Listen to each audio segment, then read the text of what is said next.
All right, guys. Good morning. Good morning. Good morning. What's up, y'all? I'm Justin. This is the Ivy League live stream. It is time to get to work. It's another beautiful day. We have a lot. We have a lot going on. There's a lot of news. All right. There's a lot of news. Oh my goodness. In particular to stocks, and then we have some world news. And you can't say that we didn't see this coming. So let's talk about it. First thing we're going to do is hit that like button. Subscribe if you're not subscribed. We get to 1,000 subscribers, I'm doing a giveaway. All right, I'm doing a cash giveaway for you guys as an appreciation. So what I will say, let's see right here. Let me see. Where we at here? Where we at?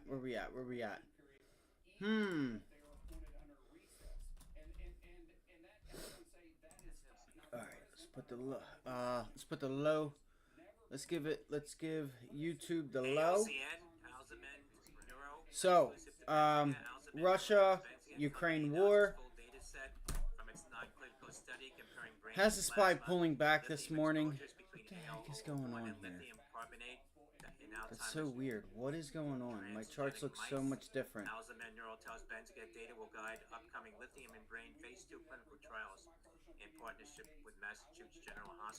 All right.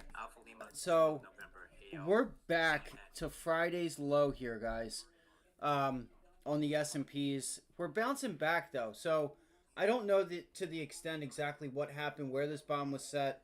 Obviously, it wasn't in a highly public area, or this could be a lot worse of a situation. The first thing I thought to myself was these missiles were already missile was already on its way before Biden had said anything. This was just what? We just found this out yesterday, a couple days ago, Saturday, Sunday or so. They've had them. Let's just be honest. Let's just call it what it is. They've had them. And listen, you can't blame them. But I feel bad for the people of Ukraine because, in my opinion, this is a war between Biden, Obama, and Putin. Okay, no other president has had to deal with these issues because they always did their job and they worked together to come to an agreement of peace. And remember, George W. Bush had an arms treaty that was in the works with Russia. What that means is that nuclear weapons of mass destruction on both sides were going to be regulated to an extent between an agreement. You know, what that meant, I don't know. But Obama and Biden turned that down. Okay, that was for the safety of the world, Russia, us, and everyone else abroad for these warheads. So, it is what it is. It's a shame that these Ukraine people have to go through this, but guess what? It shouldn't surprise anyone. You continue to target and bully someone, they're going to bounce. They're going to swing. They're going to swing back. So, as they should. Putin also thinks he can do whatever he wants. So does Biden. I just feel bad for the Ukraine people. It's just, again, in my opinion, that a lot of people are stuck in between this political war, and it's honestly not okay. They need to figure this stuff out. All right, the U.S. doesn't need to cause more of a conflict and then hanging fruit of the European Union over Ukraine, and then they're not letting them in. But give it time. No, either let them in and go to war, or don't, and work together. All right, this world can work together. Things aren't that hard, but they want to do whatever they want to do. So anyway, that's that. Let's keep it going. Secondly, Google. The DOJ is forcing, and we're going to go through all these charts. All right, Google is facing some pressure to sell Google Chrome. Okay, the DOJ, but it's unlikely that the Biden administration top antitrust officials will get all that they wish for. So what you're seeing here is this administration, doing whatever they can before time runs out to do what they want to do. Okay? It says here the Justice Department will ask a judge to force Google to sell its Chrome web browser or Android operating system if it doesn't limit how it ties its search engine and mobile products together. The Wall Street Journal reported Tuesday, citing a document seen by the publication in August, a federal judge found that Google had illegally monopolized internet search. Okay, whatever that may mean, you know. Come on. What was I getting ready to do? That just messed me up. That just messed me up there. Come on. What was I doing? What was I doing? What was I doing? So we have Ukraine war, Russia war. Write this stuff down, which is going to be Lockheed Martin, RTX, all right, Northrop Grumman, which is NOC, which we're going to get into. We're going to look at these charts. And then we have this Google. There was something I was just getting ready to do. I guess it's not that important. So you have this as another news, as something else that's going on that is more than likely a trade today. So we'll go back on this again. We don't know if they're going to get their wishes or not, but Google is facing some pressure here by the DOJ to sell Google Chrome. All right, and we'll talk about that chart. Next up on the list, we just talked about, which we didn't really get into, but we did get into. So NOC, we're going to get into this. All right, we'll get into this chart. This isn't really trading right now. Let's go to RTX, just see what it's doing. RTX. This one likes to move. Yeah, RTX likes to move. So RTX, NOC, which we're going to look at. NOC. And LMT, as in Lockheed Martin. Next up, all right, we have Boeing. Boeing, remember, Boeing announced a while back that they were going to do a little over around 1,000 layoffs worldwide. They upped it to 2,000. Okay, they're having some financial troubles here. So we're going to look into Boeing. There's news there with Boeing. All right, so Boeing is on the list. I have all the stuff written down, and we'll go back to it. Lowe's. Lowe's has earnings. LOW. Okay, LOW. Let's look and see if they have reported. That way I can just give it to you guys right now. I just wanted to give you guys a lowdown on what was going on and some of the charts we're going to get into, and then we'll talk about Tesla, Robinhood. There's a lot, guys. There's a lot going on.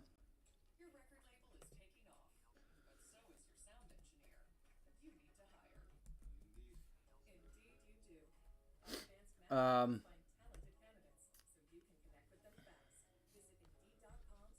me see here.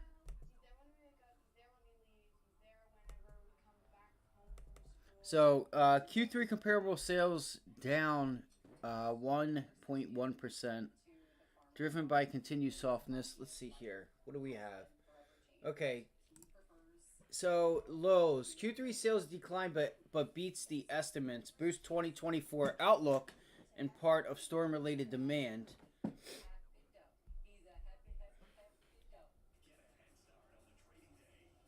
Just trying to see. Okay, so here we go. $2.89 was a beat EPS. $2.89 a share versus $2.82 was the estimate. Sales 20.1 billion versus an estimate of 19.94. So that's a pretty good sale. It's a pretty good earnings beat here from Lowe's. They see physical adjusted full year EPS 1180 to 1190 EPS. That's the low. 1180 to 1190. All right, so right around $12 EPS for the full year. Third quarter 2024, blah, blah, blah, blah, blah. So that's Lowe's. And they are raising their outlook for 2025. What does it say? Lowe's raises fiscal 2024 outlook, adjusted EPS. Okay, we know that. 1170 to 1190, 1180 to 1190. Estimate was right around 1182. So they haven't really changed their EPS guidance. Sales 82.7 to 83.2 to 83. to 83.5 versus an 83 estimate. Okay, so nothing's really changed. Okay, Lowe's revenue decrease. 2024 revenue guidance raise. They didn't really raise revenue guidance, if you ask me. I don't consider that a raise. Okay, I don't consider that a raise. That's pretty much what their estimates already are. Like, if you're going to tell me that 1180 to 1190, but the estimates are 1182, then you know, you're on the bottom end of the range for the estimates, you know, and you have to prove that, right? You have to bring that in before it's anything. And it says here for revenue, 82.99 billion is the estimate, and they're saying 83 to 83.5 on the high end, and on the low end 82.7 to 83.2. So you're either way, you're at 83. No matter how you look at it, right? 83 to 83 and a half. That's the high end of the estimate. They're already estimating 82.99. If that makes sense to anybody that's new. So that's Lowe's. Walmart. They just came out and reported earnings as well. Okay, Walmart. They topped earnings estimates. Lifts guidance. The stock rises. Alrighty, so let's get right into it. And we're going to go over small caps, too. We'll go over everything. If you guys have any stocks you guys are watching or want to go through and chart out, throw it in the description below. Put it in the comments section. Walmart is ripping off the back of their earnings, so let's get right into this. Let's see here. So Q3 adjusted EPS 58 cents. Hold on, just give me what I want to say here. Here we go. This is what I want to say. That's 2025 adjusted earnings. Oh my goodness. Okay, here it is. So Walmart reported quarterly earnings of 58 cents per share, which beat the analyst consensus estimate of 53. So it came in at 58 cents. Their estimate was 53. They beat by 5 cents? By 9.62%. That's a 10% increase. The company reported a quarterly sales of 1.69. I'm not going to say 1.6 because it's 169.6 billion, which the estimates were 167.72 billion. 167 billion was the estimate. They came in at 169, beat on the bottom and top line. That is a 5%, just almost that's a 5.5% increase on their revenue. All right.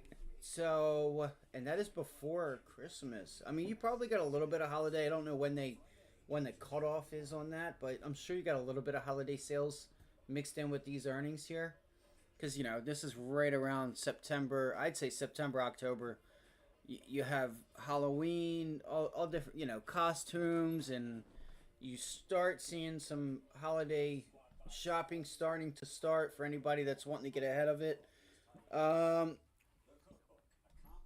They see a physical full year 25 net sales growth of 4.8 to 5.1%, which is right in line with what they're doing now.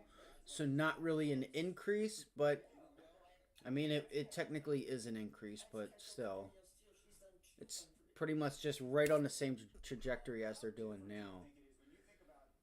Full year 2025 net sales growth of 4.8 to 5.1%. Prior was 3.7, 4.7. So they're raising guidance. Q3 revenue, blah, blah, we did that already. So we did their EPS, we did their revenue, and they're giving us an increase in physical, their 2025. All right? All right.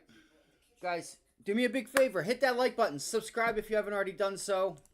Post some of your tickers in the chat below. We're going to go through our charts, game plan, all that fun stuff. And I'm going to log in right now. If you guys have any questions or don't understand anything that it is that we talk about, let us know in the comment section below. And if I don't see your question, If I don't see it, I will get back to you. You'll have to just give me time. If I don't respond right off, what the hell? Hold on. Okay.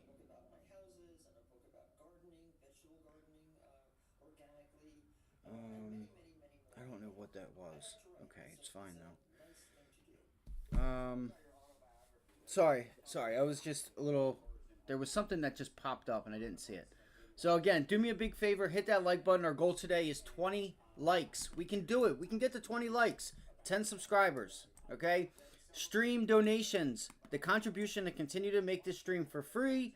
That link is in the description. We're running a workshop this weekend for entries, exits, patterns. I have you guys some playbook PDFs that are going to go. You guys are going to go home with, and any questions. And more importantly, we're going to focus on what you can do or what it is that you may or may not be doing wrong to either make more, to help you make more, or actually put you on a path to being consistent and keeping those losses small. All right, that's the main goal here. All right, I had a terrible week as far as just executions and or really not executing. Okay, too many stocks on the list. Google short last week was one of the top ideas. Tesla long Friday, and then the short at, what was it, 3,820. So there were a lot of trades that were missed that I should have taken, and it is what it is. You get caught looking at one thing, you miss it. All right, so the SPY. We're right back down to Friday's low. Watch Friday's lows, guys. All right, Friday's low. I think we do have the 20-day coming in up here. The first thing we really want to do before we do any of that, all right, is from watching Friday's low and Monday's low and this 20-day moving average, is we want to find out who's our leader. What's our leader? All right, it's important to do that because it makes the trading day easy. You know what sector to be long. You know which one is leading that you can have an arbitrage trade on. So the SPY right now is right below Monday's low, right below the close. We have this pivot low there. Sorry, give me 1 second, guys. All right, so we're going to do this. This is what I'm going to do. Everything's just messing up on me for whatever reason. All right, now let's go to the Qs. All right, so the Qs, a little bit higher. There's that pivot low. You're above that pivot low for the Qs, and you are working your way. You already hit prior day's close, rejected it. Let's look at the IWM. This is going to give us some insight as to, look, the IWM way below. It's still way below that pivot low, way below prior day's low, way below prior day's close. So that means that down the IWM are still our weakest link. Okay, I told you guys watch for a failed break and hold on JP Morgan yesterday. Did I or did I not? I also tied it in with TLT. If we start to get yields to pull back, we could see a long in TLT and we could take a short on JP Morgan or some of these banks. You don't have to go to JP Morgan. JP Morgan is one of the stronger names. All right. So the Dow and the IWM this morning are our weakest link. Okay, the tech sector even yesterday, Q's closed 0.6%. The SPY was it was just positive, and then the Dow was red and the IWM was red as well. So tech has been our leader the past 2 days. Keep that in the back of your mind. All right, we have NVIDIA earnings. That's probably helping it.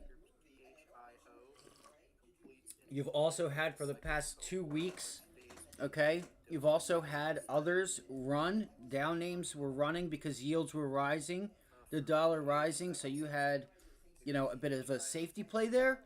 And now you're seeing, some profits being taken there. And that pullback that was on tech, you're starting to see that bounce. Just wanting to paint the picture on what is going on. Okay, it's up to you to be able to learn and get in this workshop or give back, contribute to the stream, so I can continue to give this education and get it out there for free for everybody. Because it's important to be able to sniff out and see the divergence as it's happening. A lot of new people may not be able to do that.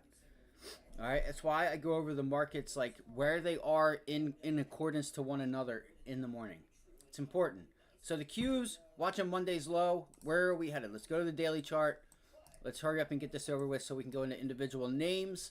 The daily chart, we are, looks like we broke below yesterday, but we recaptured the 20-day moving average up here on the daily chart. I'm kind of watching for this bounce back, guys. I want to see if this is an island reversal on the SPY and on the Qs. And even on the Dow. Okay, more so, I'm pretty sure on the Dow. Look at that. That's even a better, but you're not getting like the bigger gap down. So, like, you know, something like this, a bounce back and then a rejection, I would love to see it. I would love to see it. That would be a picture perfect, you know, 4-day, week-long, week and a half downside move. I would love to take. We need the bounce back, and that's what I want to see us get. All right, but again, it's going to be up to NVIDIA earnings tomorrow, okay?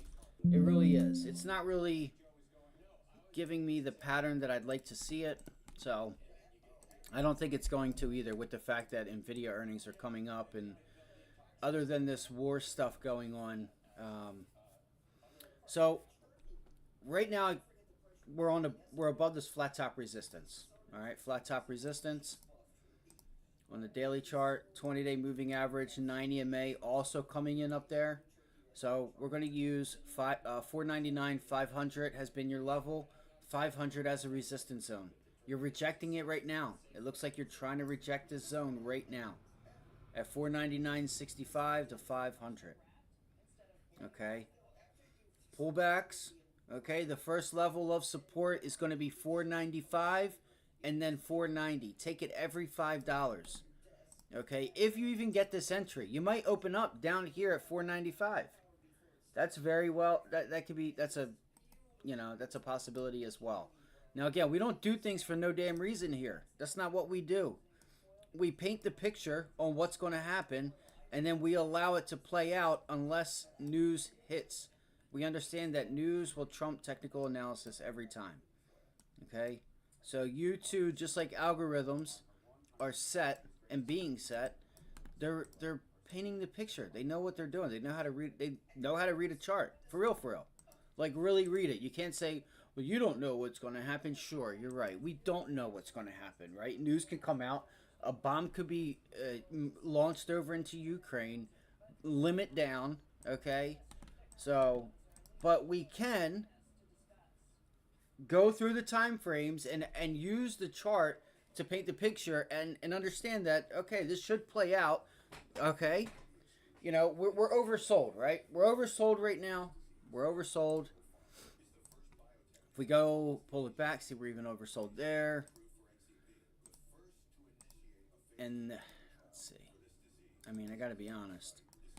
I would look for a pullback here. I'd look for another little higher low to be put in. And I want to see if we can recapture that 500, guys. I want to see if we can recapture 500.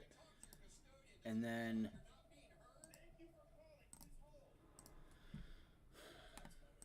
that's going to be the Qs.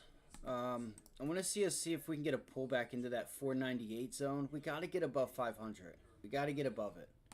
If you can't, then 495.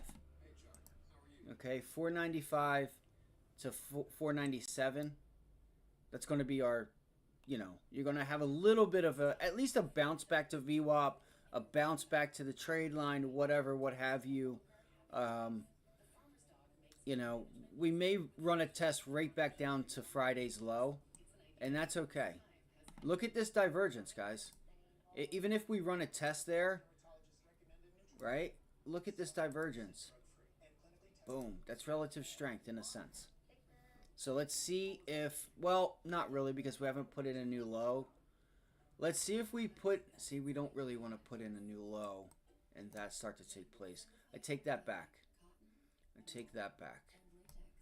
All right, I take that back.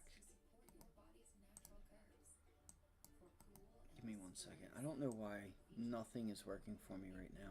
Everything's wanting to be difficult.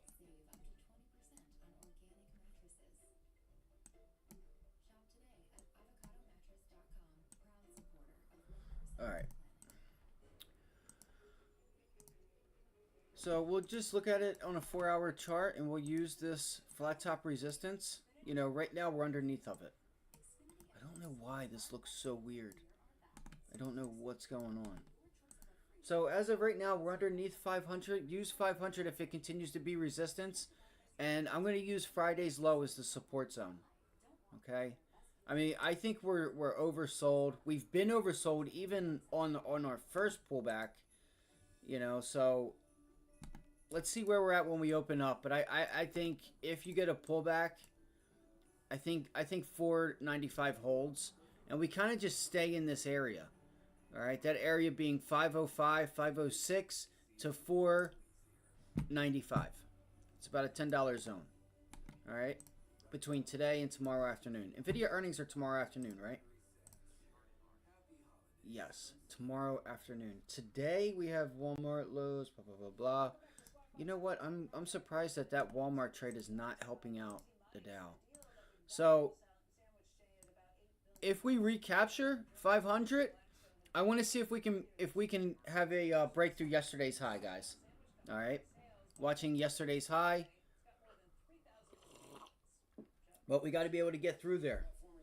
I think the better trade to be had would be a pullback in the 495, 498, 495, 497. That's your three levels: 498, 497, and 495. All right. Let me see here. Let's go here. I feel like I'm rushing through this. All right, so that's the cues.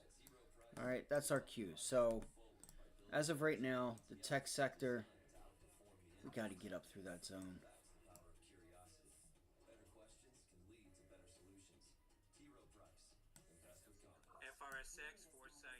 And again, this bounce back, if we can get this bounce back up there to 505, 504, that'll give us our pullback. That could give us the nice pullback that it is that we're looking for. All right, that's the cues. SPY. SPY's holding that flat top resistance. See, it's all on how you want to look at it. 20-day moving average looks like we're holding. Keep an eye on 487.50. All right, 487.50. 487.50. You do have a nice little bear flag here. Okay, but we need a rally for this thing to start to give way. Let me see here. Yeah.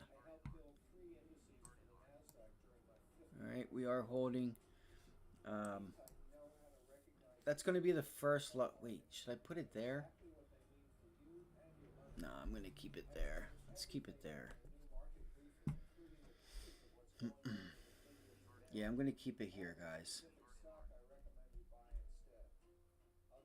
Because there's a zone here, and that would be a nice pullback to 586. If I pull up a 5-minute chart here, you guys will see on the SPY.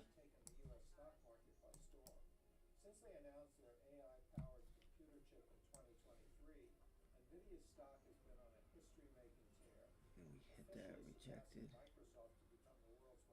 I hope we're not going to just be consolidating today. Feels like that's the kind of day we might have on our hands here. So this little area is one area that I had on watch coming in to yesterday on the SPY. Pretty much right in there. Right in there. I think I'm going to move this down. I'm going to move this down, guys. And it looks like we're trying to recapture it right now, which is good. Now here's the thing, is you're going to be a little bit overbought here shortly, and that's okay. So let's go back to the daily chart. All right, here's our daily chart.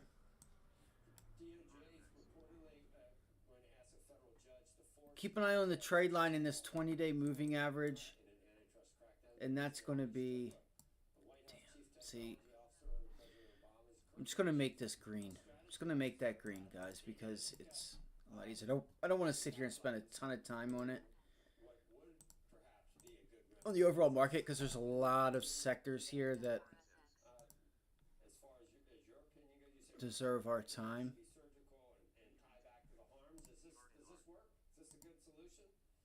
Here, you know what?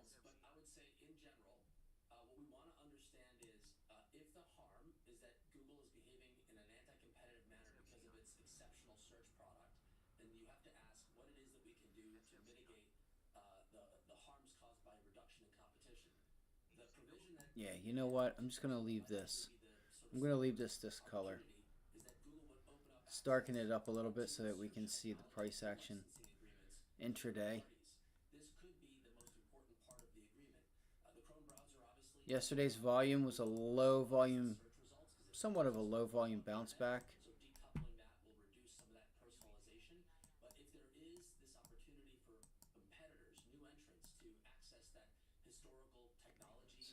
I know this is a pain in the ass.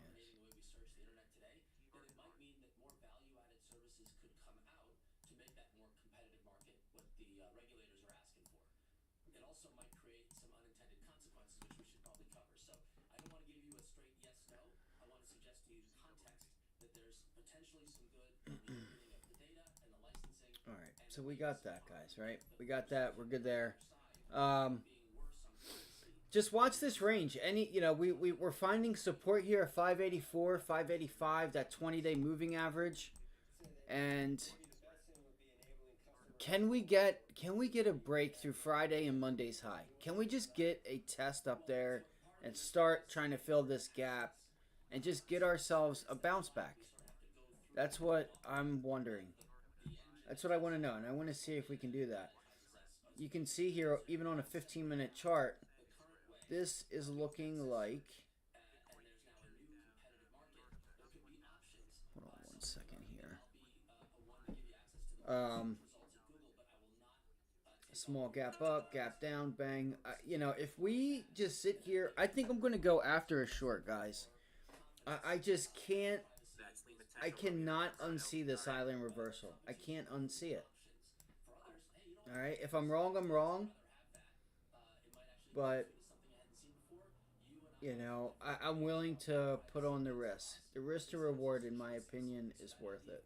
VSE, VC Health, Health Tech Without Borders, and IDOC expand Clinton Global Initiative to help pilots in conflict-affected regions of Africa. That's Victor Sandy Echo Echo. All right, so that's the SPY, guys. I'm going to be watching 590 Monday's high, Friday's high as well. And we'll see if we can make some type of progress. All right. If not, it is what it is. The Dow. So you can see here the Dow is actually above. So there's a couple ways we could look at this. All right, the Dow.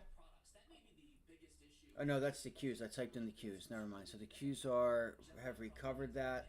So look here. Look at the top right of my screen. Okay, look at the top right of my screen.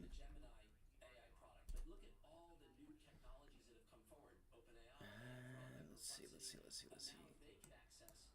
So you can see how strong the Qs were yesterday, and we closed pretty much up there at Friday's high. I want to see if the Qs can lead us higher.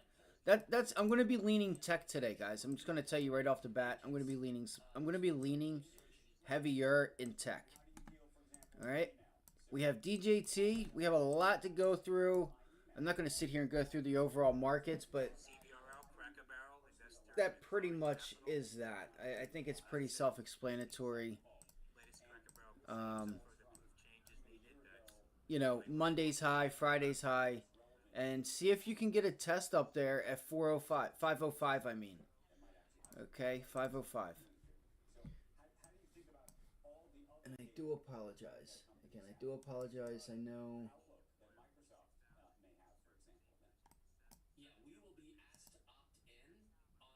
UAL United reported bookings to European destinations up nearly 30%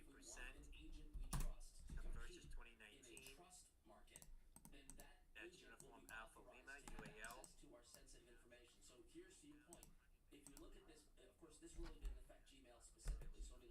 Again, guys, hit the like button, subscribe. Our goal today is 20 likes. 20 likes. All right, let's get into it. First things first. First thing is first. What do you guys want to go to? You guys want to go to DJT? DJT. First thing first. Start here. DJT, I actually was waiting on this because I had taken notice to this that we never really quite got the gap fill on the daily chart and the rejection right here. This is where I'm talking about. I know it's probably a little hard to see. All right. Is this gap fill up here at $36. Sure, we had the trade line. We had that 200-day, the 20-day. All right. It's all above us now. We're stuck between the 100 and the 200 and the 50 and the 20. We're stuck right in between them. So that's going to be our range. But as we left and gapped down and got the bounce back, we never really bounced back to this zone right here. Right there. And I was never able to take my short that I wanted because that gap fill into that area, I don't care if it's 36, 35.90, we never got it. We never got it. All right, we never got it. So, and that's also the prior support level that we had before, earlier in the year. So, there's some news here. You had some nice volume midday. DJT kind of got away from me yesterday. I tried to trade it, but I never got filled in the afternoon. So I did not trade anything yesterday. I did throw out some orders, but it was just so quick. So today we'll look and see, can we hold $30 and make another run back up there, and can we get through 32.50? Can we get through it? You know, I don't know if we can. All depends on the volume. Let's go take a look and see what volume we have this morning at 8 o'clock. But for me, I'm going to be short at 32.50, 33, 32.50 to 33, or I'm going to be long at 30 to 29. All right, it's all up to DJT. All right, I think we need to give this thing time to give us some insight on the volume that it's going to have today. So you can see here a lot of the volume right now is to the sell side. That's 500,000 shares being traded already. Man, I don't know why my charts are so messed up. And like everything about this was weird when I pulled up a 4-hour chart earlier. So major level right here in front of the 200-day. I'm going to get rid of, part of me wants to get rid of like all these levels. This is the one though. Up here at $35 and that 200-day. That is the level. That is the level. Right? That'll be a 2. That was your previous support. Right? It broke it. It tried to reclaim it.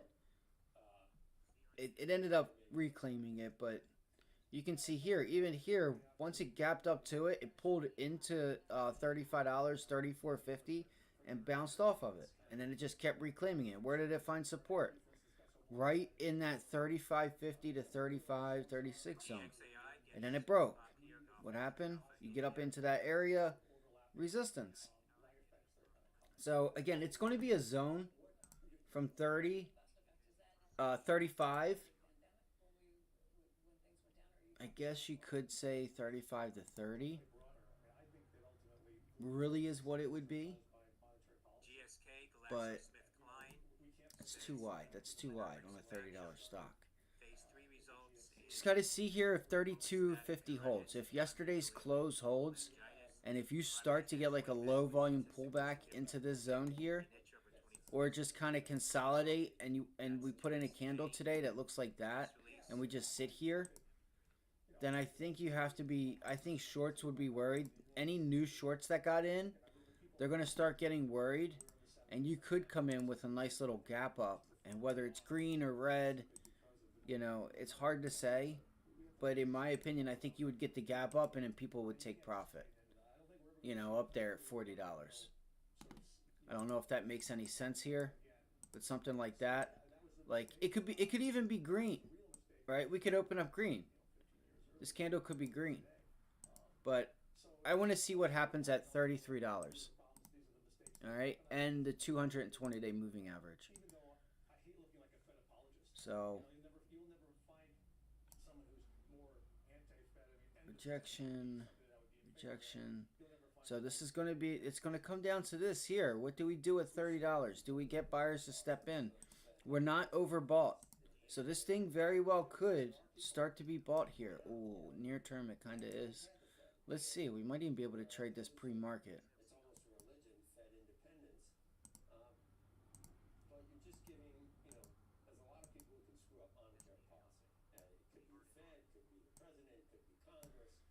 I think it's important though to wait for that, for this area. So that's DJT, guys. I'm gonna wait for this $30 zone, $29, $30. You know, if you want to set an alert, set an alert. But you need to see what happens there, and we need to see a ton of volume come in off of that level. All right, $30. And if we don't get to 30 and we're at 32, 32.50, 32 to 33 first, then I'll look at that area for a short.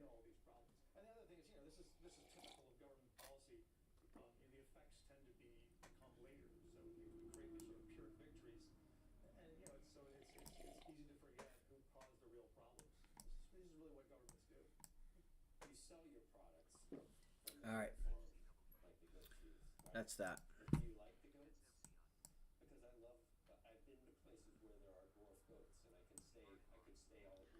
Is there any way?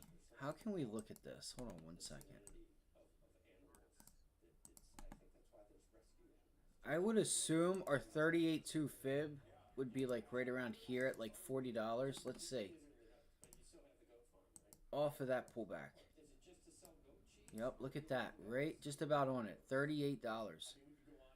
So it wouldn't surprise me if you got a pullback to that like $38 to $40. And then it just, you know what I mean? It just wouldn't surprise me. It would not surprise me.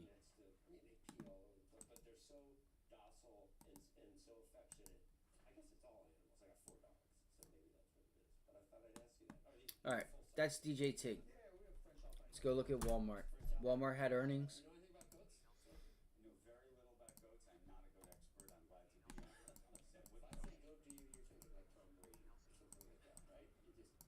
Ooh, AMD has a nice setup too. I almost went short this yesterday, and I'm glad I didn't. I'm glad I didn't.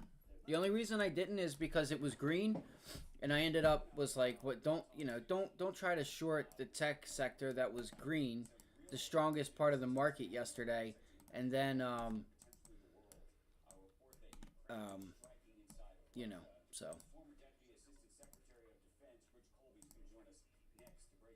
All right. Again, let's see here. Where are we at? Charts. Okay, so we have Walmart earnings. Let's look at Google. Let's go to Google real quick because DOJ, GOOG, DOJ, possible. Look, and it's bouncing. Tech sector is strong. Is that all we have is building permits today? Before I go crazy into the charts. Okay, so the EU has CPI. They already had it. 2.7, so it came in right in line. Labor cost, 4.6. A little higher than expected, but lower than previous data. Canada has inflation numbers coming out here in just a few minutes. We have building permits, housing starts, API crude, stock exchange at 4:30, 42-day bill auction, red book. So that's what we have today. All right. Why does this keep doing that? Why does that do that? Just want to make sure that we have everything working. Okay, Google. Google, Google, Google. All right. So 20-day moving average, we have the top end of this range up here at 175. 175 broke Friday. We reclaimed it and the 20-day yesterday and Friday. So we have a gap fill, and that's what we did, right? We rallied off of the earnings. You had a gap up on earnings. Okay, it pulls back, fills the gap, it extends higher. Ooh. Guys, be aware. Look at this. Company's COO announces retirement effective December 31st. That's Michael Oscar, Golf Alpha. Boom. Guys, watch for 180. This is an inverse cup and handle. That's an inverse cup and handle if I've ever seen one. What you would see, I don't think this is going to go through, but you got to keep your eye on it. Here's your handle with an increase in sell side volume in that direction. Low volume bounce back, an increase in volume to the upside. On the down move. And now this bounce back 180 to 178. And now the DOJ news comes out. How funny. So, gap fill here at 177.30. Also have the trade line. Right now we're at 176.45. So we are... So we're right below prior day's close? Hold up. I thought we were above it when I just looked.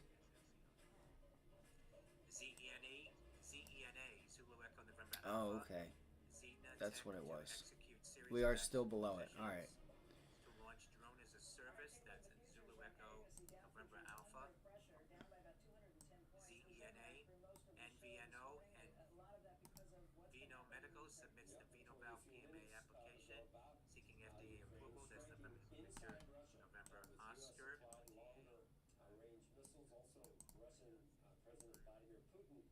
Formally lowering the threshold for his country's use of nuclear weapons. Joining us now on this is Elbridge. There is a bit of a flag playing out here, guys. Keep an eye on this. All right. On Google. You've recaptured Thursday's low and this pre-market area from Friday at 176. So I think, in my opinion, I think we need to look to be buyers, and then wait and see if you get the rejection, because Google's. Let me see something here. I'm going to look for 178, guys. I'm looking for a move up to 178, and then do we reject up there at 178? Okay, or do we get a pullback at 176? Set 176. I still think.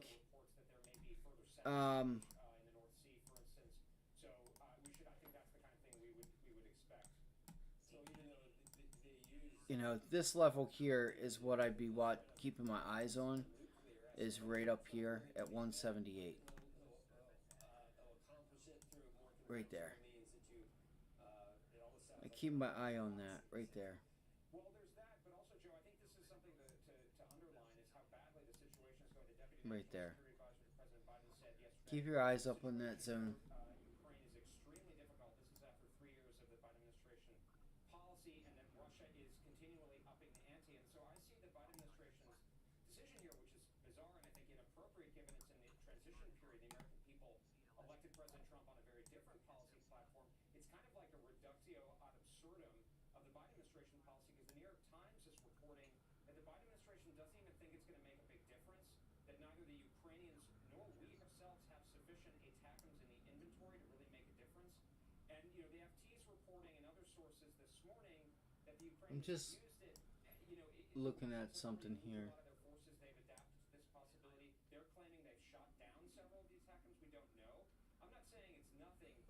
significant escalation on all You know, really, guys, I mean, I think you got to look at 180, real, as I said, 180, expression of the Biden and then pullbacks to 170, that $10 range, policy that I think right? 170 is your support, 180 is your 180 to 183 is your resistance. You know, so I would look to play the range, and I guess that's probably where you're headed, right? We're still down there at 175, but it's not even, it honestly doesn't make a lot of sense.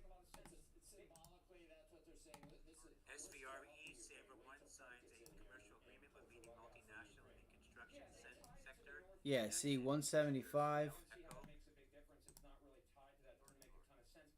Frankly, I think the best explanation is peer pressure. And then 180. Like, that's the range I'm watching. The question is do we reject 176? Strikes and storms impacted operating income. That would be 175. CFO said U.S. So if we hold 175, which we clearly did yesterday, I think you got to look for a 175, 176 long into 180. All right, I'm going to keep it at that. I'm going to try to target that 180 zone. I don't really like this chart setup, but there's news there, so I had to look at it. So that's Google, guys. Let me pull this up so you guys can see that. See this part. So right now the SPY is trying to reject. I don't know if you guys can see that or not. Okay. But the SPY is trying to reject and pull back down into this 20-day and this flat top resistance zone off of yesterday's support level up there at 587. So, you know, I feel like this is really the area either, you know, either 175 holds into 180, right, on Google, which it looks like we were trying to hold there, or 170 into 175. We clearly have not gotten back down there. Once we got there off of the earnings, we immediately left. Now we've pulled it back. So I'm still watching this cup and handle, this inverse cup and handle that, you know, gave us the gap fill. You know, frankly, we were long and short Google. These were the top idea. Google was the top idea for 2 weeks after that trade. Off of this pullback in the 170 zone, you went and filled the gap up there at 183. And then as soon as you filled that gap, it left. You had the consolidation, tried to break out. It did, hit the gap, and then rejected. Now, sellers have been on it all along. If we pull out Fibonacci retracement on Google, 184, you're going to be coming into the 38.2 fib. All right, which you were at yesterday. So, you know, I would just keep an eye on that, guys. I think this is a clear inverse cup and handle that you have to watch for. There's the handle. Here's the cup. Now you get that tight little pullback into either, I would say 178.50, and I think you got to watch for that rejection there. You know, but look, how about this? Now looking at it like this, if you get a pullback today, depending on where we open up, if you pull back into 175, which I could probably get rid of that level right there, that's probably what's messing me up. Pullbacks, let's go here so you guys can see it. All right. Pullbacks.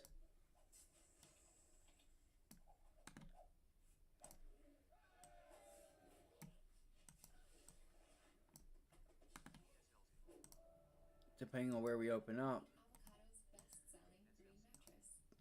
I don't know how to. Just gonna have to make it big. So, you know, you could, depending on where we open up again, right? Pullbacks into that area, right? You get a pullback into back into 175, right? It broke 20 days there. You just hold this 20-day and 175. That's got to be your entry point for the bounce back. You know, Sure, you tapped into it yesterday and the 20-day, but that's kind of what I'm looking for with Google. And you have to watch where this news goes. You might run into trouble up there at 178.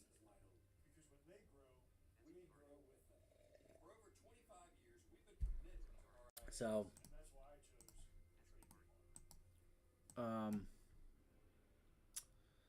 yeah. So that's that.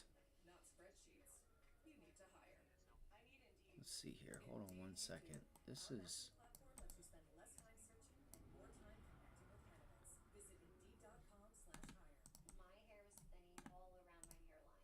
dermatologist recommended Nutrafol. It's 100% Nothing is saving today. tested. My hair It's all good. is longer, thicker. Boom. Nutrafol is life 176. Now, look at the top right of my screen. So that's Thursday's low. And this was Monday and Friday's high. Right here at 176. Looks like a perfect match, doesn't it? If we can pull into this, you'd get prior day's VWAP. You'd have that little support level from Thursday and yesterday, right? To just pull back into it and then see if you can leave and get back up. You know, you didn't quite fill this gap up here at 177.33, but see if you can get up there to retest 178. You never really tested 178 yet.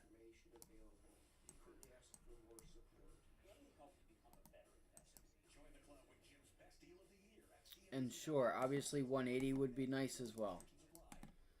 So, I'm going to watch 176 on Google.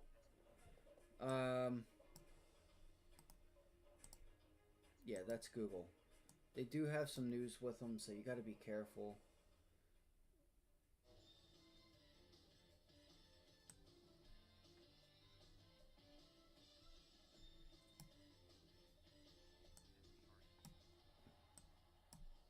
for basketball fans going back to the 1990s, a few notes of John Tesh's All right. round ball rock and Sorry, guys. back to the NBA on NBC. Now, as NBC Sports gears up for its multi-billion-dollar NBA broadcast deal starting next season, the network has teased the return of Tesh's iconic theme, but so far hasn't secured a licensing deal. NBC and And CNBC right now, you know what? We are below it. We are below 176. right now is John Tesh. We should mention, by the way, NBC has no official comment on the negotiations over Round Bell Rock. And John Sorry, guys. I know this is rough. Let me know where you guys are tuning in from. Hit the like button for me. Our goal today is 20 likes, guys. Let's sub up. Let's go. Sub up for me. I know you guys can do it. I'll just we'll see where Google opens up here. I just think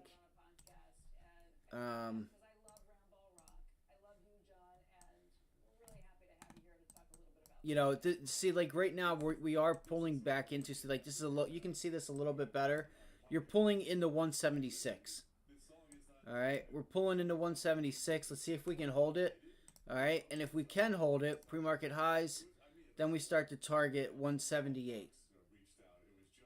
All right, we do have a little zone here at 177. I'm not going to pay too much attention to it. Too much attention. Because we do have this support level here that was broken. We never really retested it.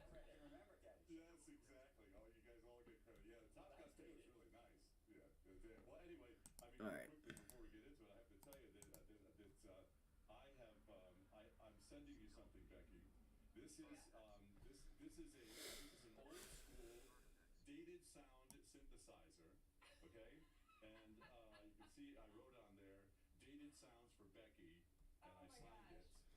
All right, so that's Google. What else do we have today? We have Google, Boeing. So Google, I'm writing down 176, 175, or really 176. 176. Damn, I should charge that.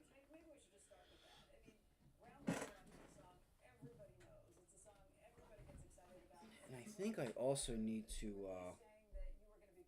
oh, there's news on Merck. Damn it, there's so much going on.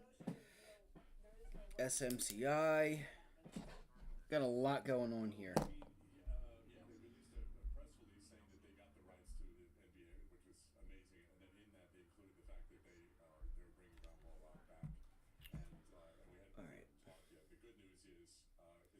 course, you guys were squawking about it, and Watergate reporter Alex Sherman reported on it, and so now we are talking. So whenever I need anything, Coming up, I'm building just going to call you permits for guys. October, 1.44 million. Housing starts, 1.34 million expected. That's in 1 minute. I didn't see it live. I watched the video of you guys, and it sounded like So there's two ways I can look at this. John Tish is not happy. John Tish is holding out, and then so of course At Google, and that is that gap fill. We just bounced back to rejected at 177. So I'm going to be neutral on this. All right, I'm going to be neutral on Google. Let's go to SMCI. Let's go to SMCI.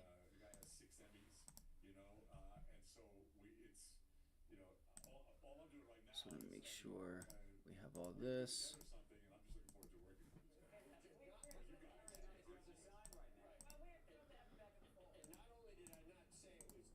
Why is this playing? That should not be playing. Let's see here. Where are we? Right there. Building permits, 1.416 million versus the 1.44 million estimate. All right. BKKT. 1.311 million versus the 1.34 million estimate.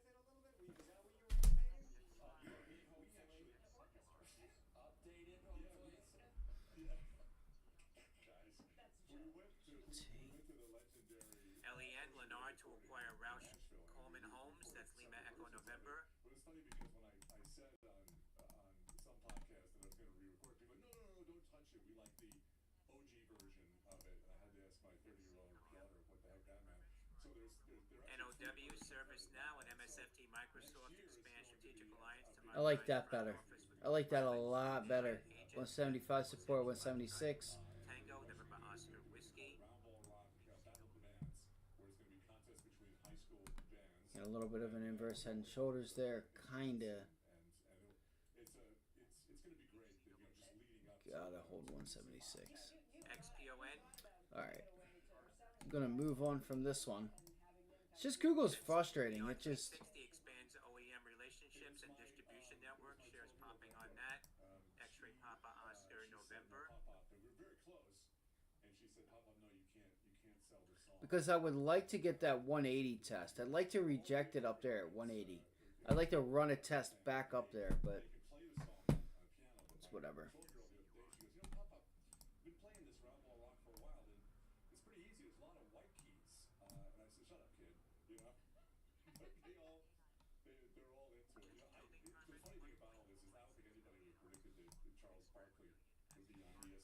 like, you know,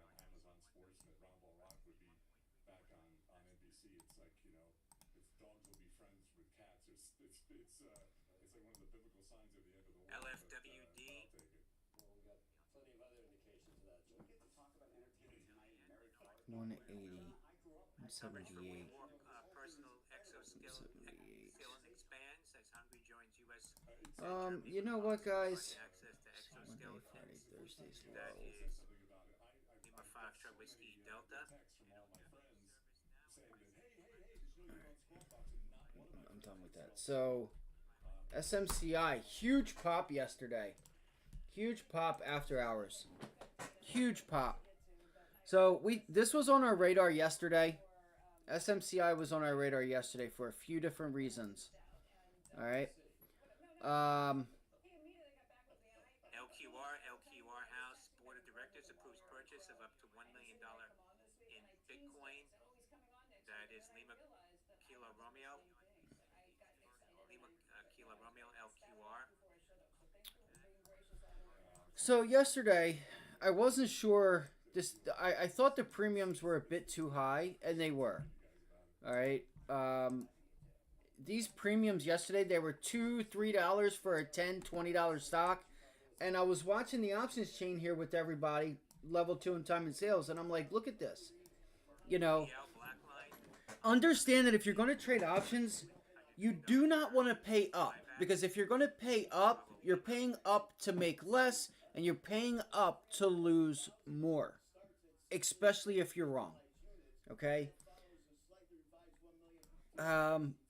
Now, today, obviously, it played off. It's okay to have these options to an extent for volatility, right? To be about dollar or two. I get it because this is going to move a dollar or two, if not 3 or 4. All right, we're in oversold territory right now. Let's look at, we have our 20-day moving average up here in front of $32. Should start to come in down here. We should have the 20-day start to open up around 29.50, 29.40. We're above the trade line. So what I would look for is a move back down into 25. Okay, we're at 27.32, 27.36 right now. Time and sales is actually ripping right now, so something's picked up a little bit of steam here. So you already have had the pullback to 25 right now. Question is do we get back through 28? Doesn't look like we're going to. Oh my goodness. Come on. All right, come on. So this is our range. $22 to $40. Okay, if you want to know where I got that range, just look at the daily chart. Right there. All right. Oh, that was actually our break. I'm sorry. Boom. 35. All right, that's going to be our new range. 25, 35. It's about a $10 range. 25 to 35, okay? This area right here. That's our new range. I would watch for this area, okay? So we're going to be bumping into the 20-day moving average when we open up. So let's go here. We're a bit overdone. We did not hold. We're a bit oversold. This move was a little bit too big, too quick. So rejections off of $28. That's what I'd be looking for. As of right now, again, and that's going to be a pullback into 24 if it doesn't take it from us.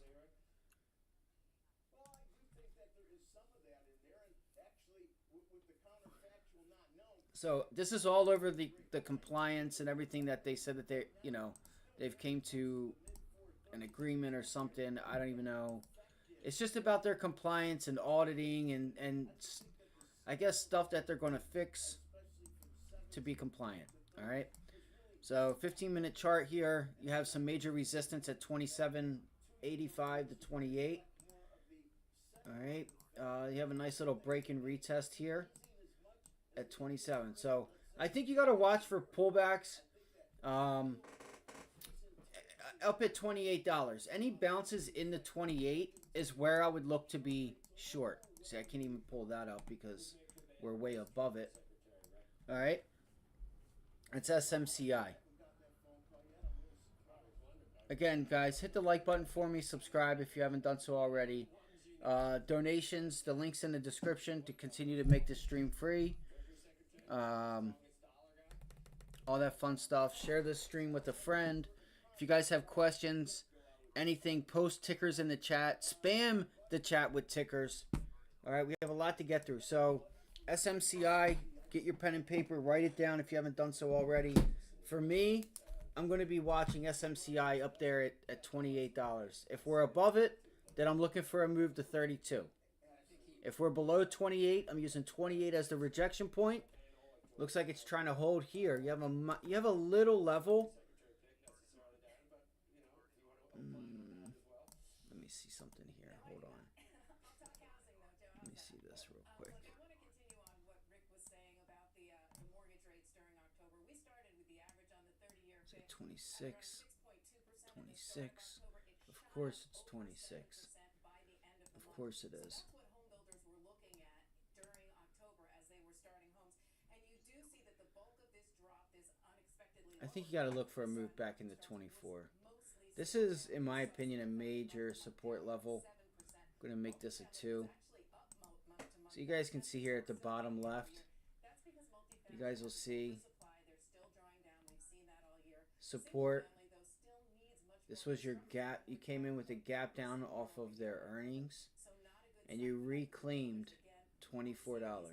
Support, support, support, support. It gaps below it. And then what do? You rally into where? 23.75, 23.80. So resistance, support, and then once again yesterday you had a sell-off yesterday in the after hours, not after hours, but towards the end of the day, where 24 rejected again, and I was actually watching SMCI at that time, and it, I never got a chance to take it, but it is what it is. So,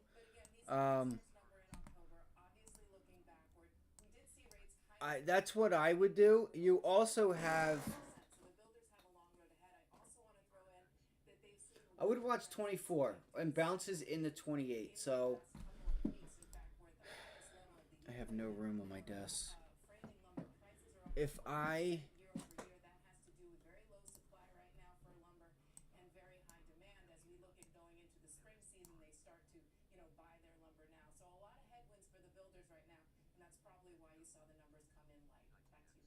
probably sit in a range here, I'm sure. It's probably a 38.2 fib there, if not close to 50%. But it is, yup. 38.2 fib was right there, so there's your pullback on the bounce. Right there, there's your support. A wick low to 50%. So I would play the range, guys, until one breaks. Okay? Short at 28, long down in front of at 24 at 24 $25.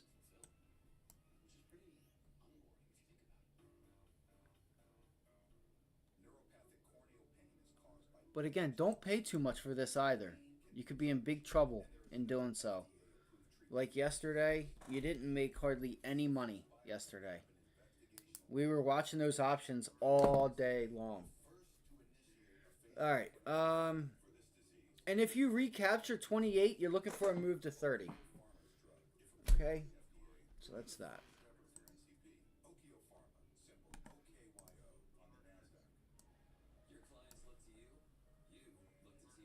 So we're back below that earnings as well. I would like a 28 short, honestly. That's what I would like to have. Let's go look at the chart. So if I pull this up, let's go to the daily and weekly. Weekly, we're oversold on a weekly chart. Underneath the 200 weekly moving average, bouncing into it. Daily chart, we're still below that 20-day moving average, which is at $28. Ironically, coming into 28. That's what I want to look for. I want to look for a short up there at $28 and then look for a move back into 24. I've kind of made my mind up. Let me write this down.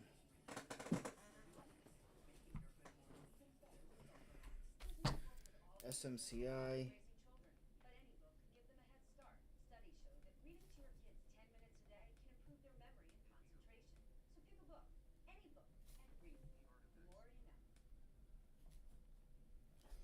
All right, and that target's going to be $24. Again, if it gives it to us, it may not give it to us, guys.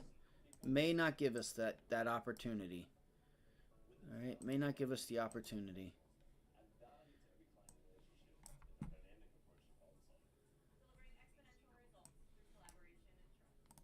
Be something else if it gave you 23, wouldn't it? All right, that's SMCI.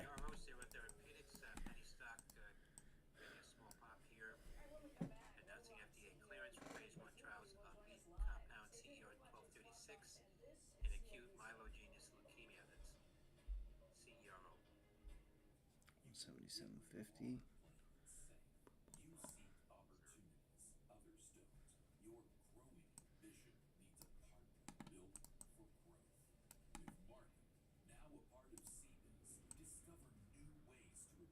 Russia's Lavrov on Ukraine's attacks against Russia's border region with U.S.-made ACMS missiles said that's a signal they seek escalation. Says Putin has issued his warning already.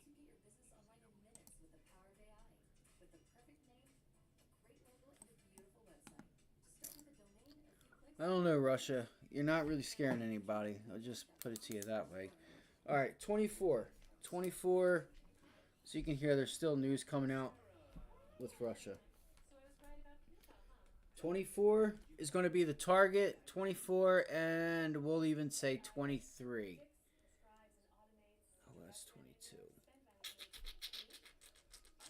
Lavrov says Russia has published its updated nuclear doctrine today. Nobody gives a shit. All right. Says, I hope it will be read. I hope it will be read. I'm sure you do. Definitely that it's regular as could be. I drink my AT1 and I have a good volleyball. Hi, I'm Jay Jacks. All right. 20 years, Abacus Life has been purchasing That's life that. insurance That policies. took too long. All right. What do we have next? You can use the free calculator at Let's pull up TLT. Let's go to Bitcoin. Look at the SPY pulling back now. SPY's pulling back. SMCI is not really participating in that. without going to abacuspays.com first. There are no fees and no obligations. Let's go look at Tesla. There's a lot of news, guys. There's a lot of news out here. So here's that flat top resistance on the SPY. Let's look at the Qs. You just had a bit of a headline kind of come out there. The Dow pulling back too.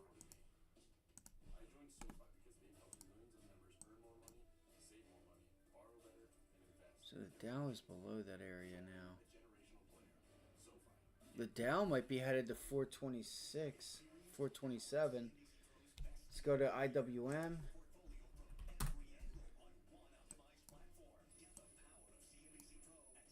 Again, guys, share the stream. Hit the like button. All right, 101s and the workshop, or if you want to just give back to the stream, the contribution link is in the description.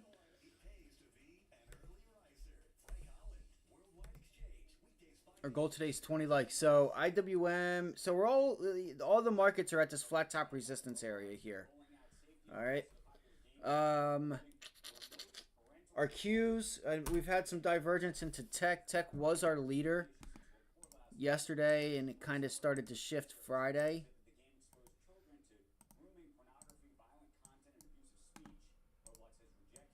So keep an eye out here if the IWM finds its support, what would be 495 to 490 on the Qs. All right, well, which would be 490 because it broke Friday's low. The Dow and IWM, if they start finding support down here and they start rallying, even though they've been in a massive downtrend. Okay. What I want to look for is TLT. This is another trade idea, which we still have a lot of news to go over. TLT rallying, guys. I told you guys this yesterday. Did anybody take these trades? I told you guys even last week to start looking for the 10 and 30s and 20s, that the longer end of the bond to start to pull back.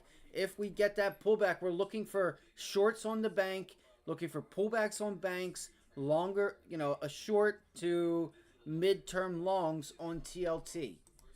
Okay? Now that you have this escalation, what does that mean for the 30-year?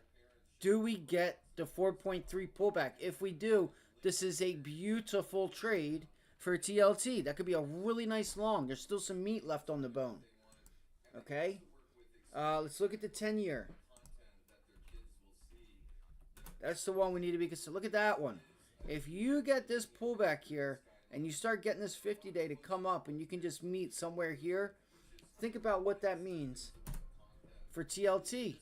You're talking about TLT back potentially, honestly, 94. 92 to 94. It's already almost at 92. So, and then what else? How else could we play that? JP Morgan. Okay, you had a gap up. You tried to extend. You also have a bit of a wedge here, right? You have a bit of an ascending wedge, kind of an ascending wedge right there, and then you could look for the possible. Look for the possible. Oh shit! What happened? There's your wedge with the gap up. Then what I would like to see is like maybe you get a gap down, like a little pullback, right? and maybe you gap back up or something. I see. I hate. This is why I don't like TradingView. I like TradingView, but there's an ascending wedge there. The volume is bullish, but wedges are reversal patterns. So you have, if you break that support off of 240, 239, 240, I'd look for the low down at 235. If not, an even deeper pullback. You have the 50-day down there at 221. So this is probably something I'm going to look to try to enter soon. And again, these are just my trade ideas. I'm not going to be right all the time. And here's the thing. I gave this trade idea yesterday, and it's paying today. So you would already had to have been in this yesterday on the double top rejection at 245, guys. I talked about this, and I gave this trade idea yesterday. I gave it yesterday. I know, I think it's What's Up or something that matters, I think it is. Had even said something like where somebody in chat was talking, like they made a remark in what we were just talking about. Like, okay, we'll try it out. We'll see if it works, or we'll keep that on watch. You know what I mean? And it's paying. So if you're able to get a pullback, you need a pullback on TLT. It's kind of getting out of hand here. Gotta watch, because this could be resistance, and TLT could be right back to the downside. That's why yesterday you had to get in, and you take your money yesterday and you take your money today. Like, you take your money when you get paid, because there's an understanding that some of you guys may not know, which is the bear steepener, right? Which is the longer end of the yield starts to rise. You're in a late cycle, right, where interest rates are rising. Safety, large cap tech, we've already had this rally. We're consolidating. We're not coming into an environment where we're lowering rates. We're coming into an environment where we're raising rates, which means unemployment, right, is going to rise. Lower spending, quantitative tightening, GDP starting to pull back. Okay, the cycle eventually will bring, is not a sign of, expansion, but, not expansion, but contraction. Okay, it's just, if you want to get short on that idea, you have to time it. Okay, that's a whole nother game. But so with that in mind, banks are doing really well. They borrow on short term, lend on long term rates, and for that, their spread is getting wider. But then it will come to a point where the people qualifying or don't have jobs, or there's not as many loans. It's kind of a balancing act. So, JP Morgan, I would look for a move. I would like to see if we can get JP Morgan back down to 238. Right now, I talked about it yesterday. The shorts up here at this box. I had this box drawn. I drew it yesterday. You guys could already be in this trade. And technically it would have, that is where you wanted to be in it. So we'll see if we can get a bounce back rejection up here. I just don't think we will. Look, we're already at 241 from 246. You guys know what a $6, $5 move is on JP Morgan? Like, it's a moneymaker.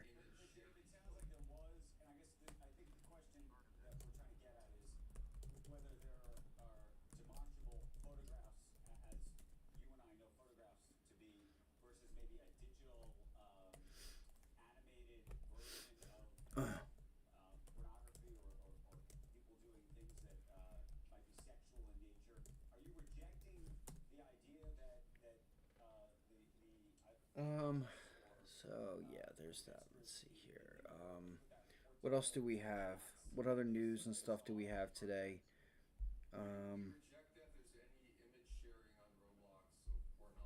Let me go to. There's Merck. Damn, man. Tesla. also want to highlight, in addition Okay, to so we talked about SMCI. in addition to content All safety, right, we talked about SMCI. more control The Qs are pulling what back here. content Let me. is appropriate for kids of their age as well. So for anybody that is wondering, I already went over these, but $4.95 to $4.90. It's every $5 on the Qs for me. All right, and then $4.85. Really, the bigger level, the bigger support level, should be down there at $4.90. I know it. They're gonna sell it off right in front of us. God damn it! Look at J.P. Morgan. They're gonna take that. They're gonna take that trade, guys. Unfortunately. This did not happen overnight. This was not luck. This was years of meticulous planning and sacrifice. This is going to be an inflection point here because you had buyers step up here.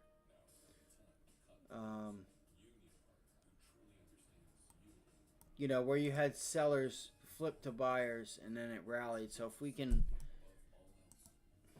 This sucks. So SMCI... Redbook US retail sales plus It's not even really pulling back. Tesla... a year ago. Tesla... November plus 4.9% versus November a year ago. Tesla. A little bit of resistance up there at 350.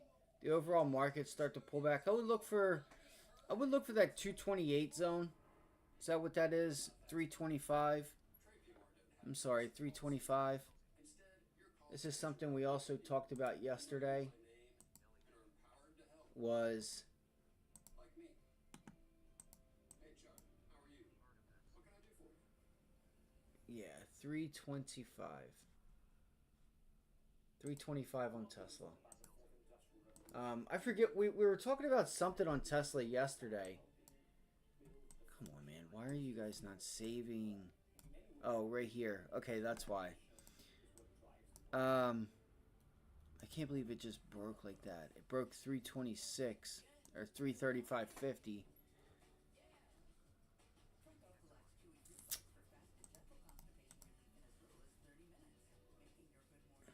So we're back under 335. I think you got to use 335 as a resistance zone. 335, 35 as a resistance zone. And look for pullbacks in the 325. It's about a $10 move. That's what I would do, guys. That's what I'm going to do. SNOA share All right. Anything under here, now. Sandy November Oscar bounce back into this zone. off the highs now. And I'm looking for a pullback right into there. Or you wait and take 325 longs. Again, I would learn how to read a chart so that you're not just making random guesses on why something should or shouldn't do something. I do think if we get a gap up, which we're not going to, it looks like, I think Tesla's just a little bit overdone, and I think a pullback would be nice. A pullback to like the mid to low 300s. Okay. What I mean by that is at 310, 315, 310 to 300. You have a little bit of support down here. See what happens at 325.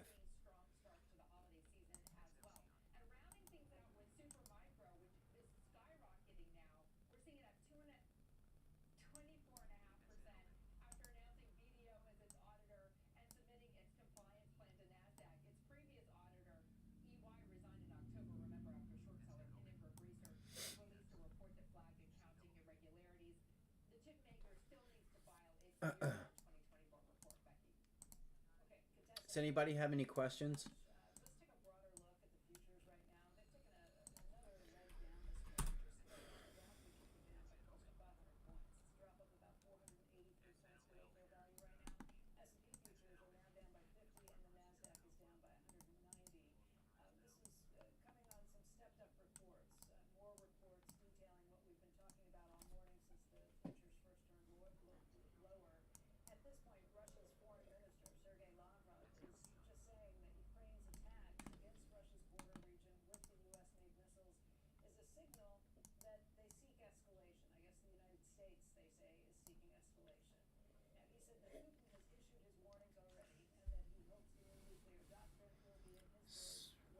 Well, see, that's that shit. Because here's the thing.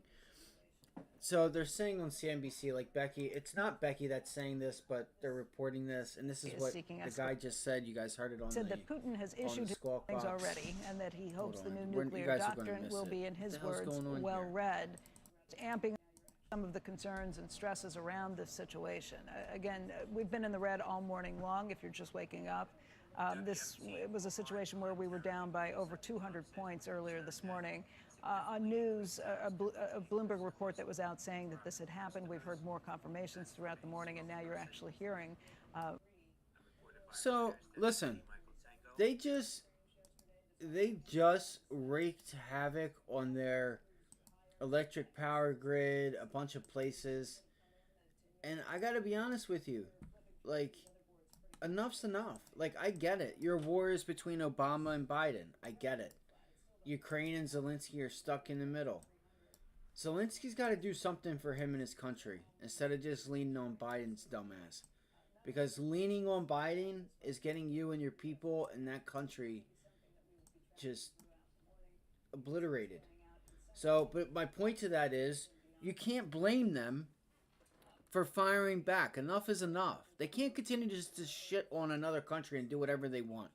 It's not okay. And that's why I've always said, if you don't halfway tip your toes into a war or to something, like if these guys want to take Ukraine and bring them to the EU, then be prepared to lace up the boots and don't just hang this fruit over Ukraine and not offer it to them, because it's not okay. Oh, just give us time. What do you mean time? What do you need time for? No. Either let them in and we all go to war with Russia and whoever else once and for all and get rid of Putin and something happens, right? Or we stay the hell out of their business. They are trade partners, and until something happens with us not enticing, the situation, that's how I feel. If Russia's doing it and we're not over there enticing a situation and Russia starts trying to invade Ukraine, then still we lace up the boots and we give them the weapons. It is what it is. I don't know about you guys, but for me, I know war is ugly and all, but that's how I'm not one to be scared to go take care of business, right? Our founding fathers did it for the Jews, right? Fighting against the Nazis.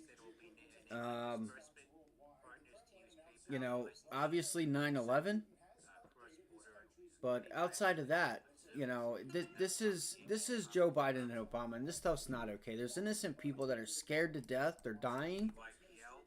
Like, it's not okay. And I don't blame Ukraine for it at all whatsoever. But Zelensky has to make a decision, right? He's got to make a decision between what his choices are between the United States and Joe Biden and Obama and Russia and Putin. He's got to do something for his people. He's got to make the decision, not another country making the decisions for him. Like, seriously. He's got to pick up the phone and say, you know what, Putin, I'm done with this. Come on, let's meet up. Let's do what we got to do to figure this out. I'm done with I'm done with the U.S. I'm done with this shit. They're trying to come take us. Sure, we would like to do it, but there should also be a path for you guys too if there's a path for us. We can't just say that there's a path for Ukraine and not for Russia. It's not how it works. All right, so what else do we have here? So let's go look at LMT. You can look also at some of these uranium names.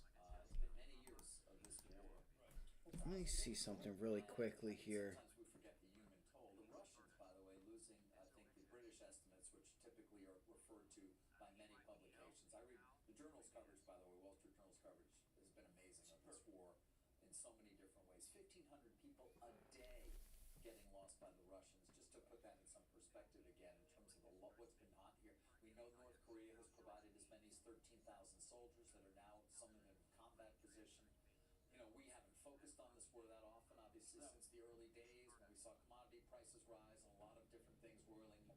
every so often it rears its head. Right. I mean, look, I think it's right for some sort of negotiation, just because it's obvious that so many people are being killed in 1,000 days. I think that the Ukrainians would have to give away something in terms of setting so that the Russians have landed. That would be, I think, the Trump doctrine. But the idea of selling it. A semiconductor with You finally have AI and high-performance computers. they have a situation where the market, other than a few stocks, might not be under attack. We really had a lot of stocks fell off last week. We realized, wow, you know what, Trump is not, it may not be that friendly to the stock market. And so maybe you get, I don't know, look, if you say that you should buy something here and anything bad happens, it will never be forgotten. That tape will be running forever. It'll be on YouTube, a TikTok thing. The paper says buy. A city was obliterated. But if you think that it won't be, and you think that this is just the escalation you've been waiting for, we're finally going to have a chance to buy some stocks. Certainly defense names you might expect would be an easy, knee-jerk response. I think that RTX is a terrific stock because it's got aerospace and defense. I don't know if I can. All right. I mean, Boeing still has not demonstrated anything that makes me Okay. So let's see here. All right. So we have a few things. We talked about DJT. We talked about SMCI. which just says you do not want to own any of the big hardware companies. I know that Talked about SMCI. Palantir stock went up very big off the NASDAQ 100, but that stock is slated DJT. We talked about rates. We talked about what else? to this one, and this one actually has what I call gravitas. All right. You know what? Let's see here. Do we have like nobody in the comment section today? That's crazy. Do this. 71. So, what are some stocks you guys are wanting to look at? What's everybody today watching? Is there any trade ideas you guys want to go over and cover? I'm going to use the restroom really quickly. So, I'm going to turn on CNBC. It's just that there are sections of the market that are like the drug stocks and the food stocks. Like we've all decided that Bobby Jr. is just going to roll over this like I don't know, like Stalin rolling over. Just talking about today. I'm saying today you get a chance. Just Look, I today. think it's a very positive market. It's just that there are sections of the market that are like the drug stocks and the food stocks. Like we've all decided that Bobby Jr. is just going to roll over this like I don't know, like Stalin rolling over to Moscow. Is that what we're going with now, Bobby Jr.? Is that what we're calling him? Yeah, Bobby Jr. Bobby Jr. Bobby Jr. Bobby Jr. Yeah, well, I kind of like the Sopranos thing Yeah. because he's so powerful. We do have a downgrade of KHC today out of Piper. They that go was to one- neutral, but they don't say it's about RFK Jr. They say it's more about, we saw these reports yesterday on perhaps reworking SNAP eligibility. Kraft Right. is over-indexed to SNAP exposure. Well, I mean, Kraft's a really awful company. They're terrible. I mean, honestly, Tell us what you they're really just terrible. think. No, like I'm looking at. It's okay. You know what? It's okay. It's okay for them to be a terrible company? Yeah, it's okay. You see, like one of the things that people are owed at home Yes. is what you would say at home at the office. Like I got the Kraft and said, "Man, those guys suck." You know, and then like maybe they do something. It's okay. It's okay. McCormick does it. McCormick actually fits with Bobby Jr. Give us a long-term. Can we get a long-term Kraft Well, Heinz? yeah, but By the this- way, I mean, this is a Buffett holding. It's been a big, Oh well, there you go. Yeah. I'm just Okay. pointing Well, it so out. was Ulta. Remember Ulta? That was a Buffett holding a for longer term He doesn't Kraft trade. Heinz. Buffett doesn't trade. Yeah. But Ulta was, I think, the definition of a trade. That's- Is that all right to say that's- that? Look at that. That's suboptimal. Oh, now it's time. As you like to say, there's 10 years. Kraft, now it's time. 60%. Hasn't worked out the way they planned, perhaps. OSCAR. Some of their hopes have been dashed. MAYER spells really awful stuff. Look, this is the one that he wants. If Bobby Jr. is serious, he goes after this one. People say, Baby Bear Bobby? but no, he's a real force. I mean, people don't know what he's going to do, right? But he's They pretty don't good. even know if he's going to be confirmed, Well, by the I way. mean, but you have to presume. Do you want to presume nuclear war, Rocket Man? No, I'm just saying you don't. We also have Nestle on the tape. The Okay, there's a good U.S. example. CEO says he is, quote, less concerned about RFK Jr. after having spoken to members of the president-elect's transition team. Yeah, well, he ought to be concerned right. about profits. Let's cut that off. Let's go into trending. We only have a couple more minutes here before it's game time. All right. So far, remember, what did I say? 495 I was looking for? 495, 500, and 490 on the low end. Pretty easy. 3 levels right there. All right, 495 is your middleman. If you find support here, look for possibilities to bounce back in the pre-market on the Qs. I'm looking at the bottom right. Okay. An intraday movement would be that double bottom and this pre-market support at 498. It's about $2-3 up. Okay. Same thing for the SPY. That level is going to be 485.50 or so. Okay, 486 we'll call it. All right, and then so the SPY is officially below. And look at that rip higher, guys. That's your support. That's nice. It's a good sign right there. Tesla not really selling off. Tesla not really selling off, which is a good sign too. All right, let's go look at BABA really quickly. Still gapping down. This thing just doesn't want to move intraday. But it is holding. BABA's holding the 100-day moving average. Again, guys, hit the like button for me. Subscribe. Post below your top ideas or questions that you have. Okay? Oh, my God. My goodness, I mean. Larger home improvement projects that on their conference call. All right. We have Boeing, Merck, LMT. We have a lot. There's a lot going on today. A lot going on. With generative AI, Alpha Charlie November. I don't even know. Oh, you're talking about Merck? Yeah. Well, Merck's under 100. Merck's pretty good. That's a good company. Yeah, it's called St. Merck. Got this phase 3 endpoint. BKKT. Let's see where that's at. So we have Walmart. Let's go look at Walmart. Walmart. So we're bouncing back. $86. Let's get rid of all this stuff here. Oh, that was the wedge. That was the wedge we were putting in. Does anybody remember that?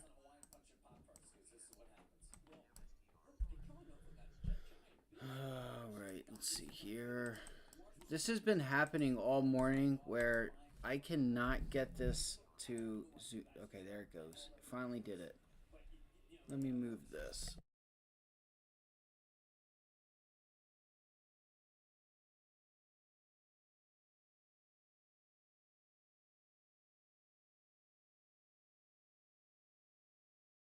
So it's 9:10. Walmart's already just been on a tear. So Walmart beat earnings, raised guidance. The volume is starting to increase as we get up here.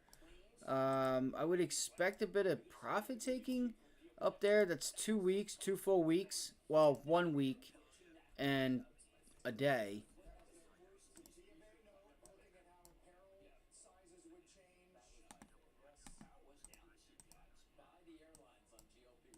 Come on. All right, here we go. Support, $84. Let's see, up, down, boom, support, 84. 4 hour. And we're stuck back inside this range. You broke out, it pulled itself back. We'll listen to the earnings call later on if you guys want. That's what I would do, guys. I would use this range. You got to break below 85.50, and if you can, you know, we could look for a move back down to $85. But we need to bounce back. Damn, that would take us back out of this, though. You know what I mean? That would take us back out of the range.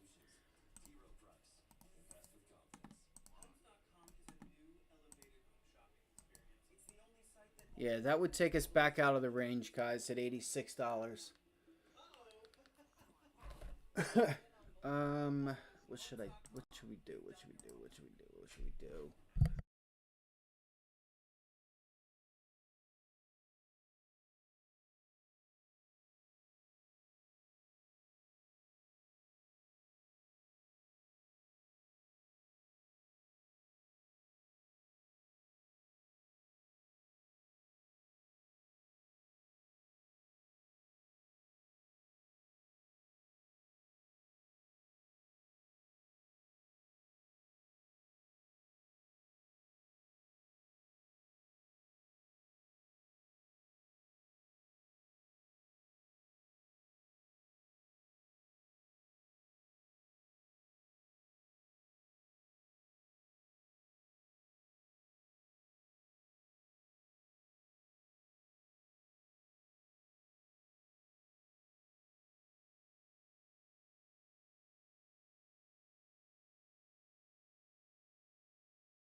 All right, so this looks a little bit better here.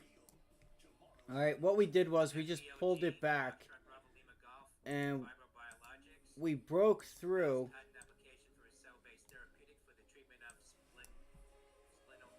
And you held 85.50, which was previous highs.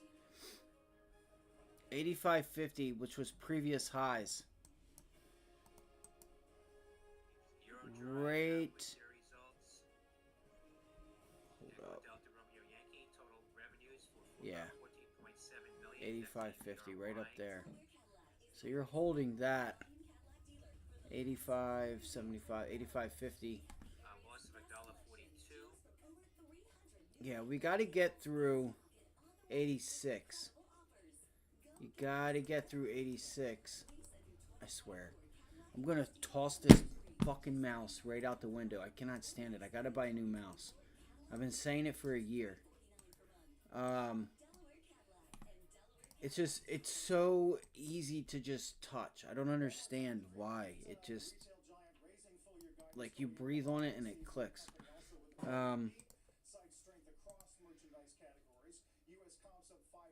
I'm going to keep it at that. I'm going to keep it at that, guys.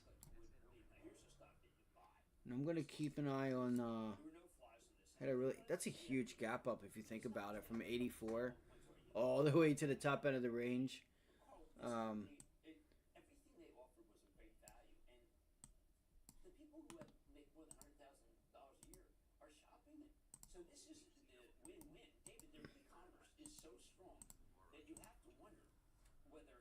And that's the thing with Walmart. They are getting people to spend.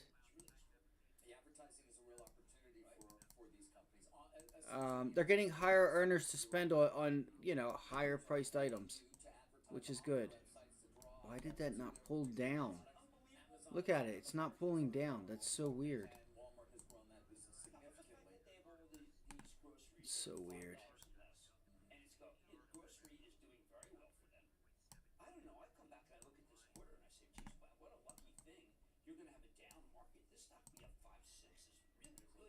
Alright guys, I'm pretty much ready for the day, I guess. I always get upset at myself for some of the things I do here when there's like nobody here. And I worry about giving out some trade ideas and stuff like that, but it's all good. So we have JP Morgan, have SMCI, Walmart. If we cannot get above 86, any holds above 86 and the market bounces back, we could look for a bit of a long.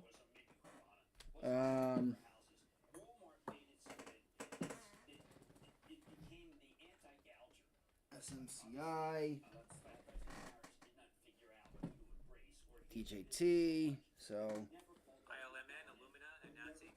Mara also was down. They did an offering. I didn't get to talk about that yet, but Mara did an offering. All right, to raise money for to buy crypto.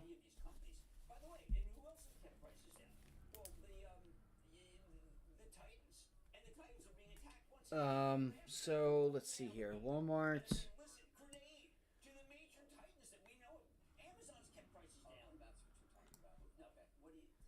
Gotta watch for this earnings call.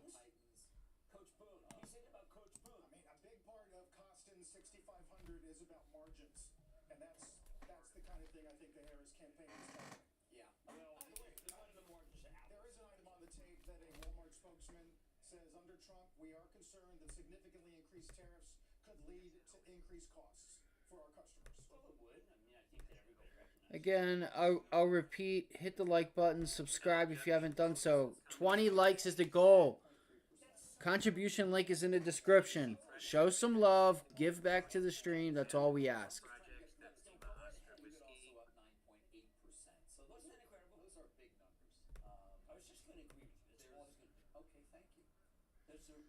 All right.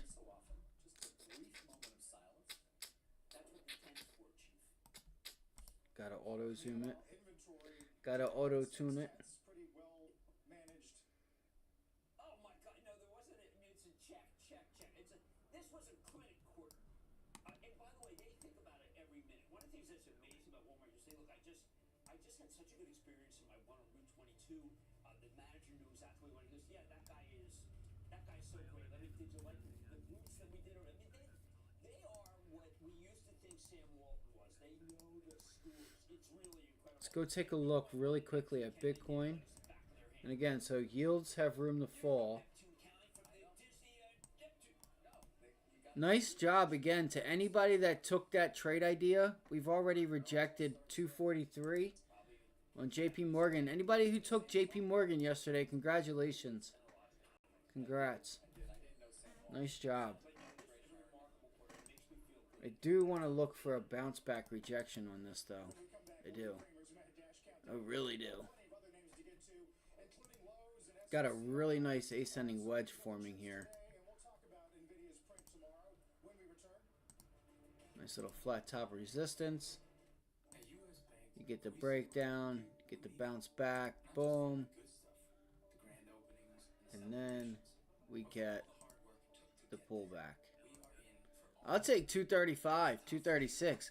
I'm telling you guys right now, anybody that got into this yesterday, this was a trade idea from yesterday and Friday. We have been talking about this with JP Morgan up here. We've been talking about it. So for anybody, and especially yesterday was the day where we were like talking about putting it on. You know, you're going to wake up today and you're going to be down nearly 5-6 points on JP Morgan. Congratulations. You know, that's a 246. I know it was above 245 yesterday. So up here, rejections at Friday's high, up there at 246, and you're down to 241. A $4 to $5, that just a $3 to $4 move is a nice move on JP Morgan, and you're gonna be up some money. So congratulations for those that carried that trade in from yesterday, and even the TLT longs. Congrats. We talked about, you know, taking some longs down here because we thought yields were going to pull back. Congrats. Bitty. Is that what he's getting ready to buy? BTBT? No, BKKT. Does anybody have a price here for BKKT? For what they're willing to sell it for?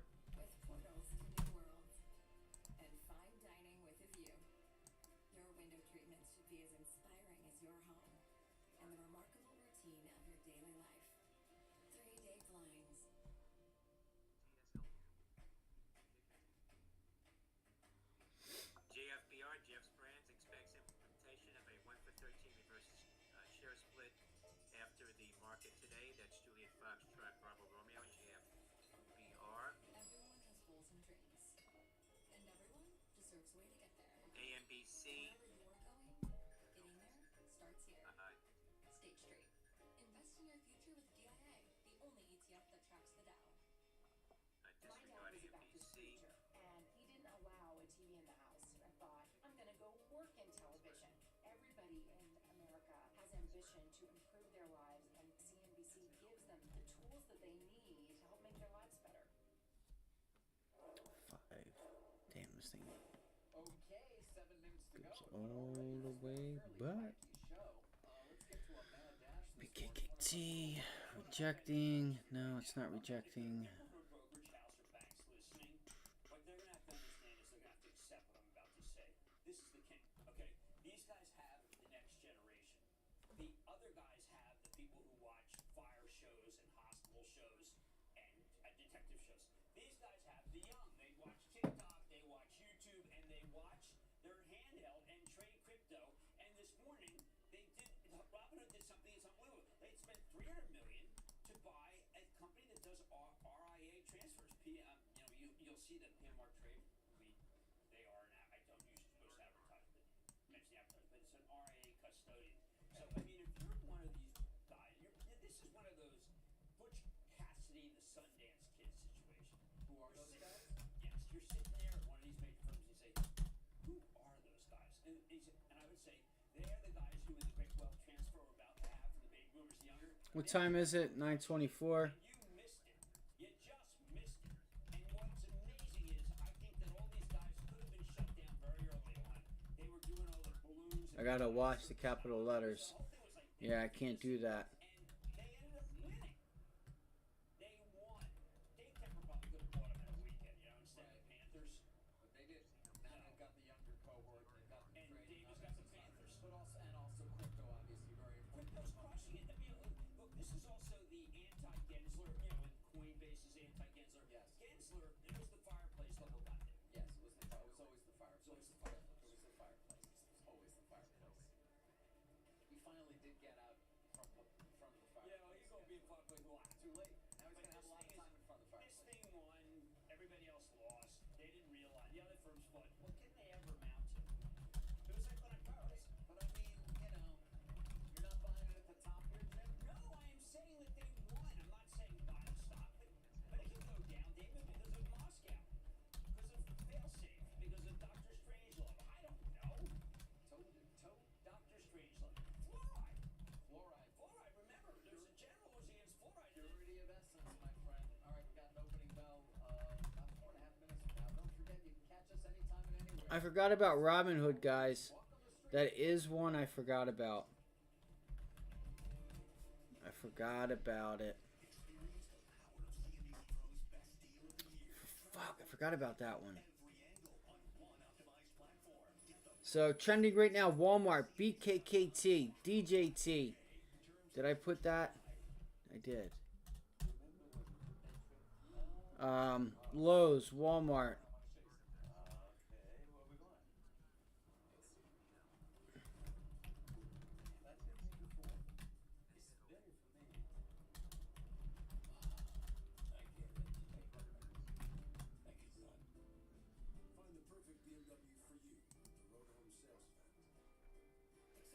What's going on with Square? Does anybody know? Did you guys see any news for Square?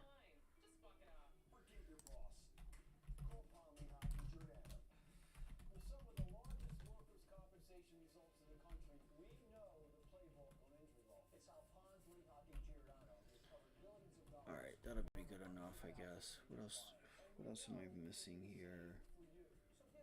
I know I'm missing something.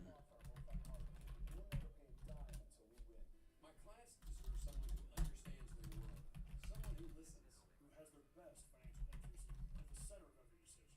Our business is built around being responsive to our clients' ever-changing needs. As an advisor, as their RA custody services provider, I see my clients' success as my own. Because when they grow, we grow with them. For over 25 years, we've been committed to RIAs, and that's why I chose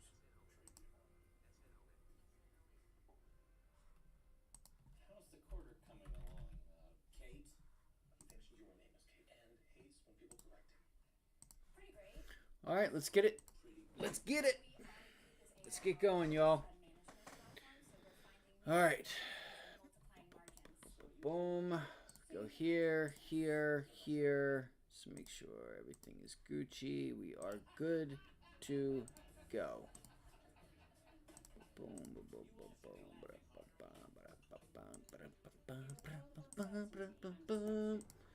All right.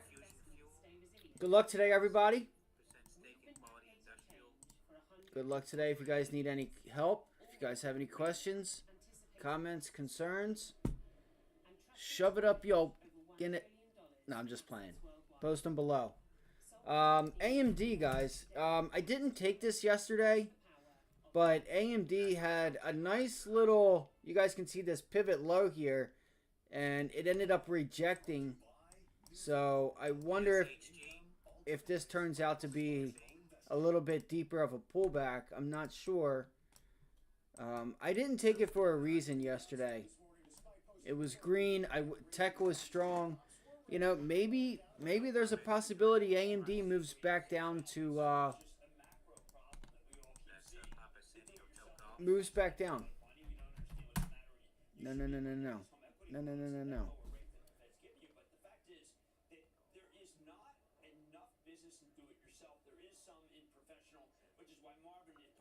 All right, guys, let's get it. Let me turn the volume down. Bell's getting ready to ring. 9:30. Good luck today, guys. Post out anything you guys see.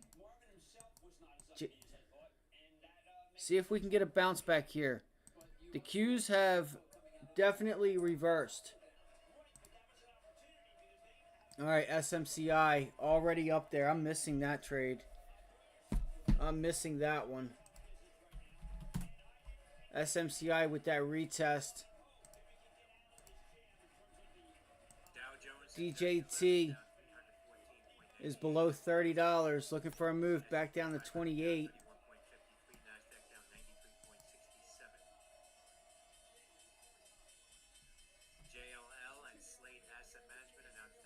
You know, but again, it needs to bounce back to 32. If it doesn't, it doesn't. But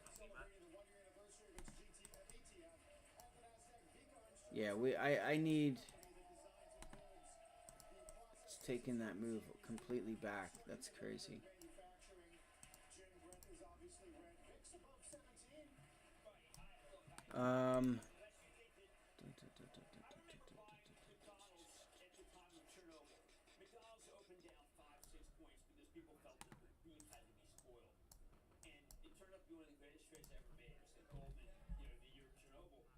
Look at that, guys. This could be a nice hold here on DJT. It's not holding at all, actually. Oh, damn. So we are below. ACRS, Aclaris Therapeutics, popping here to the highs after Charlie Romeo Sandy on a spike in volume. ACRS. Well, that sent a message, and we did that. So people do send messages. Let me see something here. I don't think that it's out of a reason to think that, David, this is the moment for peace deal. If you study what we did with the North Vietnamese. Certainly hope not. Of course, we did lose. So keep an eye on the 100-day moving average. If you're going to be watching DJT, you guys have to keep that 100-day moving average on watch. Keep it on watch. It's a big gap down, guys. I want to see a bounce back and a rejection. 28. Here we go, bouncing into 30. So yesterday I was watching this zone here at $28.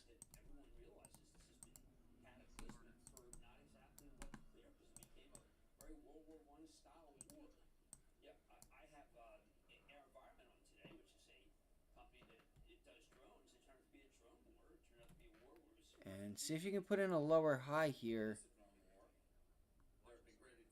at like 31. Hold on, let me see this real quick. No, this thing's done.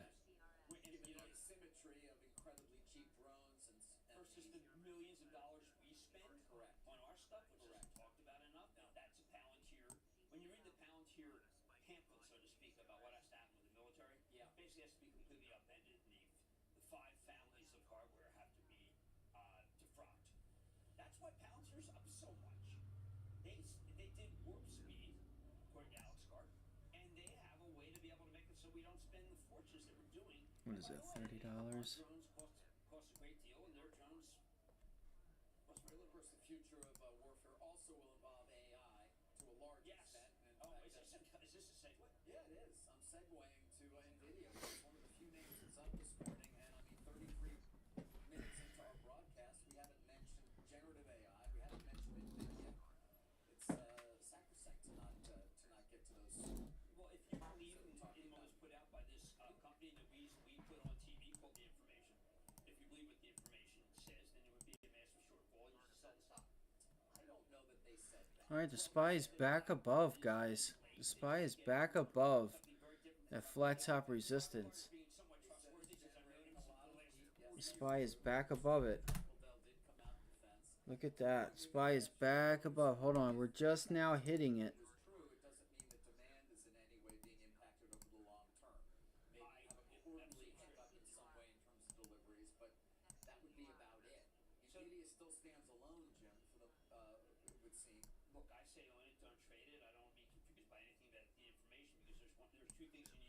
All right, I don't want to watch that. I want to watch this. I want to watch for bounce backs on JP. I would ultimately I would like to get like 244, 245 if I could, but it doesn't look like I'm going to. Tesla, SMCI pulling back.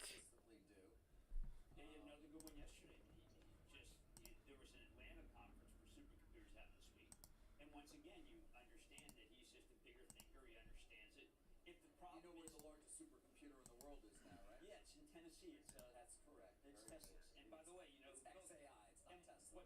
right? And what's incredible is that when you speak to Jensen, he'll just say they are amazing to work with. Yep. Remember, there was a conference call referenced by Elon Musk, which basically said, yeah, and they're good at it, but they are. This is part of the brain of why we should have self-driving. And this man Musk has thought as far ahead as Jensen. Yeah. No, Jensen has praised and basically sits in awe to a certain extent of what XAI was able to do. Yes. 2486, 25. Last week when he talked about the latest capital raise of XAI, some potentially as much as $6 billion. Did you notice, by the way, funds being raised by that company, post-market value of $50 billion for XAI. Again, I know it's Almost all of it going to go buying even more H100s and the like to increase the capacity. look at that volume, guys. The volume is. It's not in SMCI's best interest to have that type of volume up there. you can have the H100s, which is not the latest model, the H200. Yeah. This is all one generation of old H100. Right. It doesn't matter. It all works. It This all is works. a software stack. Right, because NVIDIA, that's what it's all I about. mean, it's why Rubin is going to work perfectly. That's next year's iteration. One of the potential candidates for Treasury Secretary, Mark Rowan, was actually speaking broadly about data centers and direct investment in the U.S. in particular at a conference in Hong Kong. We were able to get a bit of what he said. Take a listen. What we're watching is what I'll call this, global renaissance or industrial renaissance that is taking place. And the factors are not just the newfangled data centers. What's going on is nothing short of extraordinary. I mean, people forget the last 3 years in a row, the U.S. has been the largest recipient of FDI. It likely will be again this year. Massive amount of building. 3 years ago in the U.S., we allocated money for infrastructure, all under construction. 2 years ago, $52 billion of semiconductor subsidies. Not a single plant open yet, all under construction. A year ago, Inflation Reduction Act, $1.3 trillion. Everything under construction. Defense. NNE, ramping up. nuclear energy, And so what we're year watching 22 is This this is- incredible this demand is- for November capital Echo. happening Let's against keep the an eye. backdrop of a U.S. government that is running significant deficits. And so the capital raising business, I think that's going to be a good business. Mark Rowan again, of course, who runs Apollo, one of the giants in private credit, and still, I think we haven't heard any further reports. Just trying to see what. Worse certainly has been mentioned, I think, prominently. Was he? It's got to be a rejection point. There's a renaissance, or is he saying that we spend too much? I couldn't tell. No, he's saying it's a renaissance, and foreign direct investment in particular has been record-breaking. Obviously, money from the infrastructure bill and the like, and just the amount of building that's going on, in particular around data centers. He couldn't be more right. I mean, it's really encouraging to hear him say that, because what you're getting here is nothing more than an inflection industrial revolution in our country. And with the fact that Taiwan Semi has to come here and build things, the fact that all the companies who are in autos have to build things, it's a great renaissance. I wish we had the people. That's why we need the computers. That's why we need Blackwell, which is the latest iteration of NVIDIA. Just to close the loop on NVIDIA, what will probably happen is that the inflection will be pushed back from the January quarter to the April quarter, but it'll still be incredibly lucrative. I mean, Carl, when you hear these things, you think to yourself, how did Harris lose? I mean, you have an industrial revolution happening in our country, which, by the way, is creating jobs, not taking jobs away, because the robots can't do it yet. You have unemployment at 4.5%. could go to 3.5. But I think the reason why she lost is because her house went up 35% and your car went up too much money. And they're building. All right, so we have this little zone here at 25.75 on the daily chart. We're kind of just sitting up here. We're just sitting up here right now. There's a whole host of reasons about the use of new media, and really, I mean, the popular vote margins less than 2%. I mean, it was not a blowout, but it was enough. 250,000 if you add for the three state swing states. I don't think they had any. It's either they were. And then let's see here. Self-tallying what our network does. Boom. Did they ever listen to what the businesses do, other than Ned Canner and Khan, who knew to take the businesses that are crown jewels and try to destroy them? Did they ever listen to what happened? Like a Costco did. Letter U, Unity Software, I feel like that opportunity's gone. They're right off of the coming out the bell. That was a nice little rejection there. It didn't move much, but GDS shares resume trading, falling here. Gulf Delta Sandy. Turned out to be the greatest source of social change. Business is putting a lot of people to work, and they didn't like business. Witness the fact Company that they reporting wanted their earnings earlier. I mean, why don't we just take the Amazon? Why don't we take Prime away from Amazon? $18.97 the low, now down about 16%. GDS. Picture my wife. GDS Holdings following their earnings report. These enormous platforms. And Alphabet is too. They were the only companies that were against. PRFX shares popping again here, $1.17. That doesn't mean Papa Romeo 5 to try X-ray. Nobody in America thought these were the enemy. No one. The enemy was you couldn't get a cheap house, you couldn't get a cheap car, food went up a lot. The enemy was not Google. Shares halted now on a circuit breaker, PFRX. PFRX halted, guys. You yourself have called these companies nation states. Is that what PFRX? Hold on, what is it? PRFX. P. Why isn't anyone proud? Why aren't they proud of these companies? These companies are just fat. NVIDIA is an American company by a guy whose parents came here from Congo, who went to Oregon State, discovered everything. You don't need to. All right, there's that move, 178. So 175 did hold, and look, I moved. That's so funny that I moved this line here. It was at 175, and I fucking moved it. And I said, oh, I like that a lot better. I had it here at 175. That's hilarious. Oh, man.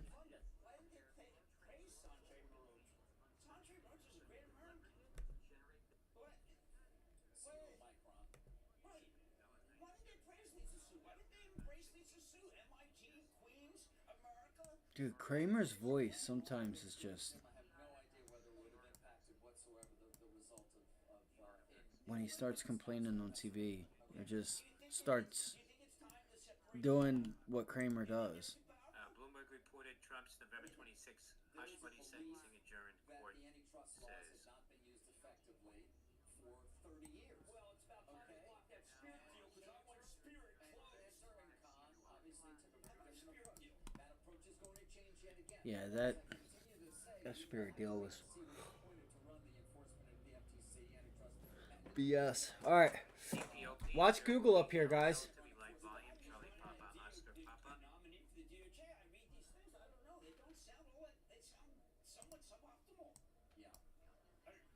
Watch Google up here. 178. I'm gonna pull this up right now. Goog. Where's the spy? Where is the spy? Where's the spy? Spy's bouncing too.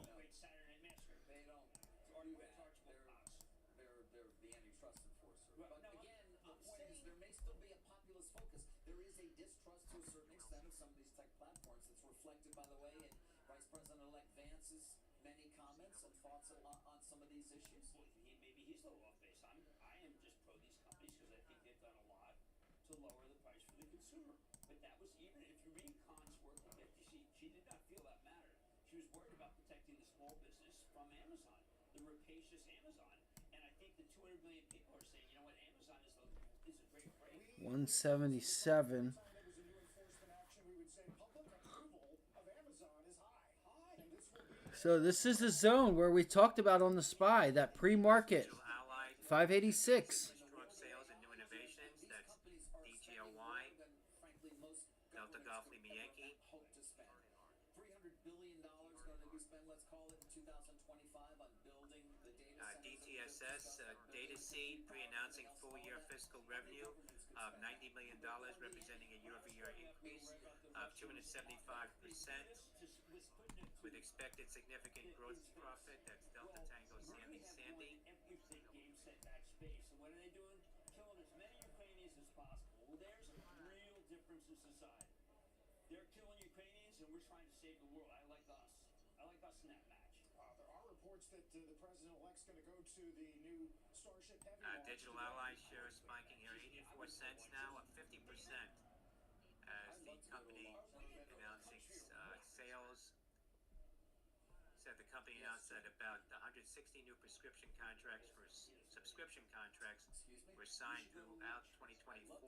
It's amazing. You go to Starship, as I've said many times, it's when it is up and running, it's going to have That's Delta Golf Lima Yankee. a number of areas, including Starlink, of course. Right. I'm going to go to that Russian launch. And what he's going to be able to put up on a regular basis in terms of new satellites that he's going to be able to unload from the Starship, given its capacity to carry them.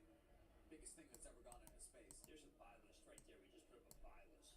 Excuse me? Exception of Nike, it's a buy list. I don't know about Lulu. Under 300 maybe. Intuit's having a big quarter. Warner Brothers Discovery, you know what Zaz is up to. Insight, no, they. Yes, Intuit's what. So Kramer was just talking about Intuit. XI show I Corporation announcing Come on, strategic let's cooperation pull it with back a little bit here. Pull it back, Google. market outreach for A AI pullback business. to 177 would be nice. It's not going to, and that's fine. That's okay. It's an interesting story. There's a stories on the tape. So they're talking about Intuit again right now. DOJ efficiency agency looking to allow you to pay taxes via a mobile app. Some call it a continuation of what has already been worked on, and that is simplifying your returns. PRFX shares popping here, $1.29. Shares resume trading. Anyone who has a small business will know that, but I don't know. David, Yes, Jen? Amazon under 200 is a buy. Okay. I'm sorry to be. It's right See, there. what David doesn't understand is that this is not meet the press. This is meet the stock. Is that what I don't understand? Yeah, meet the I stock. thought I'd wandered in to meet the press. I think that Walmart is another nation state, and they are doing great things. But no, we've got to focus on the fact that China is superior to us in every single way. And yet, I can't think of a single way they're superior. We have an inferior. Kramer just said they're. We have an inferiority. What an idiot. Kramer's a goofball. Bill Collins got me 9, and All we he do had is, me all we and do is CD talk Lamb. about how they need stimulus. That's all we talk about. What are you talking about? PRFX shares vaulted again on a circuit breaker. Papa Romeo Foxtrot. All right. Here goes the SPY pulling back. SPY pulled back. Google bounced. This is the trouble. I don't want to short this. Starts were a miss. 1.31. We were looking for 1.34. That's going to have implications for housing. We'll get a little Fed speak today at 1 o'clock with the KC Fed president. You can see the 10-year did get to 4.38. It's going to take you back about a week. Back to touch. Dow's down 390. Stay with us.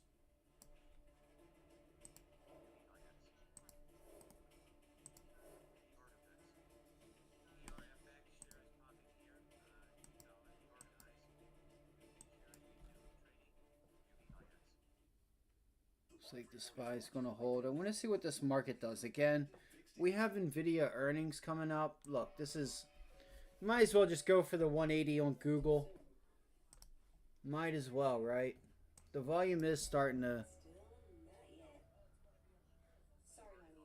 Let's see if this is a failed breakout. Let's see.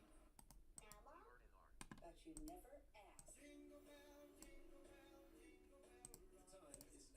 Find your perfect BMW at the Road Home Sales Event. Pre-owned credit of up to $2,000 plus 2.99% APR on BMW X5. Do you have a life insurance policy you no longer need? Now you can sell your policy, even a term policy, for an immediate cash payment. Call thought we had planned carefully for our retirement. But we quickly realized we needed a way to supplement our income. Boom. Friends sold their policy to help pay their If that ain't an ascending wedge, I don't know what is. Selling our policy could help with our retirement. I'm skeptical. So I did some research and called Coventry Direct. They explain life insurance is a valuable asset that can be sold. We learned we could sell all of our policy or keep part of it with no future payments. Who knew? We sold our policy. Now we can relax and enjoy our retirement as we had planned. If you have $100,000 or more of life insurance, So what did we say? don't cancel or let your policy lapse without finding out what it's worth. Visit Okay, right here. to find out if your policy So 580. 1-800-514-7800. Coventry Direct, redefining insurance. Across global markets, data underpins every decision that is taken. At ICE, we provide quality data and analytics. So we gotta hold 584. From fixed I gotta hold 580. We gotta hold 584. to areas like climate risk and the entire life cycle of a mortgage. To help inform trading decisions, our pricing and preference data covers millions of instruments. And in fixed income, our data can help reimagine your workflow. And energy, our oil and So these puts are already up. traders, while our energy transition data helps navigate the shift to a low carbon economy. In mortgages, our data covers the life of a loan, from origination to secondary markets. We can meet your data needs wherever you are. Whether it's pre-trade analytics, Keep again. I'm looking long because I want to see if the Qs can hold. for sound decisions, helping market participants to manage risk. I'm gonna give this a couple minutes here and see what happens. As the season comes to a close, Because if the markets do turn around, it's not going to be the Qs that I want to be short.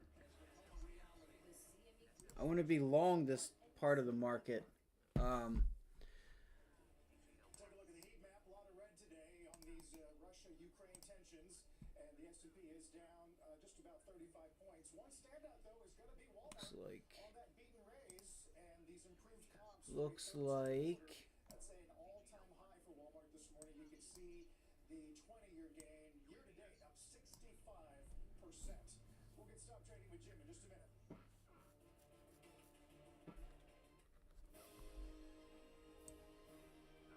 SAVA, Cassava Sciences, popping to the high. Sandy Alpha, Victor Alpha, up 3.5%.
Do you guys know if PRFX has any news behind it?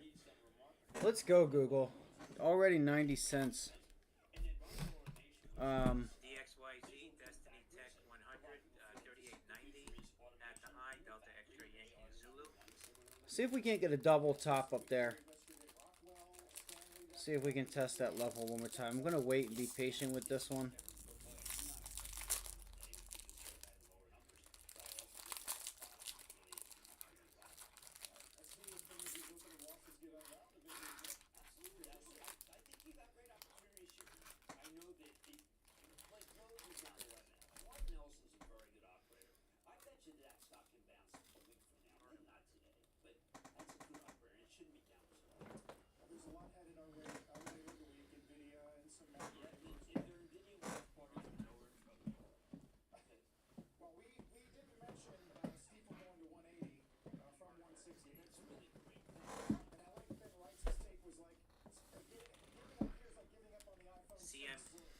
CPB, Campbell's shareholders overwhelmingly approved the change in company name to the Campbell's Company annual meeting.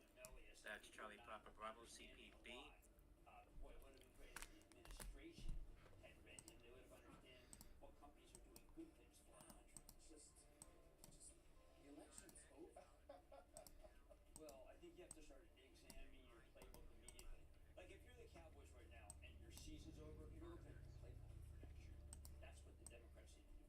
Playbook. No, the Democrats don't need to look at the playbook. You need to worry about what the people want them to do. Not what they want to do. How can we just get votes so we can do what we want to do? That's exactly what Kramer's just saying right there. And it's disgusting. I'm here to help you understand how to get the most from Medicare. If you're eligible for Medicare, it's a good idea to have original Medicare. It gives you coverage for doctor office visits and hospital stays. But if you want even more benefits, you can choose a Medicare. Like, get the point. People are done with Obama Biden shit. We're done. We're done with the Hillary. These people put us in more shit. These plans could even include prescription drug coverage with $0 copays on hundreds of prescriptions. And Medicare Advantage plans ensure that your covered medical costs will never go above a maximum out-of-pocket amount that you know beforehand. Most Humana Medicare Advantage plans include dental coverage with $0 copays for covered preventive dental services. Vision coverage that includes vision exams and yearly allowance towards eyewear. Even hearing benefits, including routine hearing exams and coverage towards hearing aids. There are $0 copays for in-network preventive services like annual wellness visits, mammograms, All right. and prostate exams, and $0 copays for routine vaccines and telehealth visits. You get worldwide coverage. So what are we watching for? Urgent care when you travel, so you can have peace of mind when you Well, come home. And of course, you should be able to see the provider. QQQ. This was support yesterday. It broke this morning. Watch for rejections at 500. You have a nice hold at 495. What else? 490 would be the lower part of that range. You're bouncing back into that zone now. Does it reject it? It tried to hold it yesterday. You had news with Putin and stuff today that broke it. You know, I think the only way you break back above there and hold is if NVIDIA does well. So, do we see some de-risking in front of NVIDIA earnings? That's what you have to look for. You'll find it in time and sales, the tape. QT announcing enhanced partnership with Larky. So I liked this 178 rejection. They were 75 cents. They're now almost $1, 95, 90 cents. I'm trying to see if I can get a bounce back, which I'm not going to, though it seems, on Google. So what I'll do is I'll wait for a pullback into like 176 or so.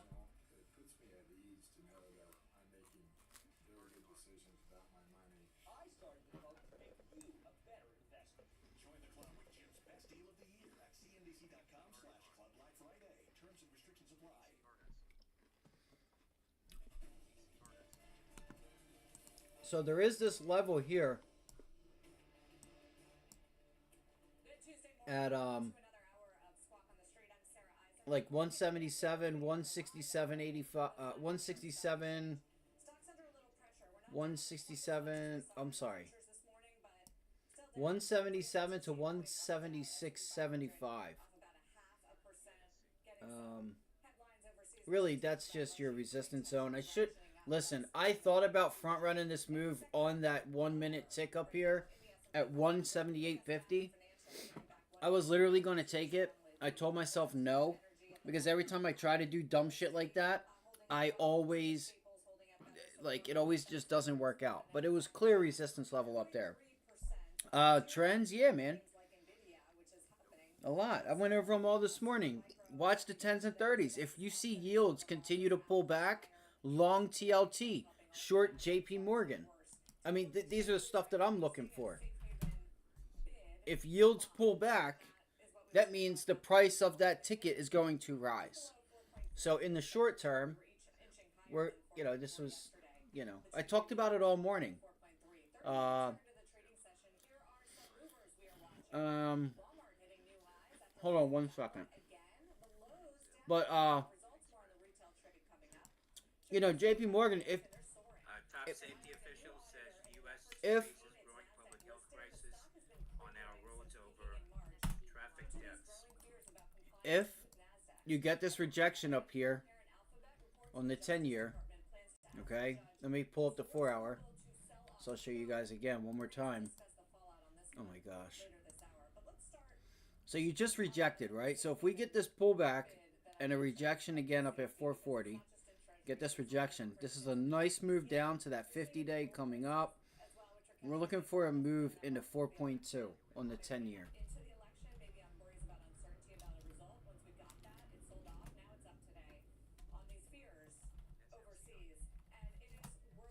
I think this is the biggest here, the same double bottom. Those yields pull back, this is going to rise. TLT in the 94, that rises. Yields pull back, you have this wedge. Right here, this is the breakdown. You got the bounce back in the 244. That was the entry point up here at 244. And you want to look for a breakdown on JP Morgan. You might have to give it time. Let it show you that it's going to break down. Let it show us that yields are going to pull back. Oh, you're good, Axe. You're good, bro. So that's one that, like, you can use. Tech has kind of been stronger, and that's because yields, it seems as though yields should start to give us not just a pullback just for the sake of selling off, but just they've done so much. They should give us a pullback. So we'll keep an eye on that. Google, I was just about to front run this move here on Google, and all right, so we have support, a little bit of support here. If I get another opportunity at 178, I'll take it. All right, that was a nice little trade. That would have been, that was probably 40%, maybe less. I don't know. They were 74, 75 cents. They went to just about $1. Sava. What's Sava doing? Nothing. But yeah, I'm watching Google. I'm watching banks. I'm watching yields. All right. For those reasons, I want to see here what happens with Google. If this high, so this is outperforming the market. The SPY is not at yesterday's high, right? So I don't know what's going to happen, right? Because we have NVIDIA earnings tomorrow afternoon. Tomorrow afternoon? Yeah, tomorrow. So we had Walmart. Oh shit, Walmart. I forgot about Walmart. Okay, Walmart got back above. Shit. Hold on 1 second. Damn it. Google's going to pull back. So we have the 15-minute trade line in VWAP here on Google. I'm kind of waiting to see if we're going to hold this 177 level. All right, 177 right here. Let's see if we hold this zone. And if we can get like a double top or something, and then look for that pullback may even take us, honestly, guys, back down to like past 176, and you could more than likely probably get a pullback and break 174, 173.50, and you could end up back at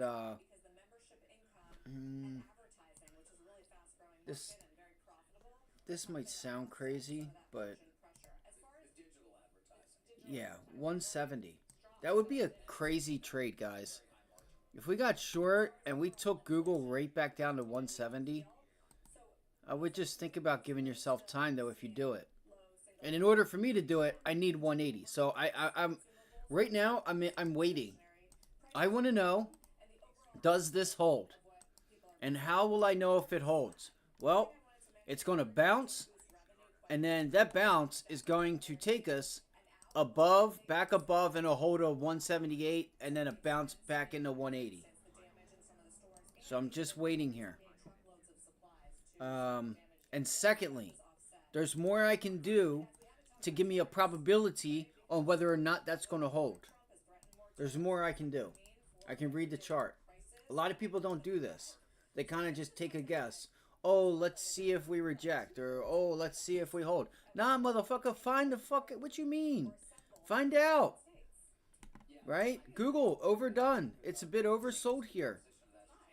All right, so there's a probability. There's another probability right there. Here's another one right there. So let's look for this pullback to hold. I want to see 176. I want to see this whole area hold. I'm watching this zone. 176. It's about $1 wide. Let's watch this area right there. Let's watch that area. You kind of don't want 177 to hold or to break, but I could see it breaking near term. Or it could consolidate. That would be better. If we kind of just did this, like you bounce, you pull back, you bounce, you pull back, and you put in lower highs, and you consolidate here, bang. I would look for a breakout later in the day on Google. There's my game plan. Oh my gosh. Alright, that's my game plan. If we don't hold, we don't hold. And that's okay too. Because what I can see is that it looks like we should get a pullback down to 176. That does look like a high probability. And if we get that, then we have a nice long that could... Oh my gosh, again. And this is why I wish I could lock my indicators. Look at that. Damn, $1.10.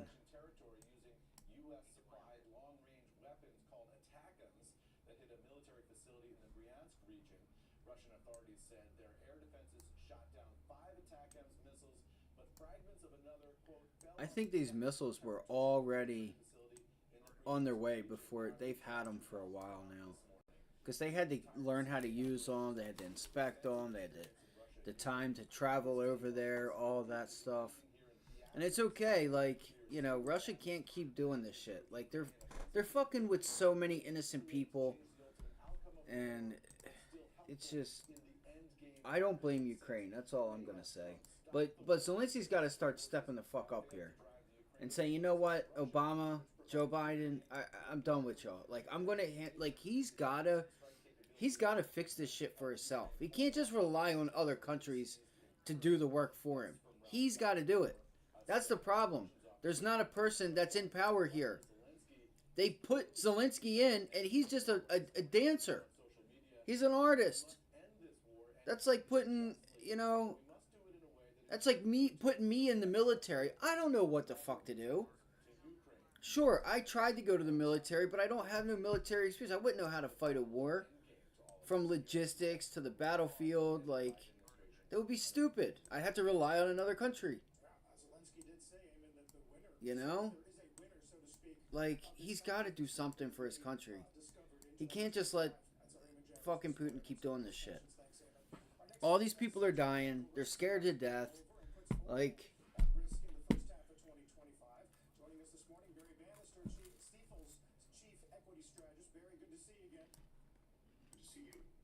You've been talking about correction risk for months now. I wonder how that's evolved, either for the better in light of a new administration and potential animal spirits, or maybe the other way. Well, one of the things that happens in the market is that over time it passes through phases. In October, both a year ago and 2 years ago, the market was at its lows and pessimism reigned. Then we went into skepticism about a recovery, whether we would have a hard landing or soft landing, and then we transitioned into optimism. I see two things here. I see a cup, I see a handle, and a chance to blast off. Let's see what happens at this level here. But I also see this inverse cup and handle, which would make more sense. Right? This one. That, to me. And then there's your boom, boom. That makes more sense. The inverse cup and handle to me. Everything is lined up for that. Right. You did say, though, the train is approaching crazy. IRBT, iRobot, shares now up about 4.75% in the Romeo Bravo Tango. One of the nice things about being on the sell side is you can attempt to be clever and might be right. Crazy town would be things like the fact that we're going to have probably a surge in fiscal with the Trump administration. President-elect Trump is a nominal GDP guy, meaning both real GDP and the inflation component. We are a long way from having to worry about what's called stagflation as a major economic risk. So we could use for more nominal GDP policies, and that includes fiscal. So therefore, the Fed will stop cutting rates. I have no doubt that we will stop at 4.0 on January 30th, 10 days after. Give me 1 second, guys. I'm sorry. I know I keep flipping back and forth. The thing is, China has to resolve its liquidity crisis. Otherwise, its liquidity trap is going to cause it to spiral. So China stimulating will stimulate the world. Question is are we going to break this 20-day moving average? And then lastly, you mentioned That's what I'm curious about. been festering for 4 years. I have my doubts about whether the administration can handle or solve all the problems quickly, but I also have I can't, and I'm not going to. I'm not going to pay up for those puts. I'm not going to pay up. So defensive. Nice job, though. For anybody that just went ahead and took them up there on a failed breakout through 178, nice job. Nice job.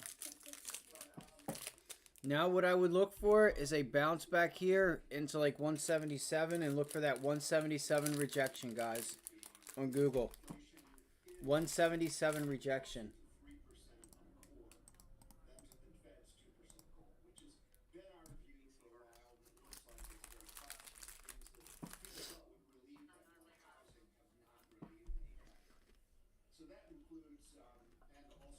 PRFX, getting another pop here to the intraday high. Papa Romeo 5 Trend X-ray.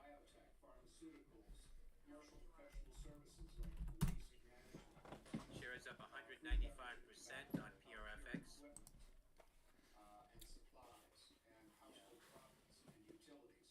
So that's where we have been, albeit early, and that's what we're DXYZ, Destiny Tech, shares popping $40.75. See, this is what I don't like about SMCI. They want to charge a high premium for these, and then they want to just stick to price action. You know what I mean? Like, they just stick it. Like, this is not movement. I mean, it is, but it isn't.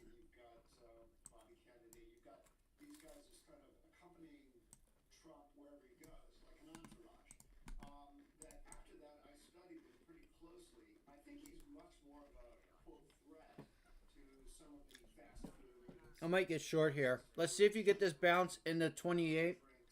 I'm going to go for the short.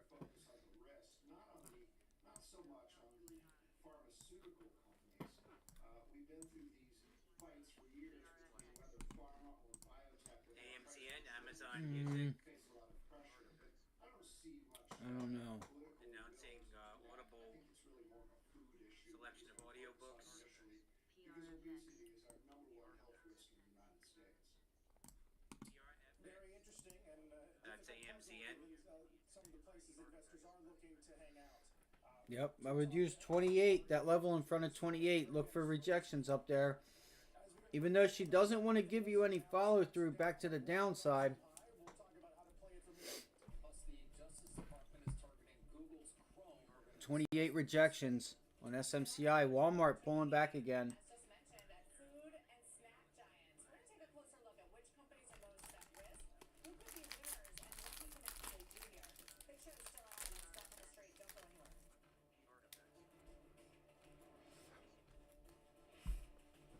It's Stuff on the Street. Don't go anywhere. This holiday, Verizon will turn your old or broken phone into a gift.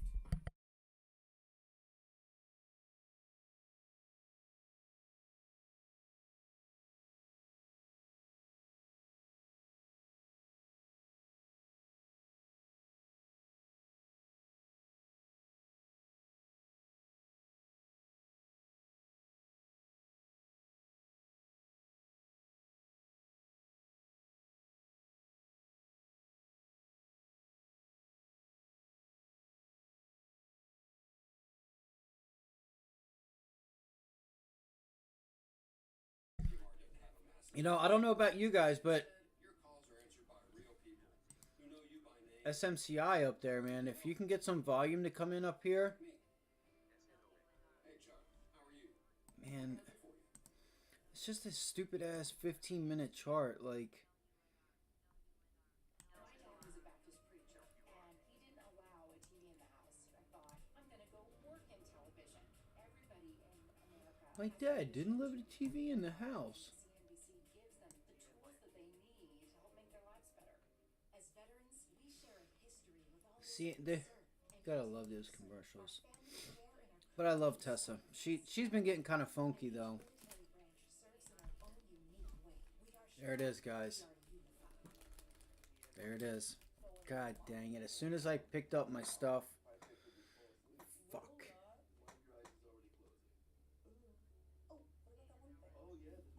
Anybody take that in front of there? This is what I don't like about SMCI. It doesn't want to give you the follow through. At least finding it on Zoom is easy. Jansen's Market. Our ovens are busy making fresh bread daily. Our produce is local, fresh, and hand-selected. Our meats are the finest on the market and cut to order. Our chefs offer an extensive selection of already prepared meal options. And call us today and be a guest at your own holiday event. We can handle everything, or just the hard stuff. Even holiday dinners for two. Make your next special occasion delicious. Any way you slice it. Yep, they're selling it, guys. Better than all the rest. Cater to you. Oh my God. New highs after raising its guidance again. Our next guest expects the stock to continue its significant performance and names it one of his top picks of the year. Michael Baker, D.A. Davidson, senior research analyst, joins us now. He's got a buy rating on the stock. Price target. It's not good. It's been a winner. If you took this, Expectations, Michael. How do we look at Walmart I would be thinking about taking some of it off while you can still manage risk. for the consumer? Well, I'm with you saying Walmart Just not getting the volume that you should see there. the consumer is spending It could still come, but a little bit choiceful with their spending, so Walmart is well positioned there. I'd be getting worried now. Like, I wanted to see that break, and I would want to start seeing us now start to really pull back. Looks like you're trying to hold this little level here. Like, look at the volume. The volume never increased. That might change things. Unless they're just, you know, kind of trying to. You got to remember, sometimes the market makers and like participants, and they'll, you know, they'll kind of just screw with people's heads, and there it is. Finally, there it is. The market share growth. So they're taking share And look, it's not. You're not even getting paid on this. from the high income. Look, you've just moved. Who are they taking This move. from? Who gets hurt by that? You just moved 2% in one candle, and these went from $1.40 something to $1.56. This is why it doesn't make sense to trade SMCI right now. At least options. You gotta short it if you're going. Like, you got to either buy the stock or short the stock right now. And even then, I don't even know what the premiums are. So that could also be a losing game too. Look at this. Right back to the entry price, guys. SMCI is scamming right now, and that's ridiculous. There should be no reason why people can't make money on this. That's crazy. Like, this is some good trading, and this is a really good setup. And just like yesterday, they're not paying. That's crazy, bro. So many people are going to get scammed on this today.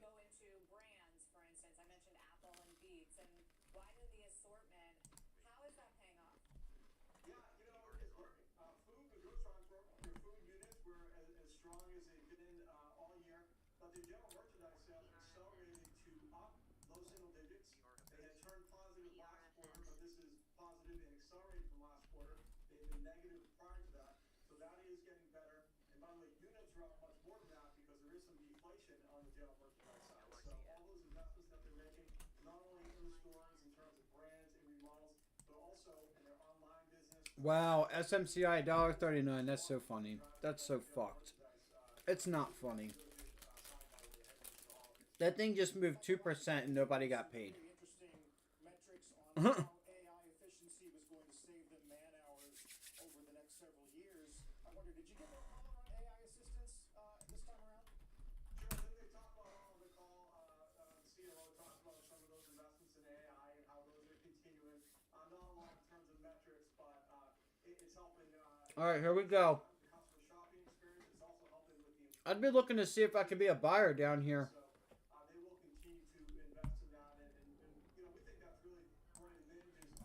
Maybe not, man. Scale in retail, and they have the ability and the capital to invest in these types of things, and that just perpetuates the shopping experience and again the associate experience and happier associates being happy. This is going to be interesting. This is going to be really interesting. Where's the spy at? How's everybody doing this morning? What are you guys okay? What are you guys watching? Let me know what you're watching, what your what your thoughts are on it. Like, fill me in on your trading. Right? That way you have, even in the comment section, you could say how you were feeling, what you thought the stock would do, where your entry would be, the type of trade, whether you were long or short, at what price, and let's see if it happens, And put down some of the things that you're watching and why you're watching it or something, even just saying, like, even just typing in, like, some of the tickers that you guys are watching. Give me something. This is why I fall asleep on the streams, is because I don't have anybody to talk to on here. And it's not your guys' fault, It's really my fault that I am not as entertaining and whatnot than I should be.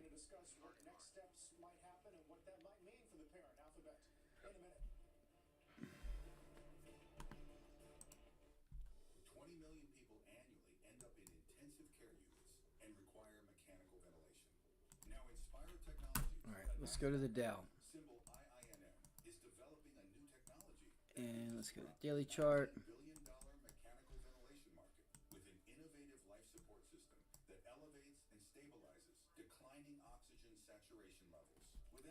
Come on, Dow. Dow should be able to bounce here. They're still selling Google. The world holds on to old ways until it can't. When Bitcoin was born, it broke that endless cycle. With HODL, there's Bitcoin exposure in a zero-fee exchange-traded product. Search the ticker HODL in your stock trading app today. Investing in the trust may not be suitable for all investors. Investing involves significant risk, as the value of Bitcoin is highly volatile.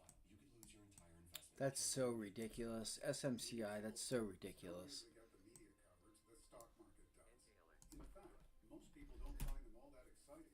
But if you're looking for the potential for consistent income that's federally tax-free, now is an excellent time to consider municipal bonds. All right, so JP Morgan's right around that level now where Call and talk with one of our bond specialists at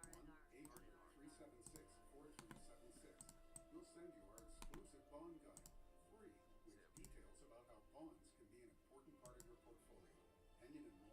Look at that. Bang, right there. That's more than likely the entry if this thing's going to pull back, guys. On JP Morgan. Oh, now it's saying on the 3-minute we're above it. That doesn't make any sense. Okay, never mind. Take that back. I never understood that. What's down the road? As energy demand continues to rise, we are harnessing breakthrough innovations to increase production in the U.S. Gulf of Mexico. Our latest deep water development, Anchor, produces previously inaccessible oil and natural gas, allowing us to deliver. All right, Spy, what are you going to do? Are you going to reject here or what? Everyone can follow their own road. What are you going to do? That's energy in progress. Again, if you guys want a little insight to what could happen here, if this could reject, keep your eyes on yields.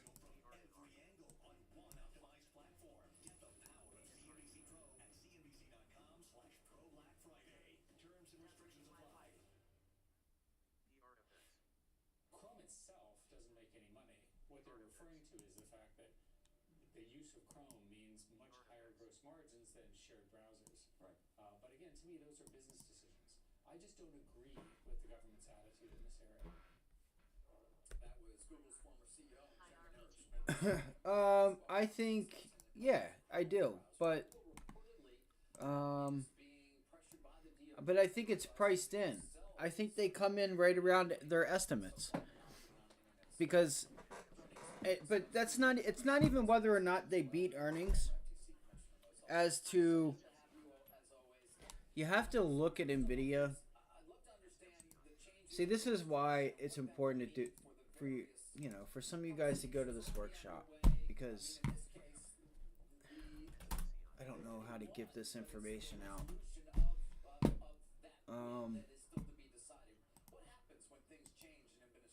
I'll keep it at that. I think they do.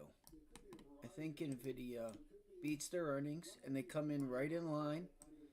And I don't know if they raise guidance higher. I think, I'm just going to say this, guidance has already been raised. So I feel like they're just going to stay on the path that they're on until something changes. And the path that they're on is already an increase by anywhere from 10 to 20%. 10 to 15, 20 on the high side. They were growing at a 30% clip. So I think now we start to just, they dial it back.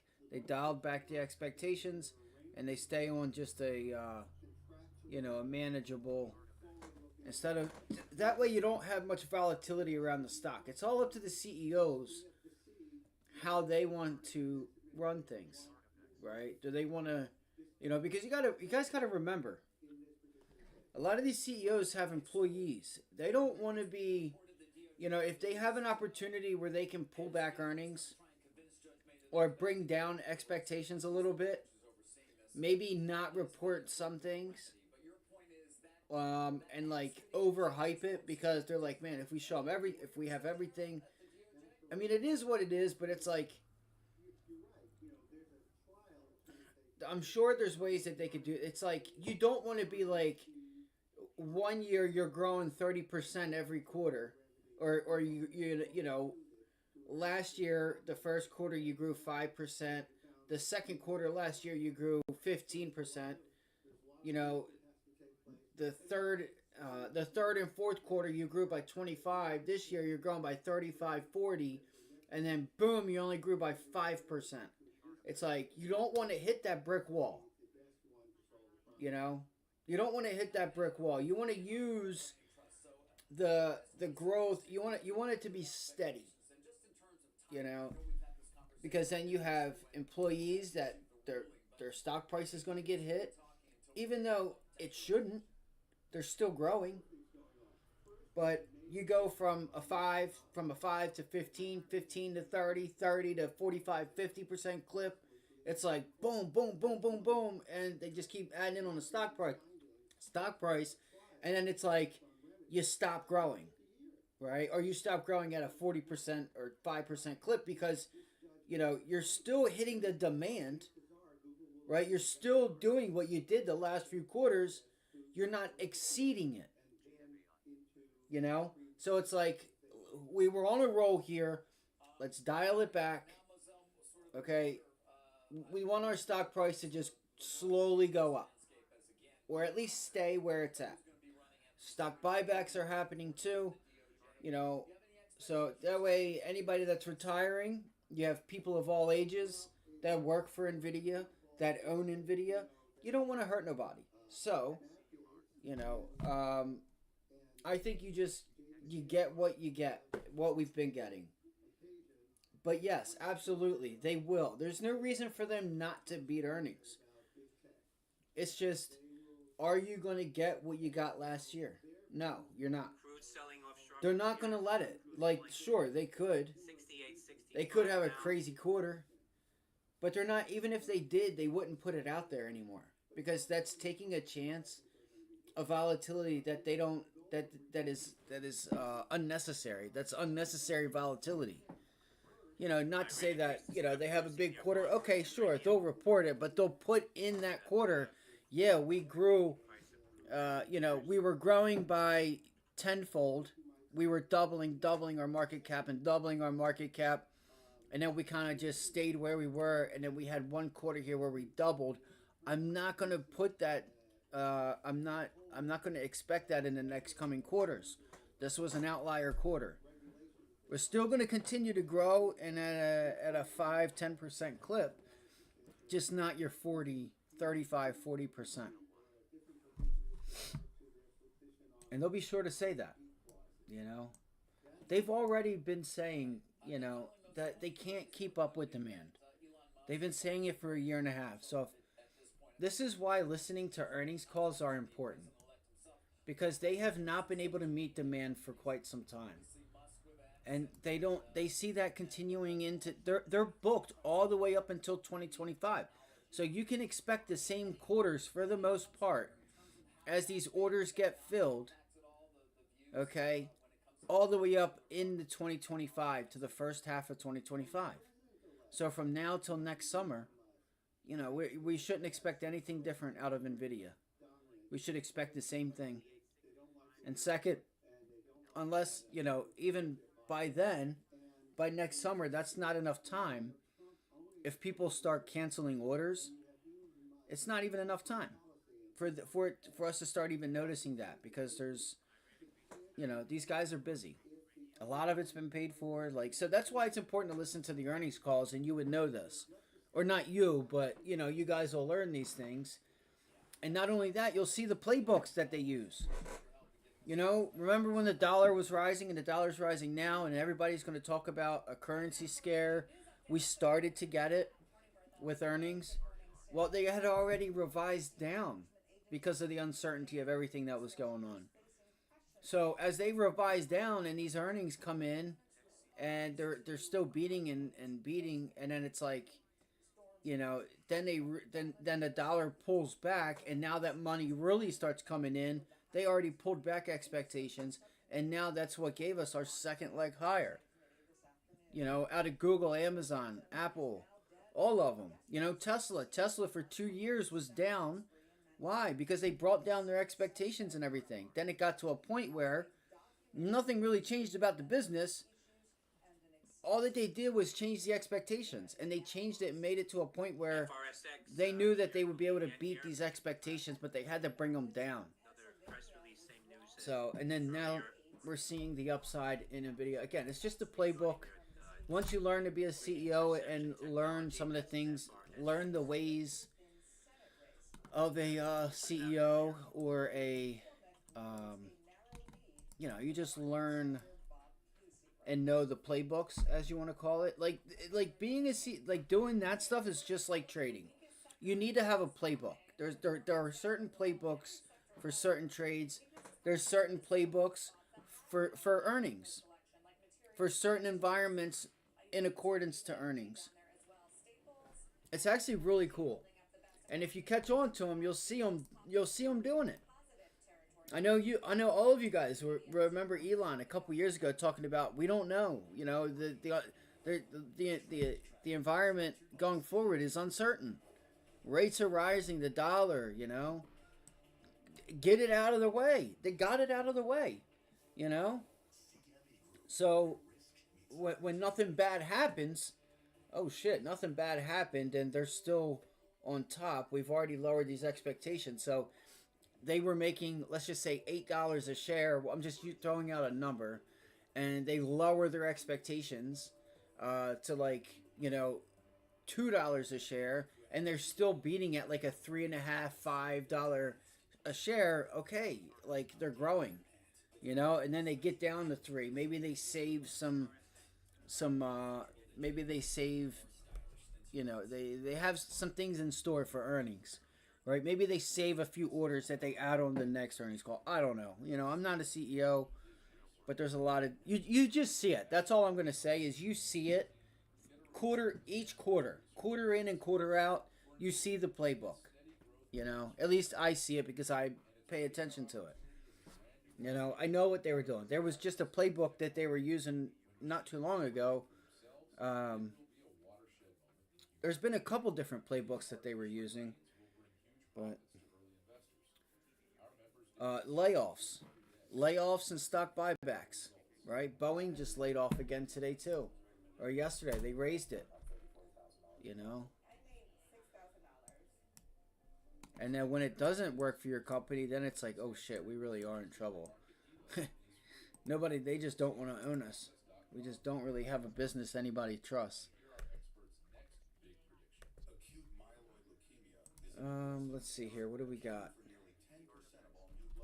All right, let's get back to business here. I guess I'm not going to have a trade again today either. Oh no, there was my long. I was sitting here talking the whole time. Did anybody take the long on Google there? It's not that it was a killer trade or anything, but you definitely got the reversal there. There was money to be made on that. If you did, congratulations. On the reversal too.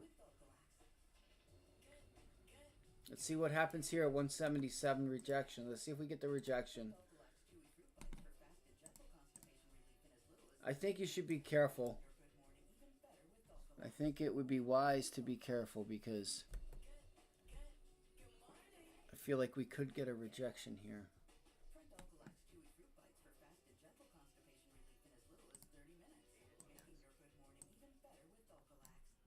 Remember when we took that trip? In that car.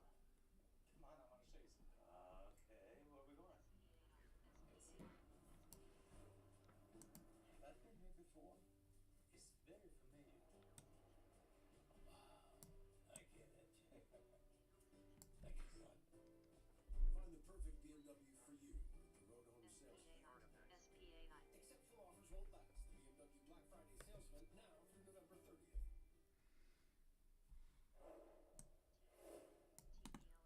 Markets this morning open with some losses following these headlines out of Russia and Ukraine. Although NASDAQ has gone green and the Dow rapidly unwinding some opening losses.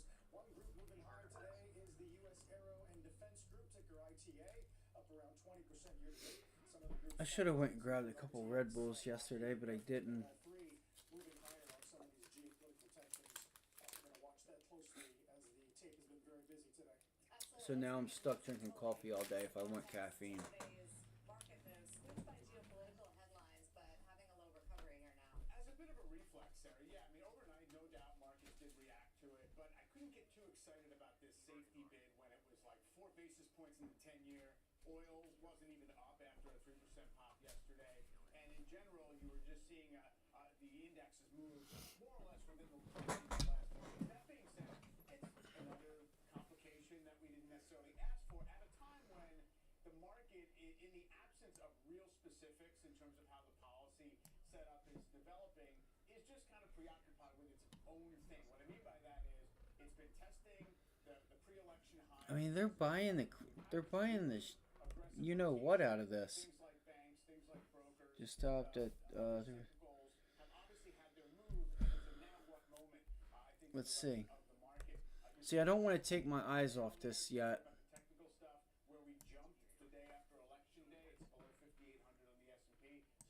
don't want to take my eyes off this. And see if that makes a difference. Bigger picture, I feel like the starting point has been challenging for this market. In other words, if you said under the incoming administration, we're going to have even lower recession. This Google trade is weird though because I feel like we've pulled back a lot farther than we should have. Those things were not unanticipated or not priced into the market. So I think I'll look at Tesla. Just give me 1 second. decent things from the economy, and it could still get better from here, but the market is not. It was not a massive positive shock to the system. Some things perhaps unexpected choices for HHS, of course, which has been pressuring one key part of this. I guess I could go there. Let's see. Down. Boom. Is down sharply from its highs. Now, in part, they also reported a quarter that was not particularly well received as well by investors. It's true. Now, that was kind of like a lot of momentum money in there, and I am struck by. I just wonder if we're going to test 175. I am kind of curious. The consumer product, the food names, in anticipation. Because I'm thinking, like, we have a lot. We have some decent volume here. We have this guy in the job that is going to have all these implications. Like, if we could take, you know, I have it up right now. So these options are a 175 short. So these are 175 puts, but look at this volume. Don't fight it. Look at that. You know? 100%. NVIDIA in particular today, it's really interesting because it's like NVIDIA is moving in a So we rejected it. We got above it. I'm just upset that I did not take the one. I had it right in the palm of my hands. I had it in the palm of my hands.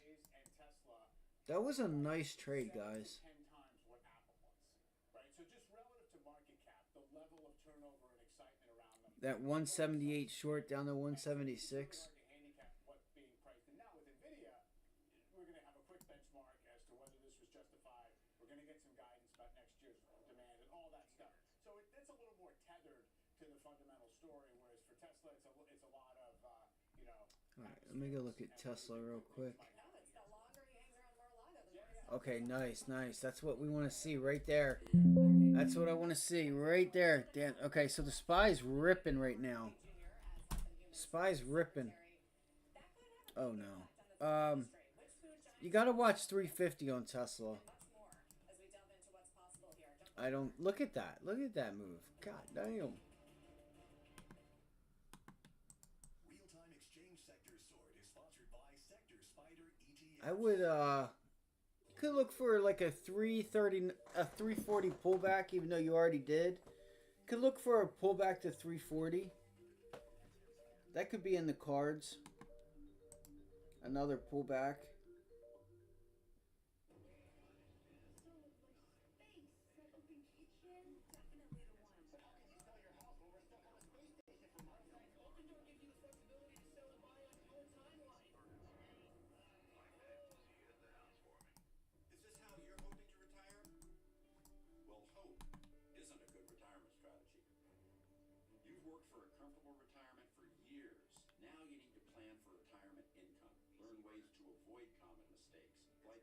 Conservative or not setting retirement goals. Have someone on your side to keep you on track. Call for Fisher's Comfortable Retirement Kit with the help you need to make your retirement a success, including the Investor's Guide to. I was over here looking at the SPY. It's not quite there, but it's flirting with if you see the SPY pull back and get inside yesterday's range at what is that, 587. And I look for that range from 587 to 589. This is crazy. This is seriously insane.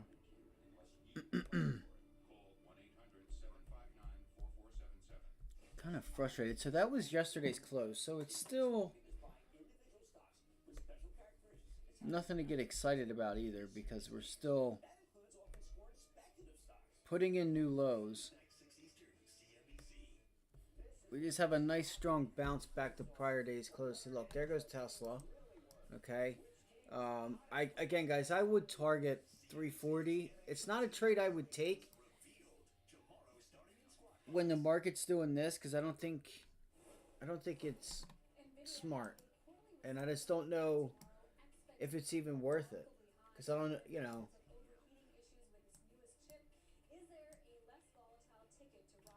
like how much money are you actually going to make on a 344 to 340 put or short? That's a decision you have to make within yourself. Shares of AI C3A You know? popped to the highs now up about 20% Oh my goodness. after Microsoft announced a collaboration with the company Wait. to accelerate enterprise AI adoption. That's Alpha India. AI? Just about Look 20% at this. now. When did they say that? I didn't get the news. Dude, there's so much going on. Look, guys, again, I can't even zoom in. There's so much shit that is wrong with these charts today. Ever-changing needs. As an advisor, As their RA custody services provider, I see my client's success as my own. Because when they grow, we grow with them. for over 25 years, we've been committed to RIAs. and that's why I chose Trade BMR.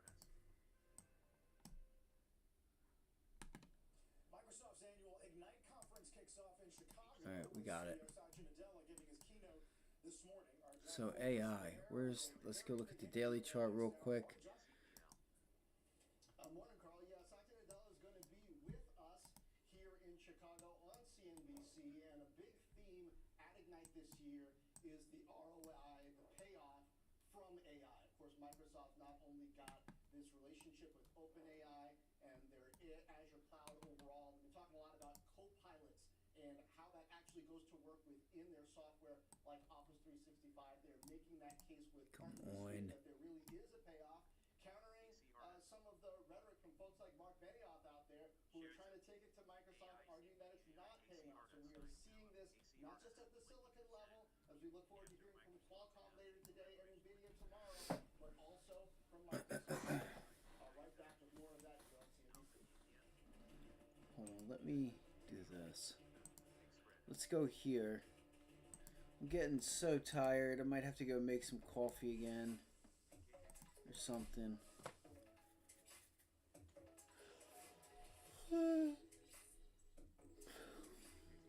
Been up since 4:30 this morning. Okay. AI.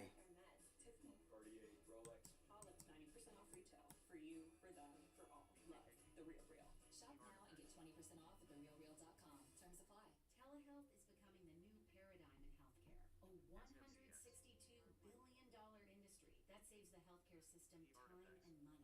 Now a new leader in telehealth has emerged. VC Health, NASDAQ symbol VSEE, the sole provider of telehealth for NASDAQ. Look for pullbacks on AI. See if you get a pullback there. There's some news with AI, so you got some volume with it.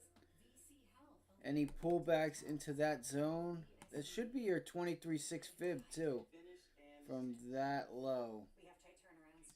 DJT Business helps us deliver. Okay, client wants his head bigger. Wow, fast response. Sit. Oh, even bigger. Sit.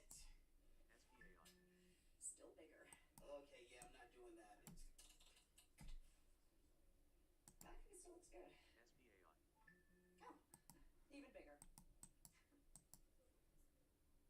See, every buy and sell decision for the trust portfolio. I could never have duplicated all that information on my own.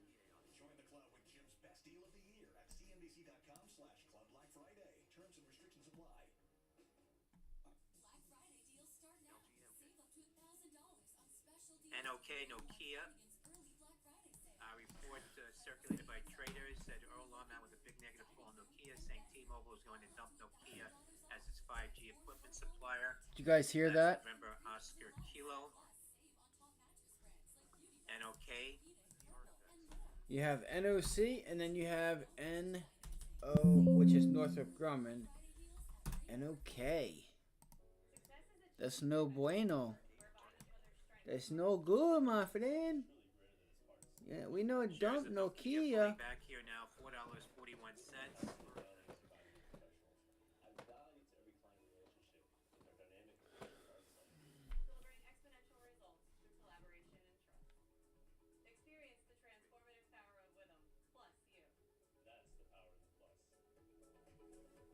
What are they doing? Selling into it? Hold on. Make America healthy again. You've heard the slogan from Robert F. Kennedy Jr. on They think just because it's Nokia, they need to buy it. Look at them. You can see the few that are buying it. What do his proposals around big food actually look like, and how might it impact these companies? We know investors are worried. Shares of big food companies have sold off as much as 4% since he was floated as the nominee. So what is in store? Kennedy has called for banning food additives and chemicals. He will oversee the FDA if he gets approved. So changes are possible. Specifically, he's gone after chemical dyes, famously in Fruit Loops, which he's called out. Red 40, yellow 5, yellow 6, blue 1. These are the ingredients. Europe and Canada have rules to limit their use or to label them more prominently. And that's why companies that already use different ingredients overseas, like Coca-Cola, Pepsi, Mondelez, might be in a better place to deal, according to Citigroup. On the flip side, Citi says Keurig Dr. Pepper, Monster Beverage could be more at risk of higher costs, margin pressure on this because of bigger U.S. exposure. Besides Kellogg's Fruit Loops, Bernstein points out foods with dyes include Fritos and Cheetos from Pepsi, Lucky Charms at General Mills, Kool-Aid and Jell-O at Kraft Heinz, Jolly Ranchers at Hershey. Perhaps more consequential, though, Kennedy has also called for getting processed foods out of school lunches, and he has said he wants to bar food stamps from being used to buy soda or processed foods. As of August 2024, 22.5 million households are enrolled in SNAP. That's the food stamp program. 42 million people. Now, important to note, And they are trying to buy this thing up. under the jurisdiction of the USDA.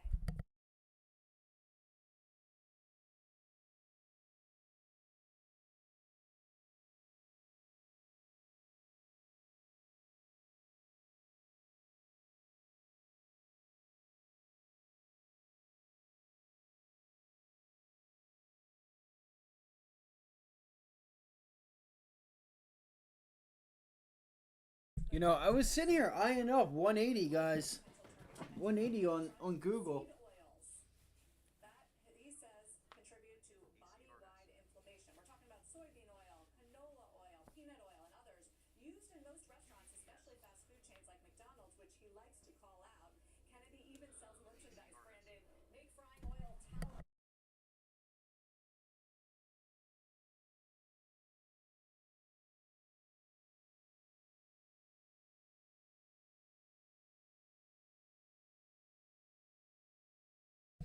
All right, here we go. We're going to find out up here. Let's see what the overall markets do, and then let's see what happens up here. I do apologize. I am tired, guys. I'm trying to, you know, stay entertaining a bit. It's not even about entertainment. It's about making our money. It's about breaking bread. That's what it's about. Walmart, new highs. What should I put up? Tesla. Again, ask yourself why you're watching some. SMCI did nothing but scam this morning. So glad I did not take it. DJT, not really doing anything. My favorite right now is Google.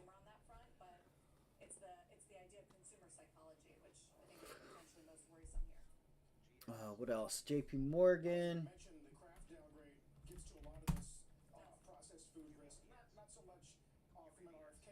JP. 244. So according to JP Morgan, Sprouts Farmers Market, which is a public More. Oh, DJT. I forgot about DJT as well.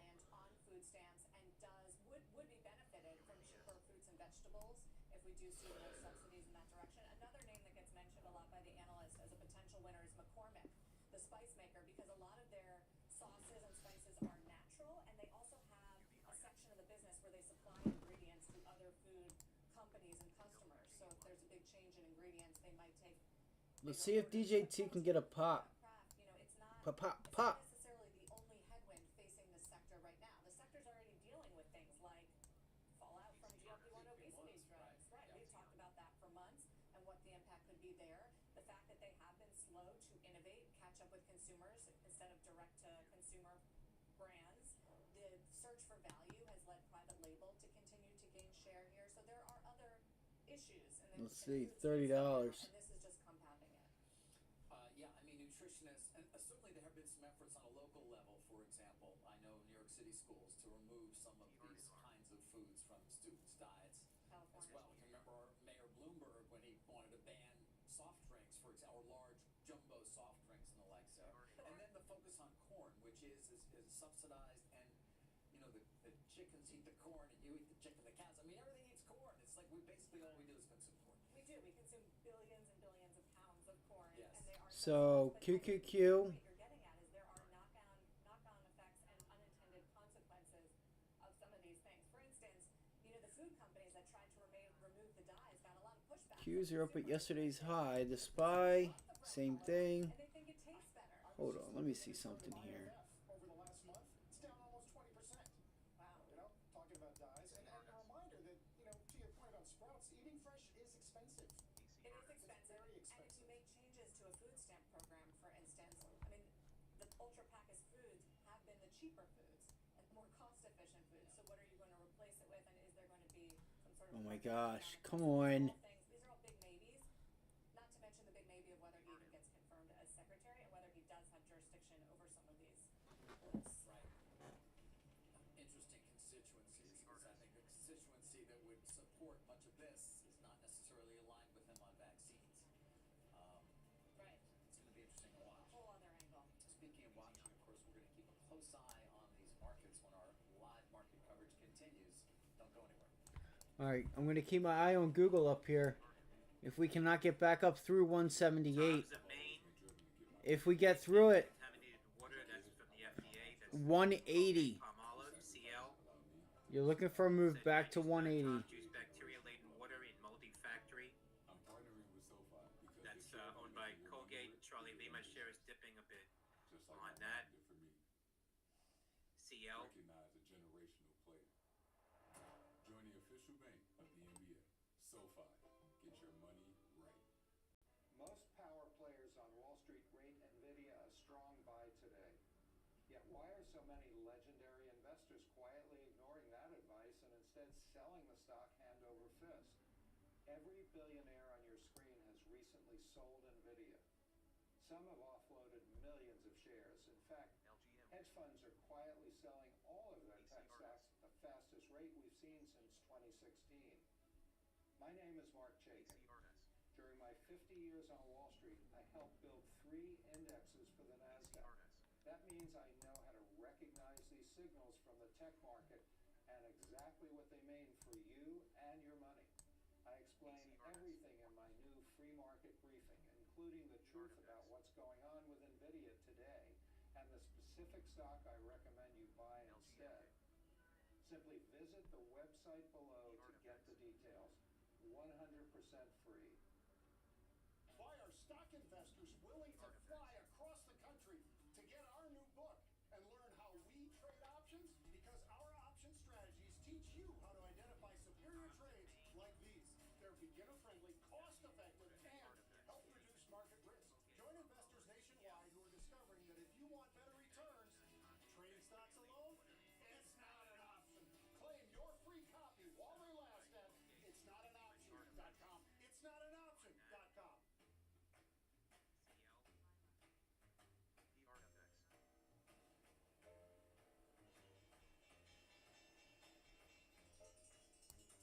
What are you going to do, Google? Everyone has goals and dreams, and everyone deserves a way to get there. Wherever you're going, getting there starts here. State Street. Invest in your future with DIA, the only ETF that tracks the Dow. Salary negotiations are really awkward. Learn how to negotiate a higher salary with CNBC Make It's new online course. If you don't fight for yourself, nobody else will. Register at cnbcmakeit.com/salary. Special offer ends November 26th.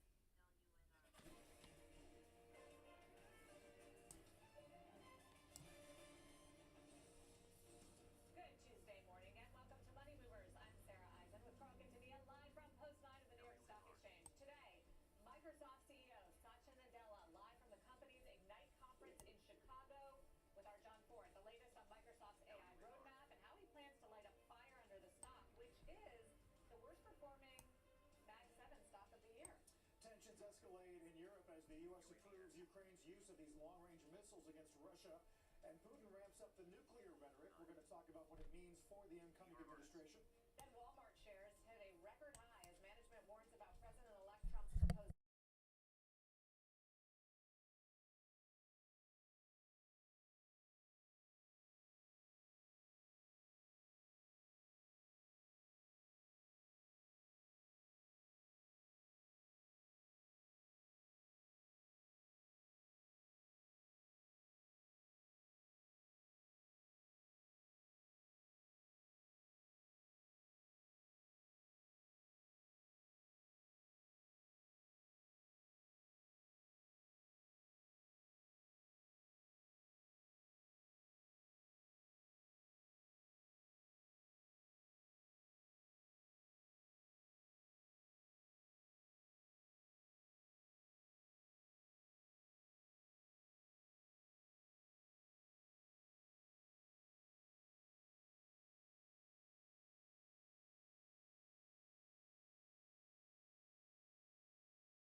That's totally changing. I mean, I'm sure that you're playing with AI, but according to playing with AI, it is going to UAL in the news again. I think that the Fed has demonstrated that they see through the tariffs, and I'm going to defer to their ability to assess it. If you look at the rhetoric about tariffs versus what Trump implemented in Trump 1.0, there is a schism between the two. Between what Trump may actually do and what he's talked about. But I think that Trump is trying to handle a structural issue that the United States has been at a disadvantage, and he's trying to handle that through tariffs, which reasonable minds can debate whether that will be effective or not. So all of PRFX getting another pop here. Makes $1.40. Papa Romeo Foxtrot X-ray. One question would be, how much exposure do you add at this point where we've already seen such a dramatic rally? Yeah, so we're overweight equities, and I would still be overweight equities going into 2025. Once more, I think we're going to see a record high again 50 this year so far. Maybe we won't get a 50. AIoT getting a pop here. Here it's an under $10 pick from If these Zacks. structural changes are in place, Alpha if we can India have a Oscar fiscally Tango. responsible house, depending on who the Treasury AIoT. Secretary is, depending on how the Federal Reserve reacts, and we see this structural changes in terms of utilities, technology, and the way interest rates flow. If interest rates bring inflation under control, yes, I think that we should be deploying more capital to the equity markets, and we can be very confident going into 2025.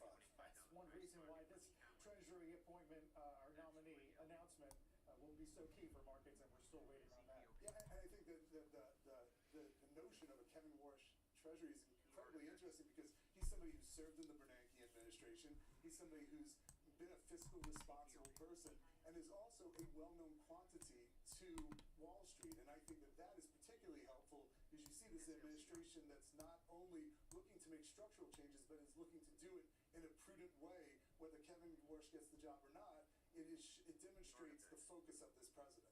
For sure. Alan, thanks. Good to see you. It's great to see you. Kicking off the hour. Thank you. Let's turn to Walmart. The stock hitting an all-time high today after reporting beats on the SMCI Super Micro shares at the highs over $29 now, up 35%. Sandy Michael Charlie India. He's upbeat on the holiday season this year, saying it's shaping up to be similar at this time than last year. Halloween and back to school are good. Let's see what happens up here. Market's trying to put me to sleep, y'all. I want to see what happens here. You have volume, so you should get through it. You get through it up here on Google. 180. SMCI they were just talking about. So that must have got through its zone, which we can look at real quick.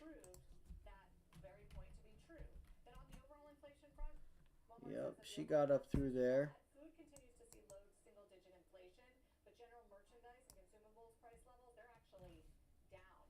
Nebraska files antitrust lawsuit against heavy-duty truck manufacturers over plans to restrict diesel truck output in favor of EVs. What the hell did he just say? That they said? Not just for value, but for convenience, too. He told me that a lot of the 30% of the online orders actually paid extra to get items delivered faster, especially food. You want to order that food, get it to your kitchen fast, you pay up to get it in an hour or 3 hours, and sort of took a dig at other food delivery. Didn't mention Amazon by name, but that it helps to have physical stores within proximity of delivery and not just warehouses. Yeah, you don't have to build out that network, and no question. U.S. e-commerce up 22. The other thing was the CFO on the call said that they rolled back prices on 6,000 items. Half of them were in grocery during the quarter. And it'll be interesting to see how much, if Target gives us a similar number when they print this week. Right, they're taking I mean, they're absorbing it, and Walmart's able to do that on the margin story because they have these fast, profitable businesses like online advertising growing double digits. So that helps. Also, the income that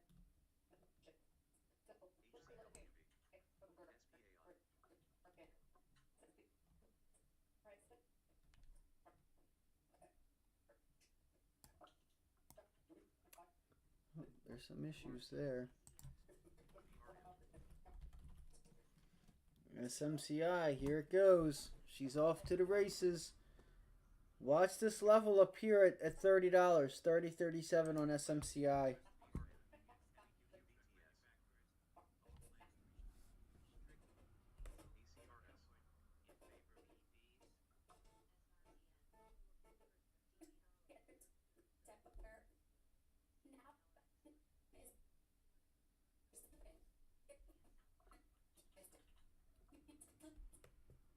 Come on.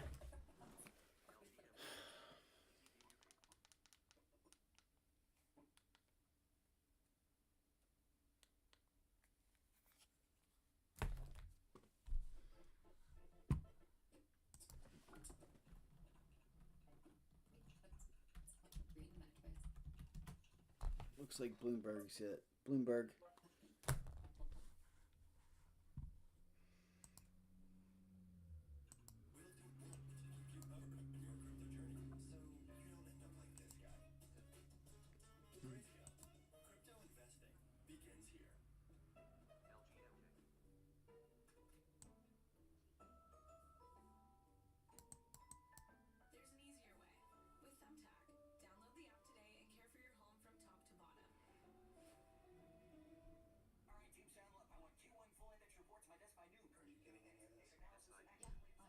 meeting notes.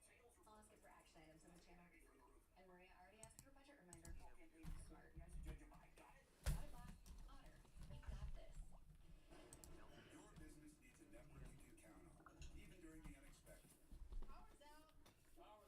MLCO, Melco Resorts, getting a pop here. Michael Lima Charlie Oscar. Wi-Fi backup to help keep you up and running. It's from the company with 99.9% network reliability plus advanced security. Power on with the leader in connectivity, powering possibilities. Very first mod for the Rivolto is none other than the Gintani F1 race exhaust. That's right, the same exhaust.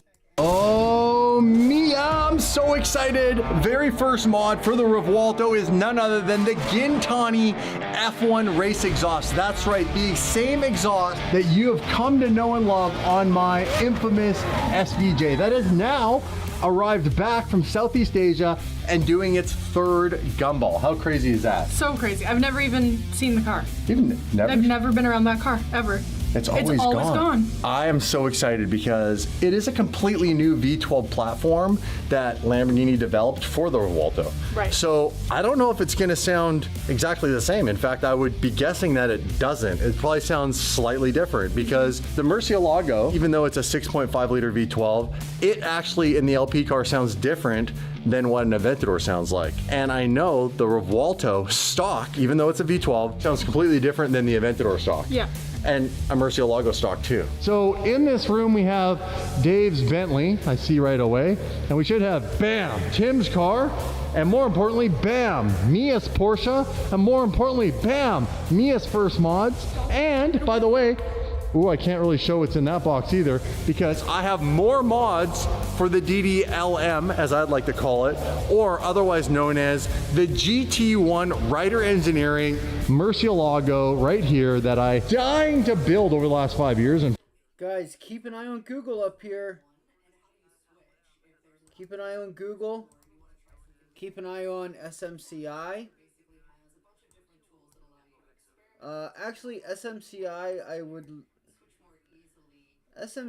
you got to be careful because you could get scammed on that one. What was it? DJT or was it something different? Shit.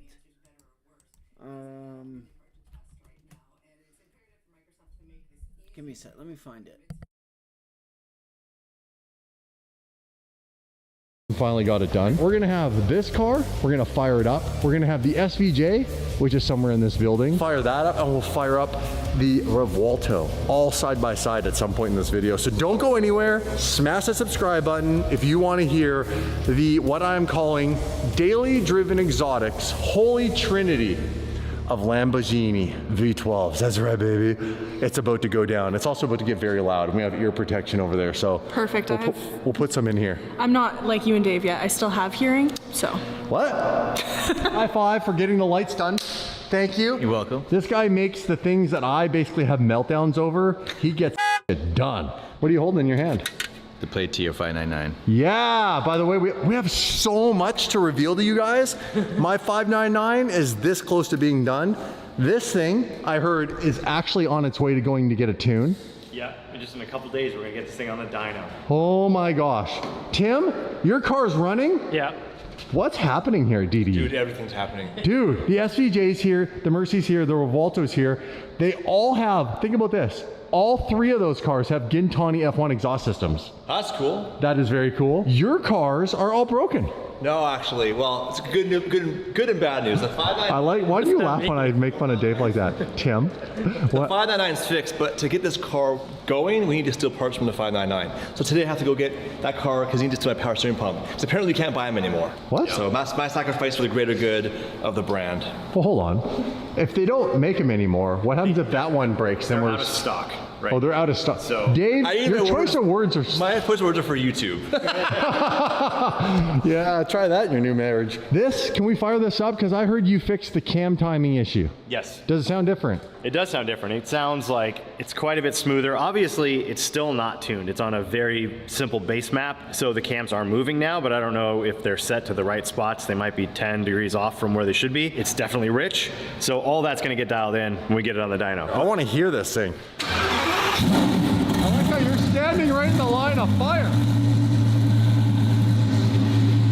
Not a smart place to stand.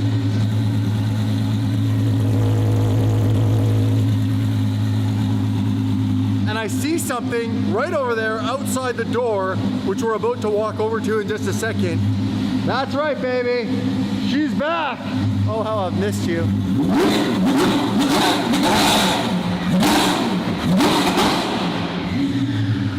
Holy sounds way different. Yeah, it does. Give it a little more.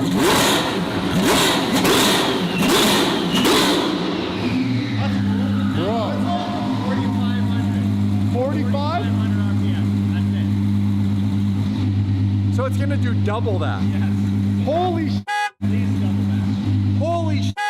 We'll get excited for that. So is Thursday the day we're gonna have the tuner here and we're going to a dyno with this thing or what? That's right. Thursday is the day. It's Dude, a huge day. I'm excited because I'm actually in town for this stuff, and it's hard for Dave and I with our schedules to time, obviously being home with the family and then all the other stuff that we're doing and then being here for this. So we also don't want to delay this project. So I've told Mike, like, hey, if the tuner's available and he's in town and we're not here, just keep the ball rolling. Definitely more exciting to be here in person. You'll see plenty more videos on this over the next little while. So you guys, I'm really fired up. Mia's also been doing a great job of filming the behind the scenes content. The what happens when Dave and Mike and Tim and I aren't looking because we think the camera's not up because we're not holding the camera. We do all sorts of dumb shit. And she catches it, and it is on Daily Driven Exotics Stories. That's our second channel. If you want to see more of our dumb doing even dumber stuff, go smash the subscribe button on that channel. All raw dog. By the way, before you go, what? Mike's like, we need a power steering pump. I said, to dyno? He goes, no. You're probably running dialed in. What's your dad gonna want to do as soon as the car's running properly? Rip it. Rip it. So you want power steering for that. Not because you need it for the dyno. Oh, no, I don't want to rip it. Yeah, I'm gonna want to rip it. Boom! Can you believe this thing is back from Southeast Asia? What a mind bomb, dude. Dude, yeah, like all the way from Southeast Asia. Something that I've had for the better part of 3+ years, and this car has been all over the world with us. We've done all of North America. That's right, the East Coast, Toronto to Miami, Gumball #1 that we did. We shipped the SVJ all the way to Europe, and we did 14 countries, if you can believe that, in this car with the epic Fina livery, which I know you guys hated that I took off this car, and it pained me as well. But in the end, I did it, and I love how this turned out. And don't worry, I do have a plan for the Fina livery. Just hang tight. It's gonna go on another epic car in the fleet. So in the meantime, look how dirty this thing is. I know you guys have already gone over all this, but holy crap, this is what you call patina, buddy. What's cool, it's even like the little writings, people's fingers in the hood. Yeah. That's what all over Southeast Asia, there's like little codes all over the car. Oh, people have just Cambodian soil and clay. That's what it is. All over the car. Cambodia mud because of all the flooding from the monsoons. So like someone wrote lit or something. Lit. And then Hannah was here. Best part is, guess what? I had Josher come because you know what? Contrary to belief, I actually do give a shit about our cars, and I had the interior completely detailed. Oh, I needed it. Look how clean it is in here, bro. Mia, look at this. Be careful, don't touch anything because it's very dirty. Like, look at that. I cannot believe this was in Cambodia and now it's here. So think about this: Vietnam, Cambodia, Thailand, Malaysia, Singapore. Holy. Yeah. And broke every single day. Broke every day because of the Lamborghini. I don't know how it does that. Like, seriously. We had some really good friends in Bangkok that flew out to really help us along the way. We're actually at the block party last week, which is crazy. That is crazy. Yeah, they flew down here. They were first and they came by the block party. That's cool. I was like, what are you guys doing here? Yeah. I'm mixing my roll suit. My brain can't handle that. You are in Bangkok. Yeah, you're Bangkok. the Bangkok twins. That's what we call you. What? Up here, when we first shipped this thing to Vietnam, we noticed there was a little tiny bit of like mold on the top of the dash. And the reason for that is this thing got shipped in a container at sea for 7 weeks to go from here to there and then from there back to here. They do a lot of things to try to minimize the moisture. They put these big moisture absorbing bags in here, like the same thing you see sometimes in your food. It does a really good job, obviously, but nothing's perfect. But it's good, it's back. We had Josher detailing come, and then we'll get all 3 cars together, and we're gonna do the very first DDE Holy Trinity of V12s. We're gonna line all 3 up, and we're gonna do a rev battle between all 3 with Gintani exhaust systems. So they're not different exhaust systems even. They are different, but they're all made by the same manufacturer, and we're gonna to see which one everyone likes Have you better. heard the Revelato's exhaust yet in your car? I've not heard in it. person or anything? I've not heard it. I've only heard clips on the internet, and I'll tell you right now, no microphone can capture what these it's cars impossible. honestly sound like in person. So what do you think is gonna be louder? I honestly don't know. What Come do you to the think? block party if you want to hear them actual.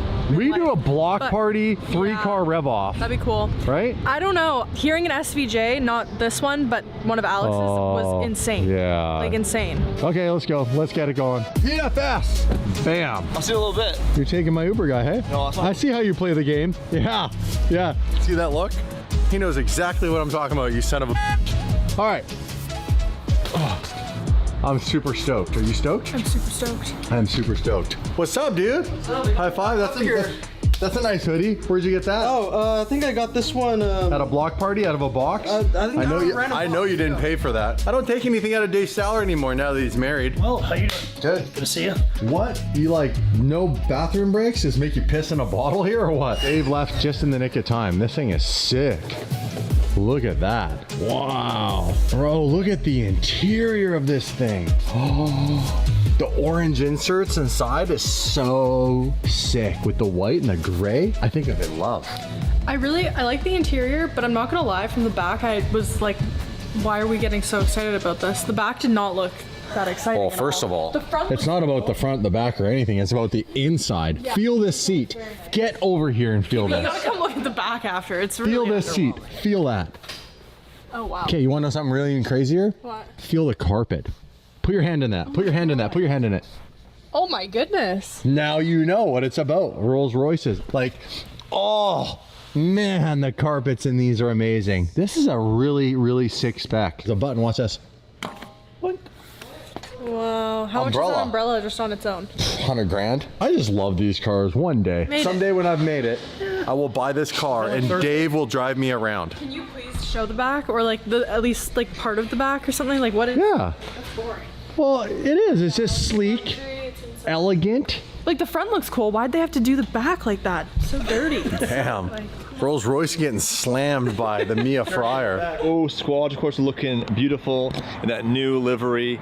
Now, what's funny is I wrapped this car. I didn't wrap it, Nick wrapped it. And did the delivery video. The next morning flew out, been gone for 2 weeks. So I've not really driven this car or really seen it in person since that one video. Now, it has problems. It's here getting repaired. I'll let John explain what's going on. It's fixed, but it's not fixed. It was never broken, but it was never actually fixed. So let's go work that out. It's really confusing. All right. Oh man. So, how are you, buddy? Good to see you. We get all the perspectives and you want to see yourself? That's trippy. Special course out. Tell the audience it was broken, but it wasn't broken. It is broken, but never actually overheated. Right. That's what it looks like. Weird. Yeah. So tell them what happened. So what we found is basically the instrument cluster, it has a buffer in it, okay? So it's set to read around 90 degrees, at 90 degrees C, and then if it has, let's say, 5 to 10 degrees less, 5 or 10 degrees more, it's supposed to stay dead center, and it's not doing that. So every time it creeps up 1 degree Celsius, it's showing it on the gauge and it shouldn't. So it's the gauge cluster. How dumb is that? Now, Lamborghini, the dealer, can reprogram it, but they're backed up like 10 weeks right now. Yeah, so that's step one. Reprogram it and see if it regains its programming. Or it's a bad cluster. So I need to find a Squadron Corsa cluster. There's 50 in the world. I'm sure there's an extra one lying around somewhere. I have one laying around it. Unfortunately, it didn't work as our test. Get the parameter to the car. Anyways, I'll pay the bill. Dumb problem to have, but thank you very much. Because when it overheated, people were like, oh, did it bubble over? No, it didn't do anything. No. But the gauge went red. So I'm like, I'm not gonna keep, oh, it's probably just the gauge and destroy that motor. Yeah, don't do that. So simple but complicated, and it took time, obviously, so I appreciate these guys here at Yoast. If you're in the Orange County area, there is not a 10-week wait here. If you need your car serviced, call this guy, but be kind. Mia, Yeah? get over here. I found my dream spec GT3 RS. Love blue. Currently got a blue project going on. 599, gonna be a reveal later on, but this is really cool. Blue with the gray. I thought you were gonna talk about like this because you've been going your little. Oh yeah, a lot of people have been complaining that the new GT3 RS is all plastic. Oh. Like that, and like that. But in all fairness, I don't have a problem with that because it does race car. I mean, this is all gonna get beat up, right? This is where all the rocks get thrown. Carbon of the fiber, carbon of the fiber, carbon of the fiber. What a sick spec. Hey, should I get one of these? Heck yeah. The new GT3 RS? Yeah. We can go Porsche twinning, father-daughter. We can do father-daughter Porsche drives. Yeah, let's do it. I'm so. And Kyle too. Let's get. Oh no. Kyle. You can teach me how to I might need one of these. And you know what? You know who sold me on this car? And I'm gonna get the Rivolto in just a second. Don't worry guys, we're gonna get a proper cold start. Mr. JWW, my boy James, he actually just took delivery of his very, very cool PTS orange, yeah. And it's Gulf orange, full Gulf orange, GT3 RS. I saw it at the photo shoot with like the trees. Yeah, the fall, the tree. Yeah, that was cool. Nailed it. Sick. Nailed it. And there she is, the Rivolto. It has been here for a little over, what, a week? Mm-hmm. And we did a full color change, you guys. It is no longer Viola Parsife. It is now just purple. Okay, all jokes aside, you see the Expel decals. That's right, we did a full Expel PPF on this car for one very good reason. It had no paint protection on it.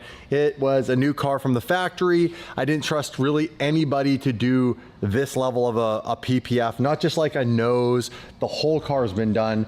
And I need to give Expel a huge shout out because with Jason's help and the team here at Protective Film Solutions, this was a fully sponsored project. Because it's a new car, I got the luxury of allowing them to use the car for a lot of social media, which is why we have some decals on here, which we're gonna be doing a quick photo shoot when he's ready.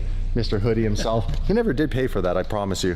And we have a few decals here and a PFS logo here. And Jason warned me about this because I told him that Mia and I were going to do an epic road trip to make sure that this car was good with its second engine and its second transmission. And it drove and performed flawlessly. But what it did do that he did warn me about, told you. He goes, are you sure you want to do that? It got some rock chips on the front. Yeah. And they're so faint, so we had a professionally touched up. Yeah. But there's still, if you really look on an angle, you can see them there. You can see.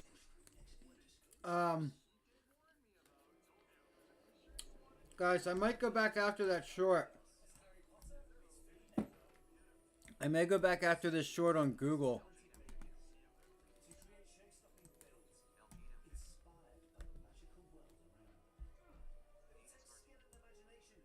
Oh my gosh.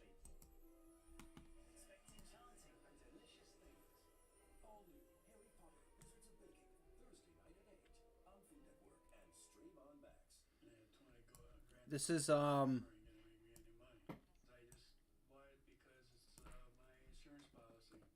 you'd like to learn more about why physical gold should be an important part of your portfolio, pick up the phone. Hold on. Receive the complete guide to buying gold, which will provide you with important, never-seen-before facts you should know about making gold purchases. U.S. Money Reserve is one of the most dependable gold distributors in America. It starts with a spark. The feeling of finding just the right thing. The gift that sparks something uncommon. Something memorable. Something special. Spark something. Oh my god. Come on.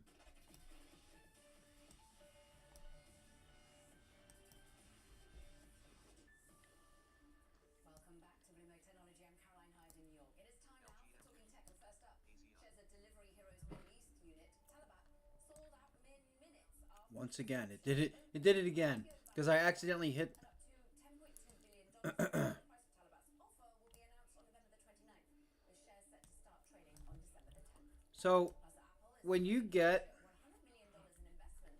whenever you have a breakthrough, a new high, you always want to have an increase in volume so that you know when you pull back, more than likely it's going to hold. And we kind of don't have that here. We're not getting that here. ELST Lauder. So I know it may seem like I just want to dot my I's and cross my T's and make sure I'm seeing everything.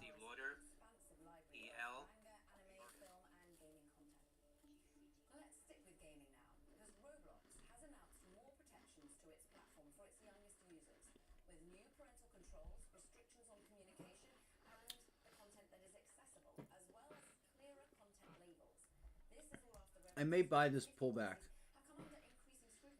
I might be buying this pullback, guys. I'll let you guys know if I do. Getting a pop on that insider buy at hitting $65.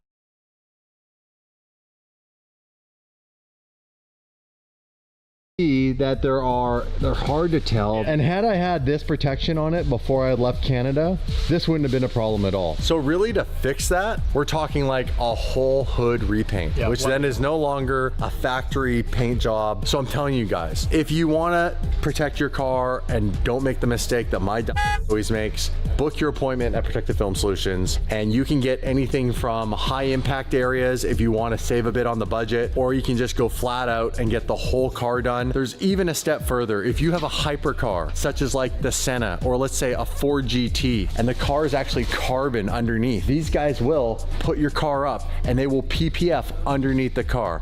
You can literally get every square inch inside the interior and out PPF. Nah, it honestly doesn't bother me. This is Daily Driven Exotics. Few rock chips proves that I'm not a bitch. All right, we need to do a cold start and listen to the sweet sound of the new Lamborghini V12 Revolto's F1 exhaust from Gintani. Do the official cold start, please, Jason. Should I stand here? Probably not. Have you guys heard this? Is it loud? Yeah. No? I lost my hearing earlier. Is it loud, Jason? It's pretty loud. Blow my eardrums out. This is DD, baby. Every day is super crazy.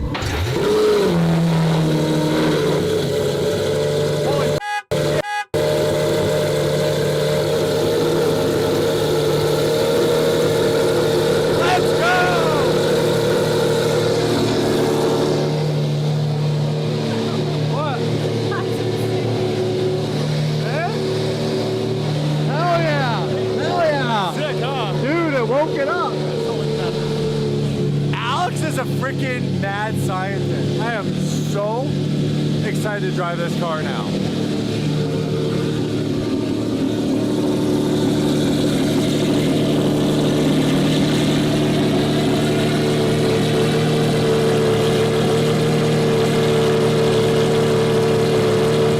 I am so fired up by that. That is sick, yeah. All right, almost done. You want to drive it out? I'm gonna get the license plate on. Oh, dude, I brought a special one. You guys know what it is? My brand new plate. Bam!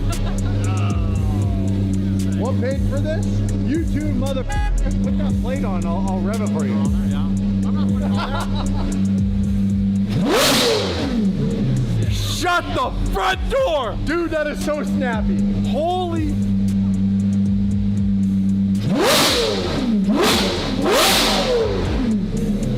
Oh my God, Alex!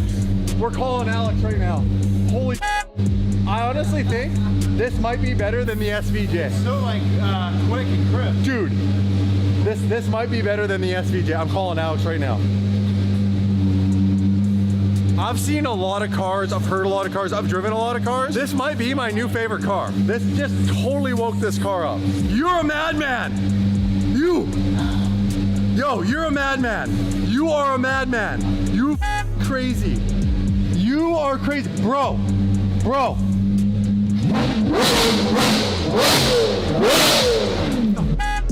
This is the best sounding car on planet Earth, bro. I think it sounds better than the SVJ. I think it's better sounding than the SVJ too. People just don't, you can't capture it on camera, so people don't get it. Dude, it sounds like shit on camera. I know, it sounds like shit on camera, yeah. Dude, honestly, you outdid yourself. You honestly outdid yourself. You deserve all the credit, bro, for all the hard work that you put into these cars. Like, seriously, that's insane sounding. Yeah, it sounds really good. I think it sounds unbelievable. I'm telling you, this car's so high pitch and the frequency's so different. It's a lot more different than the SVJ in my opinion. And the camera can't capture it for some reason. It's very hard for the camera mic to capture it. Look at it. Dude, it's super snappy. Dude, it sounds so like a motorcycle. Yeah, like a street bike. Holy. Yeah, that sounds motorcycle. Bro, I barely touched the throttle and everybody in here is like, what are you doing? Yeah, wait until you go rip it, bro. That's nothing. It's way crazier on the load. Oh my God. I've honestly, I don't think I've ever been so excited to go drive. Oh, it's fun, and that car's boring as until you put exhaust on there. Just wait until you Honestly, it's fun to drive, but it just doesn't have, like, it's got soul out of everything that's modern, like even from the factory. It still sounds good. It's not horrible, but anybody who has a Revolto, order your right now. Order your right now. We're 37 orders behind. Yeah, order your now and say you DD sent you because I'm getting a goddamn affiliate link commission code for this. Holy crap! Well done, sir. Thank you. Go rip it. Go rip it and then call me. Okay, I'm telling you, I'm not exaggerating at all. How sick does that sound? Hey? That's loud. Hey? That's loud. Isn't that sick? Oh my gosh. I'm so excited. I'm just genuinely fired up. You're like a little giddy kid, man. These are the days that, like parenting, it's so hard and it's so much work. And you wonder sometimes, why did I just not wear some protection? And then something happens and it's all worth it again. You know, it's like you pick the kid up from school and it's like, it actually looks like a prototype car. Which is the point, the whole point. What was the exact goal of doing this? If you don't know originally where this livery came from, I didn't design it. Again, I like to take things I like from other cars and collaborate them into my own kind of idea. This was almost a full one-to-one kind of rip. And what it was is the 2015 Red Bull F1 team had this on their car as a prototype type of livery for that year. And I just thought it was really cool. I saw it on an F1 car, so I built the Y-Body 458 and did it on that, which has obviously a lot more space than an F1 car, which gives it a really crazy effect. Like just staring at it right now actually is hard on the eyes. It looks really good. Yeah, it came out good, right? So now you got to do wheels, right? And a wing, and a big front splitter and a diffuser to really tie this all in. And then wait till you get some sound behind this thing. You know what we're doing for the exhaust, right? I do. It's like what I did on the 599s. It's even nuts. Race headers, full exhaust. Everything. Full race tune. Race clutch. You have race clutch. You have race brakes. Yeah. Holy crap. It's gonna be sick. Mia? He's giving me a run for my money, isn't he? Not really. We got you all. We got you all Porsche racing parts. I was trying to give him. Come on. This makes me want to complete the Lamborghini ambassadorship by getting an Urus. An Urus would be dope. And this is the new Vorsteiner kit. Vorsteiner. Yeah, full carbon. Full carbon, and it's like a wide body. Yeah. I love how they did the vents here, and it's wide body. And look at this. You got the fin, and you've got. I can't go too far because Jason's car is over in the corner there. Damn, dude. Side skirts, this piece, the fin in the rear. I'm really liking this. Yeah. Full diffuser, wing, so all the carbon. What do you guys say? Do an Urus build? This makes the Urus look a lot cooler. Way crazier. Way crazier. At a level that it's actually worth the $400,000 that you'd have to pay for this. What color would you do for this? Well, that's like pearl. Well, that is the Blue Cepheus paint. This is actually the paint color that we painted Dave's Mercy that he should have never sold. But he was like, Mercies are boring, and now he wants it back. And he's like, Mercies are the coolest thing on planet Earth. It sounds like Dave. He doesn't know what he wants.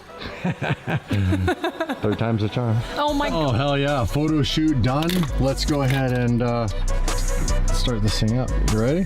Yep. Ears? Ears plugged. One ear's plugged. Is it? I want to be able to hear it. Let's go. Thank you so much. I didn't do anything. Well, I appreciate you. I appreciate Expel. I appreciate the team at PFS. Yeah, of course. Thank you for protecting my baby. Yep. Now I'm gonna go let her rip. We're gonna go actually do a rev off between all three of what now I claim as the DDE Holy Trinity. Oh God, I gotta hear it. I know, we're gonna go do it. Mike. I'm not here. Not here. You can go do it down the street. Oh my God. If you don't know, you don't know. That's funny. Okay, right. Thank you, bro. See you soon. Get that Afton. I know. You're ahead of her. She ain't got no rap. I'm winning right now. Yeah, you are. I think Jason is winning.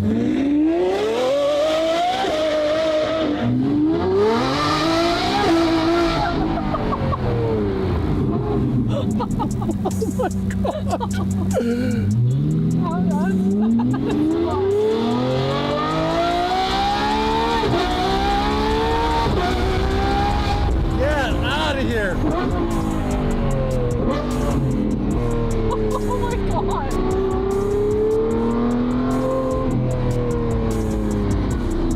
Forgot how to turn the turn signals on here for a second.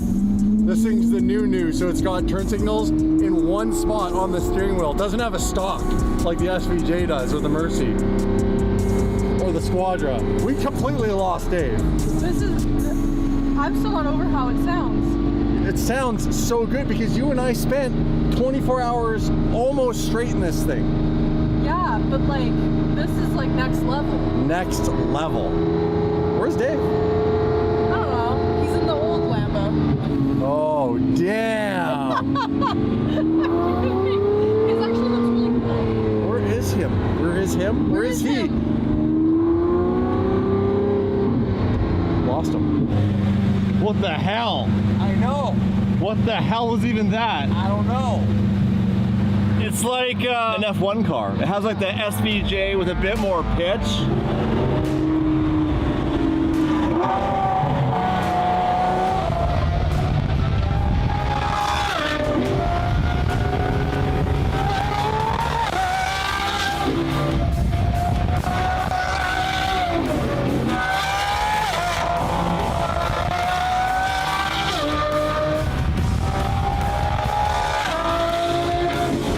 It almost sounds more Mercy than SVJ or Aventador, by the way. It's got that Mercy high pitch, but it doesn't cut as poorly or as badly as the SVJ. What's wrong right now with me? It's hard for you guys with the microphone, but it sounds like the Murcielago, which is crazy when you think about that. It's a 2024. Like, Lamborghini is the only car brand doing cool. Sorry, Ferrari, you suck.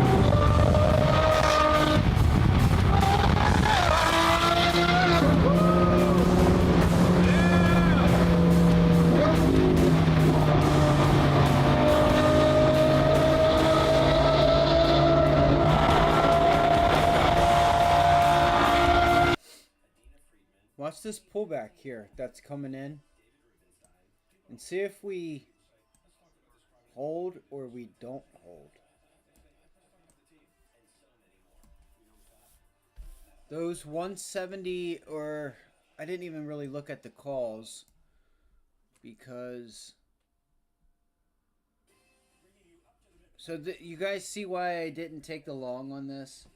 How you got this pullback, it kind of like was like 166, 176, 177 hold, and then it just went right back up because I was leaning more bullish with some of the stuff that I saw this morning. So I was a little reluctant to just take the short up there, and I said if we got the double top, I would take it.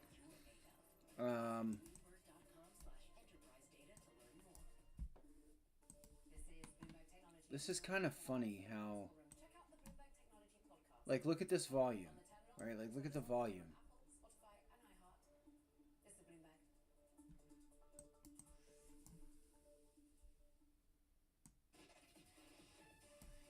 I mean, you spent the first few minutes of the day up there on a 5-minute time frame. Let's see. Let me go here. That's what I hate about Google. The volume sucks.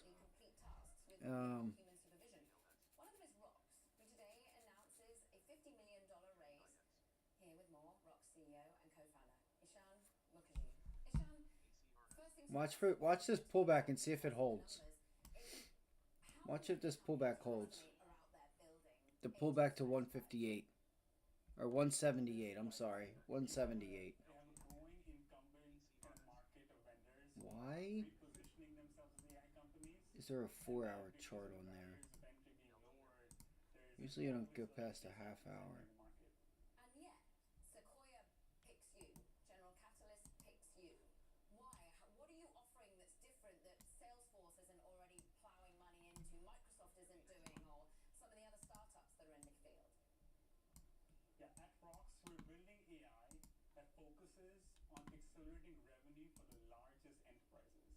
Caroline, what we're seeing is You guys see why I'm getting frustrated? Look at the fucking hand.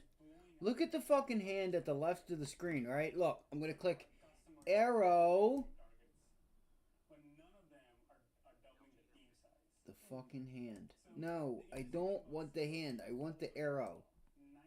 90% of the revenue in a scaled enterprise comes in through your largest enterprise customers. All right, here we go. Let's see if this pullback holds. Let's see if this pullback holds. I had to put on some type of video to get me up and awake. Ah, man, you know what? You know what? If this pullback holds, I think we have an opportunity for a really nice short to be taking place here soon.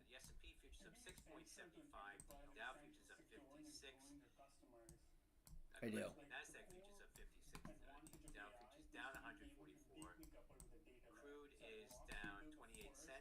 $68.89. Natural gas up 3 cents at $3.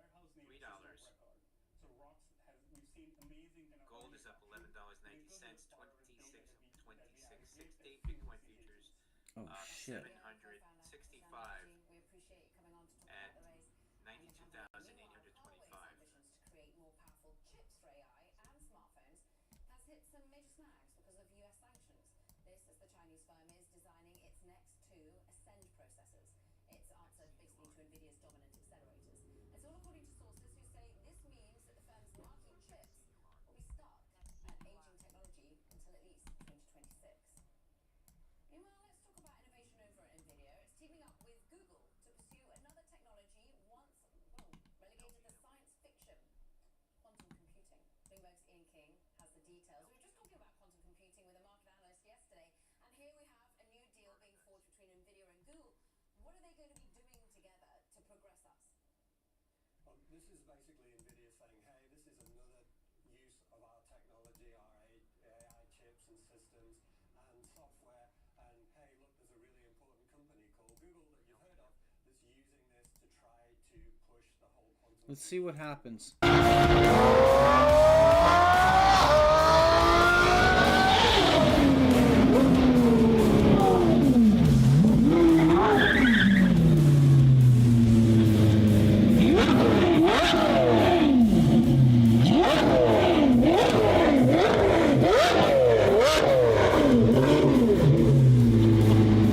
Holy shit! 2024 Lamborghini.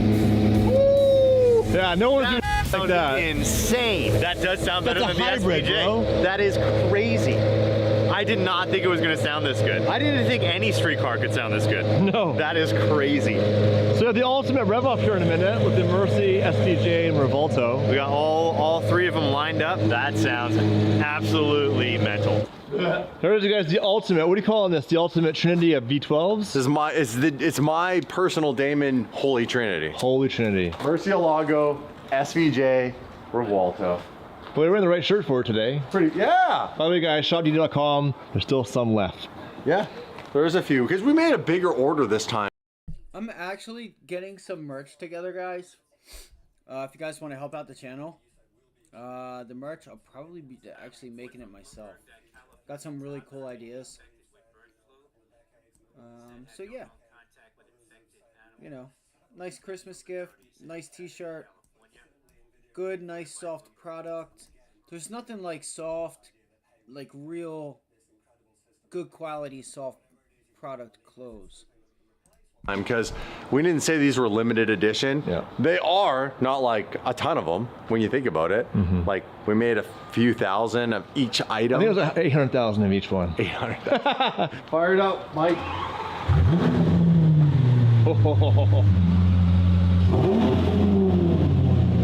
Shall we do this? Yeah, let's go. All right. Couple revs from the Mercy, Mike.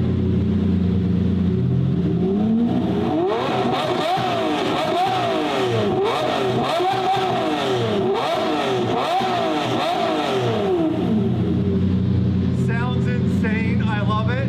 All right, some revs from the SVJ, Tim.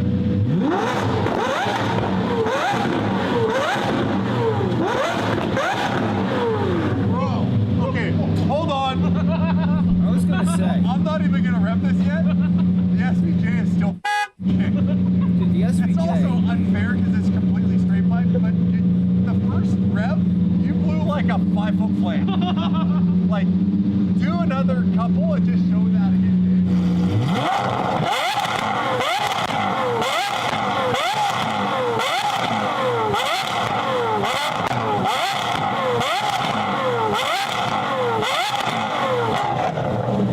Holy crap. Ready?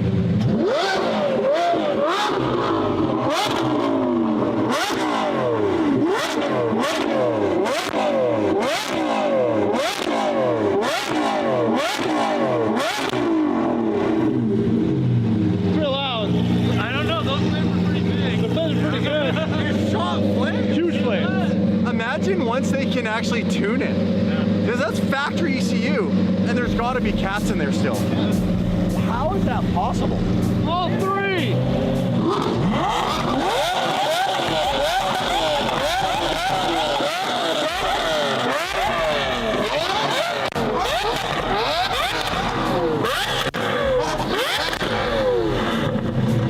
Whoa, the roachie shot me right in the face. Holy, I took a direct hit. And that is now officially the Damon Fryer Holy Trinity. I'm having a big moment of feeling pretty gratitude, like a lot of gratitude right now.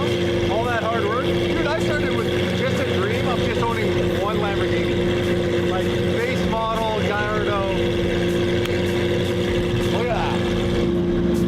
We got some big updates coming. We got Mia's car, first mods unboxing. We have a huge reveal with the new, completely and wing, by the way, that Mike's gonna be making. Mike's gonna be working on the Aspen project. Yes. So smash the subscribe button. We got tons of behind the scenes, just dumb. See you in the next one. I did not mean to do that. I did not mean to do that. What the fuck? Oh my god. Can I? Oh my god.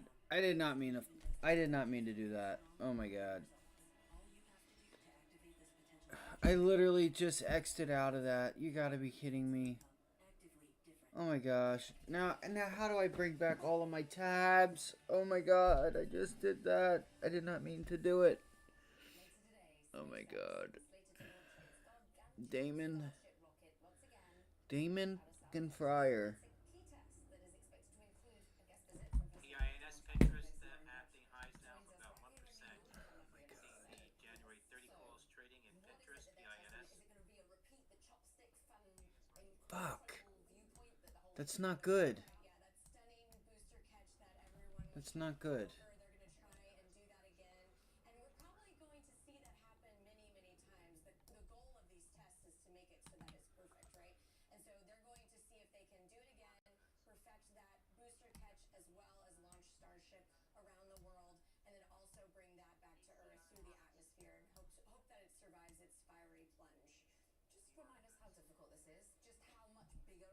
Okay, SpaceX prepares for Starship. So, let's watch Starship, Tesla. They have they have another test flight going. You know. Oh my gosh. No. Everything's going crazy now.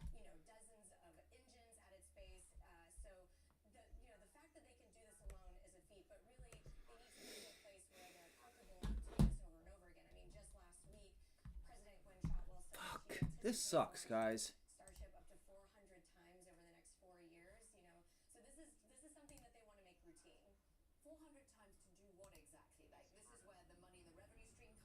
Oh my god.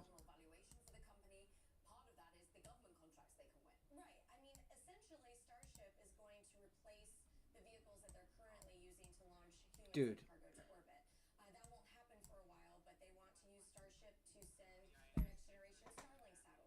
You guys have to excuse me, I'm sorry.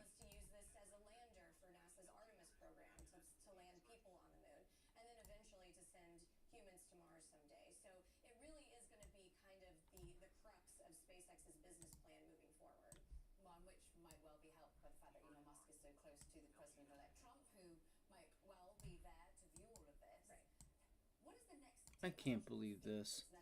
Oh my god, man. Come on. This is bullshit, man. There's gotta be a way. There's gotta be a way to bring back the tabs and, like, everything. Like, I know there is, like, through this. Favorites and shit.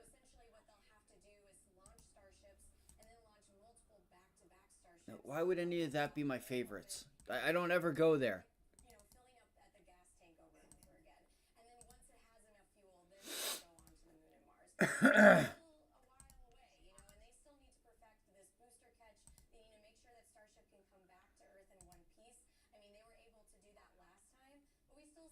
Hot babes. No, that was for,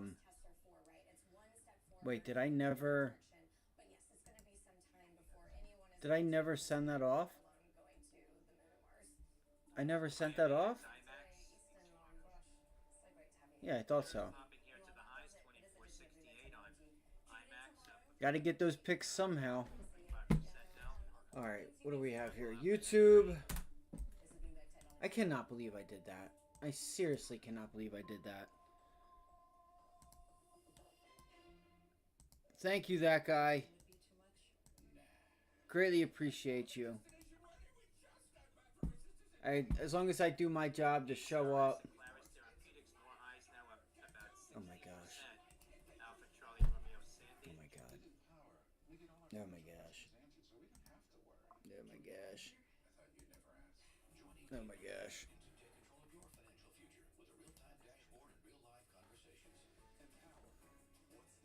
This is not good.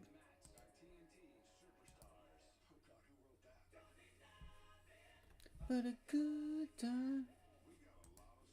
There we go. We're good. We're good. Wait. Are we good? We are good. Okay. Holy shit, we actually had some viewers. And that whole time, I was not here to engage with them. Look, we just had the most viewers I've ever had. And I was not even here to say hi and engage. Oh, shit. Oh, my God.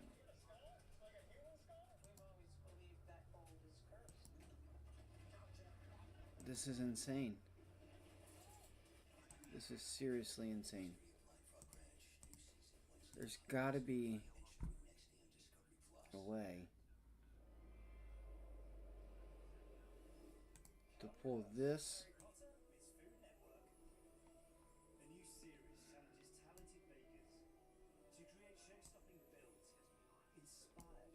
I can't believe that. I'm such an idiot. I'm seriously such an idiot. Alright guys, just give me 1 second here. I'm sorry. So what do we have? We have that. I gotta put it all in order. Investpedia. Earnings calendar. Earnings. No, not year. Oh my god. No, not Investopedia. There we go. Calendar. Alright, and then we had... What else did we have? Oh, I gotta find it. Oh my gosh, I still gotta find the... Here, I can go to history. The Paul Tudor Jones video. Trader. Trader view. Trading view. Alright, and then I think it was this, and then I think it was the Paul Tudor Jones.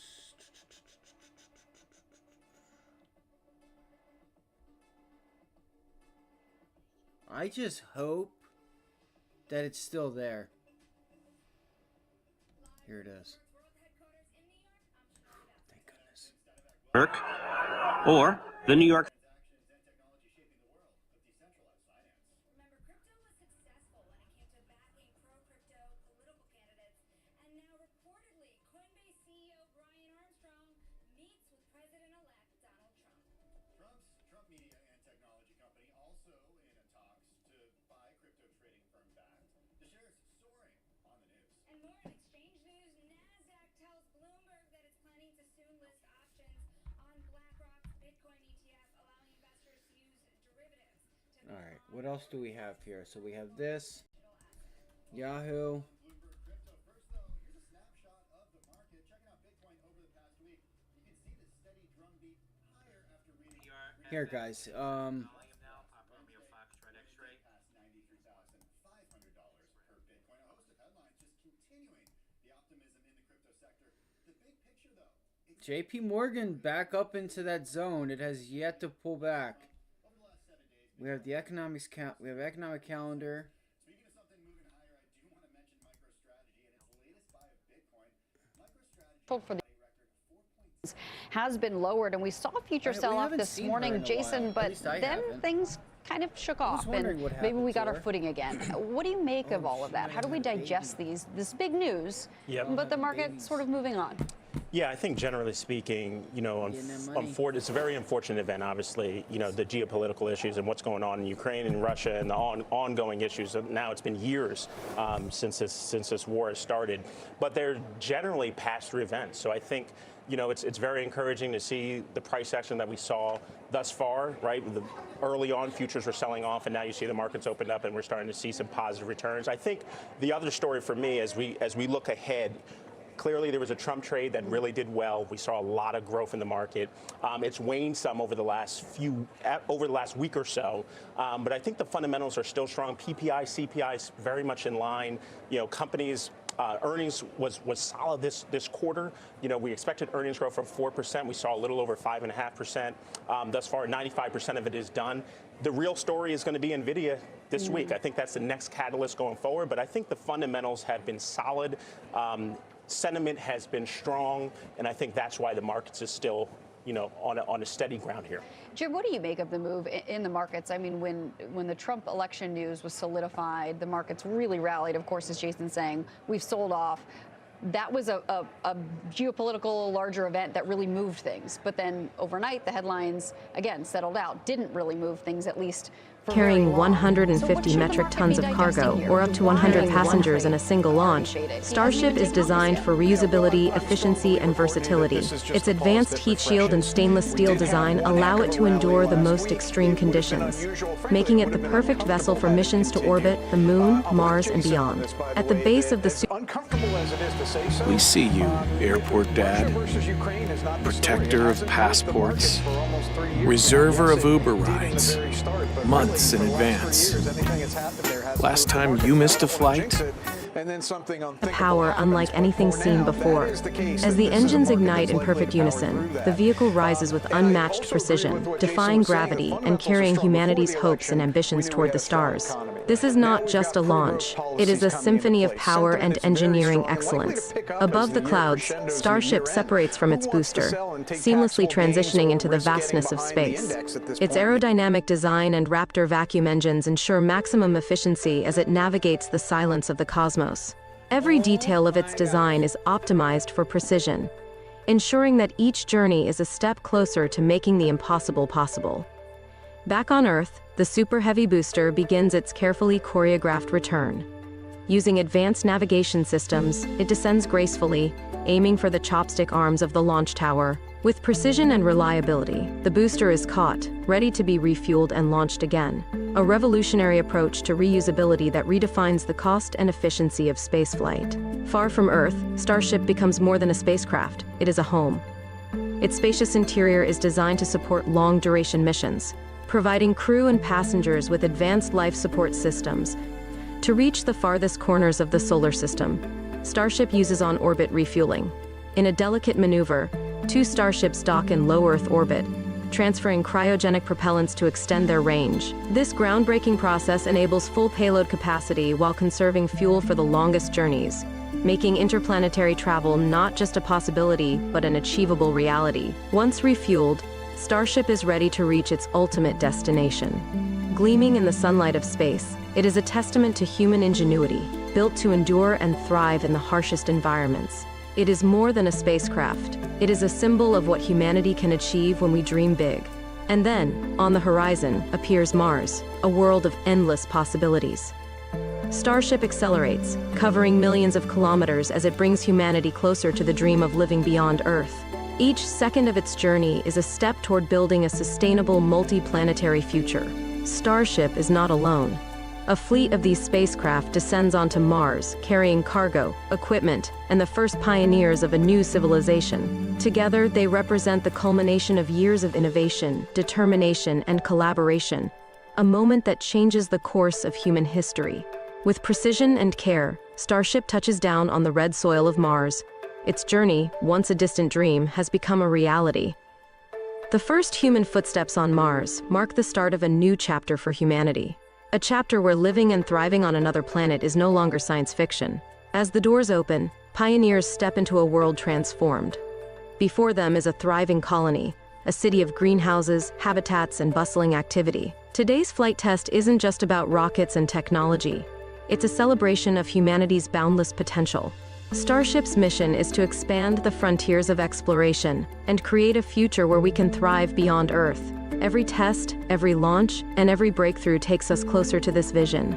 The dream of living and working on the Moon, Mars, and beyond is no longer a distant aspiration. It's becoming a reality, one step at a time. As we close this chapter and prepare for the next, we want to thank you for being part of this journey. Together, we are proving that there are no limits to what humanity can achieve.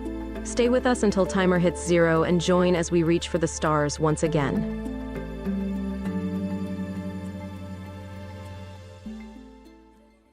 Welcome to SpaceX's live broadcast of the 6th flight test of Starship, the world's most advanced and ambitious space transportation system. Today, we stand on the brink of history as Starship prepares to push the limits of engineering and exploration, paving the way for humanity's future among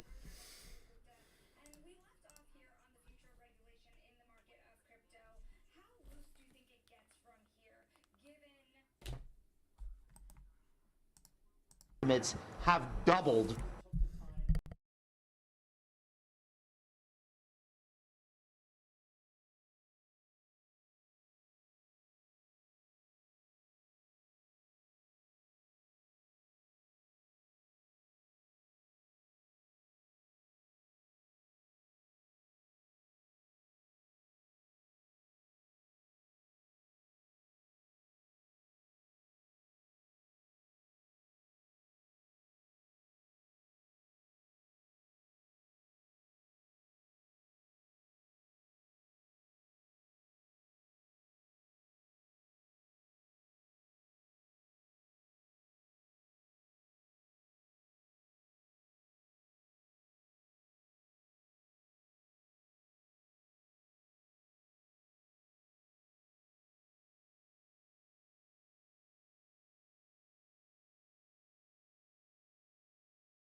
Oh my gosh, I was literally just talking the whole time, and you guys just missed all of that.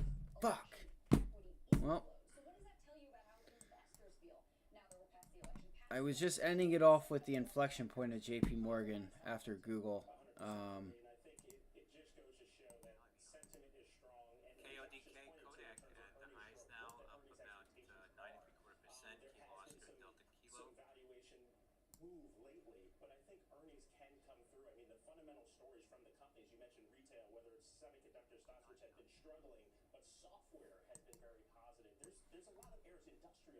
Dude, look, I just tried to zoom in on the volume.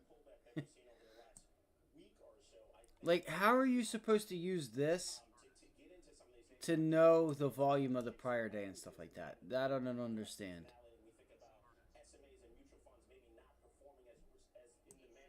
You can't see that. It's like flat.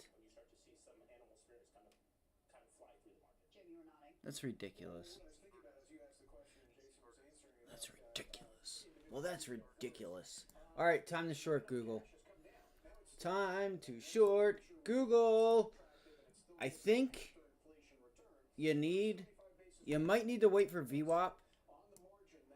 You might need to wait for VWAP. Just give it a second. Give it a uno momento. Just give it a uno momento. Okay? Uno momento way. Give it a minute. I'm going to give it a minute. I'm not telling you guys to. Let me reiterate that one. All right? I don't need goof-ass Gary Gensler and the SEC to be showing up on my door talking about why are you telling everybody to wait. I ain't telling nobody to wait. I'm telling you all what's going on in my mind with what I'm doing. You have to make your mind up on what it is you want to do. But for me, it's a uno momento. All right, I'm going to wait. She's going to break.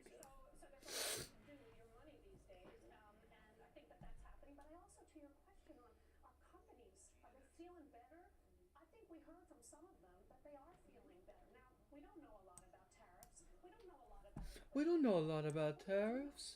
We don't know a lot about this. We know a little bit.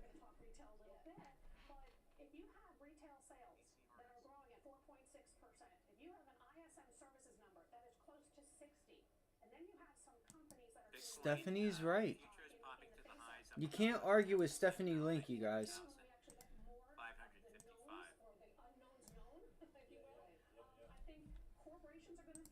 You have retail sales that are growing at 4.6%. If you have an ISM services number that is close to 60, and then you have some companies that are doing really well in the face of kind of all the unknowns and uncertainty. Just imagine when we actually get more of the knowns or the unknowns known, if you will. I think corporations are going to feel better. I think consumers are feeling better. And then obviously we've talked a lot about manufacturing. That's just in the first or second inning. So there's a lot of things to be excited about. There's a lot of reasons why you want to put your money into risk assets.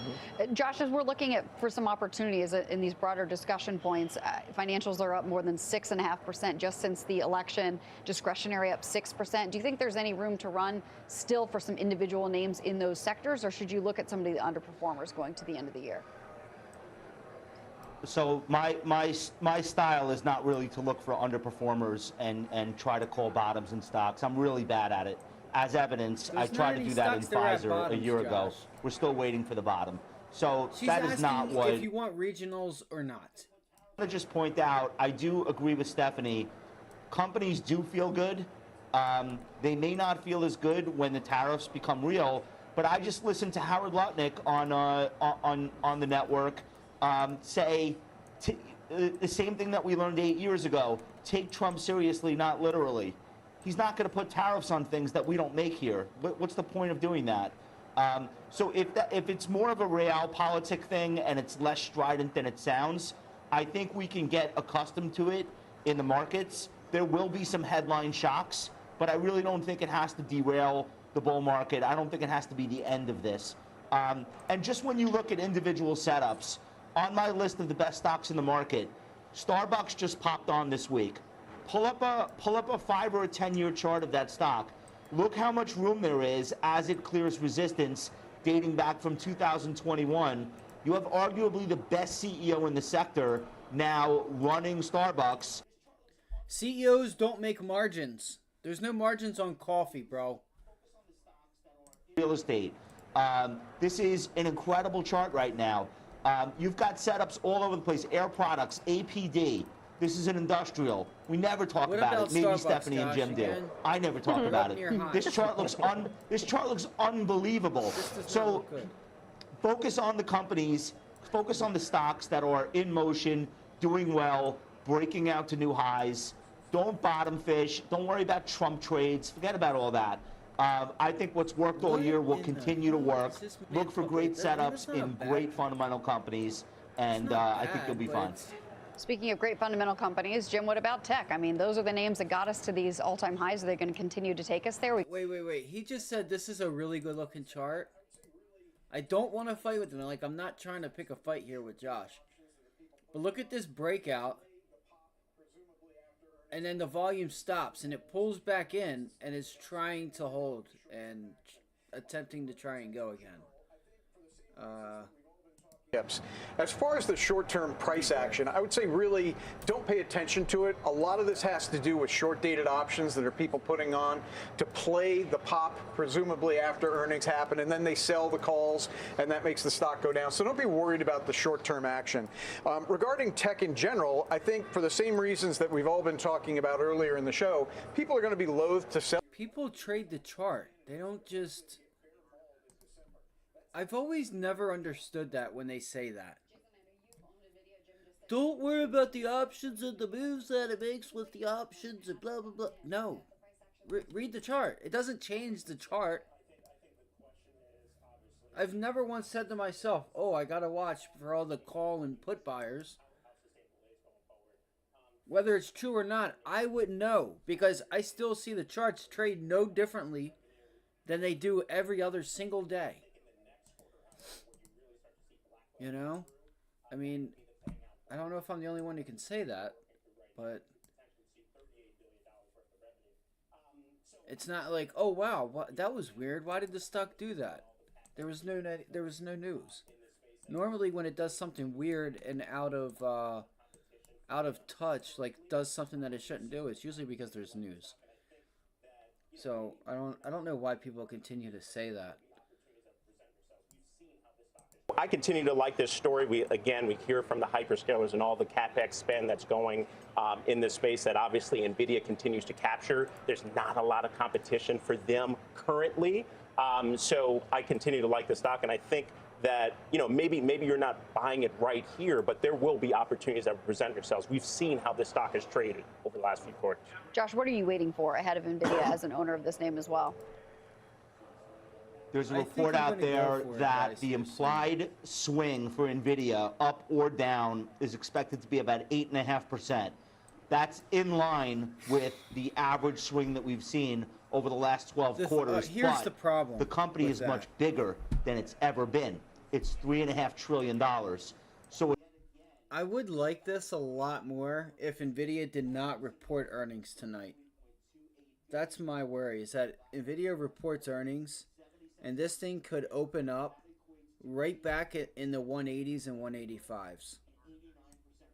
That's what I'm concerned about.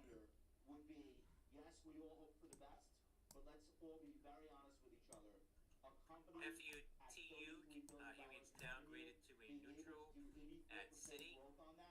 Foxtrot uniform, Tango uniform. Is very low. I think the tightrope that NVIDIA now has to walk is to remain optimistic about the future, but not continue to push out those expectations and give people the impression that year-over-year sales doubling for a $3 trillion company is in any way realistic as far as expectations. I think they get it. I think there's a way to do that.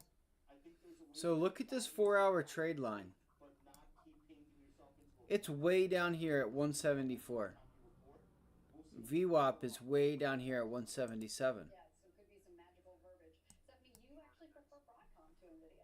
I still think it's got a little bit more room to go to the upside. Like 180 is the prime pullback zone on this thing. Or do I just say fudge it and go ahead and go long? In order for me to go long on this, see, that's, I don't like the fact that it gets above this area twice and puts in a double top. Look at that, on lower volume.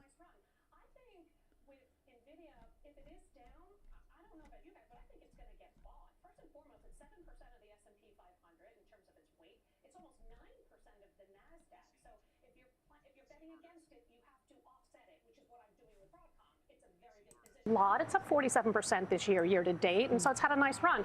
I think with NVIDIA, if it is down, I don't know about you guys, but I think it's going to get bought. First and foremost, it's 7% of the S&P 500 in terms of its weight. It's almost 9% of the NASDAQ. So if you're betting against it, you have to offset it, which is what I'm doing with Broadcom. It's a very big position to offset. However, you know, this is a company that has a whole new product cycle story that hasn't even begun next year, and we all know that the hyperscalers are spending tons and tons of money, about 41% rise this year alone and a 17% rise next year. And so that's real tailwinds for the company. So I'm sad I don't own it, but I'm happy I own Broadcom. And I think Lam Research is also an AI play that hasn't had the respect, and I do think that will play catch up in 2025. There doesn't have to be just one winner, of course. It's good to talk about several. That's right. Well, I have a ton of industrials that also are benefiting from AI too, so I definitely have AI exposure. Yeah, absolutely. You know, Jason, we started this conversation here on the show about the market shaking off headlines. We're looking at Alphabet here sitting at its highs after we saw these reports that the Department of Justice is looking to ask Google to sell off Chrome to break up this monopoly. Doesn't seem to really affect the price of the shares today, or at least not right now, I should say. And there also hasn't been a lot of discussion about what might happen, or maybe there has been discussion, but we don't know, under Trump going forward, particularly with big tech. I mean, he wasn't easy on them the first time around. He wasn't. He wasn't. And I think, you know, this is probably the last ditch effort, or last blitz, if you will, you know, from the antitrust perspective on how they're going to kind of manage some of these cases. I mean, this is not new for Google. They've been under fire for several years. I mean, this is not a new story. But when I look at the quarter, I mean, they had a great quarter. Google Cloud was really strong. Search was strong. I mean, we're obviously concerned about the disruption of search, and there's a lot of other players now in the space. But that's obviously their core business. Their ad business was really strong. So I continue to like this stock going forward. I'm not saying this is noise. I'm not just completely dismissing it. But I do think they'll power through, and we have to look to the new administration to see how this kind of winnows through. Jim, you've got some ownership here. Yeah, I think, first off, there's a long road between the rumors that the Department of Justice is going to ask for this small breakup and it actually happening. And Google is a very well capitalized, Alphabet, excuse me, very well capitalized company that is going to fight this tooth and nail. This is going to be years in terms of appeals for it to actually get done. As Jason just pointed out, a change in leadership at the Department of Justice. We don't know who that's going to be, but this may not be their priority. And in the meantime, I mean, you mentioned Google Cloud and search and YouTube and also Waymo. Let's not forget there's a lot of irons in the fire for Google, very attractively priced. So I think all of this is why today is brushing off that news, and the shares are marching higher. Yeah, sitting higher by about 0.75% at 176 and change. Well, coming up next, new at noon, with the CEO of Lowe's. The SPY just tried to go green.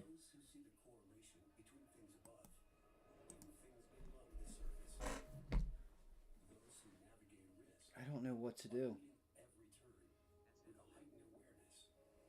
Except get short Google. Does anybody out here have the iPhone 16? Oh my gosh. I think I gotta go get screen protector case for this thing later on. Alright, Tesla pulling back. Why do I have Tesla up there? I should have Google.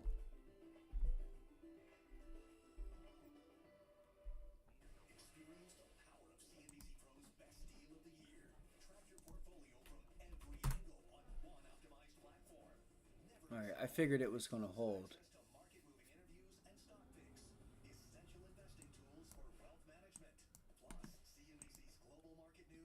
Good to have volume. That's some nice volume this morning.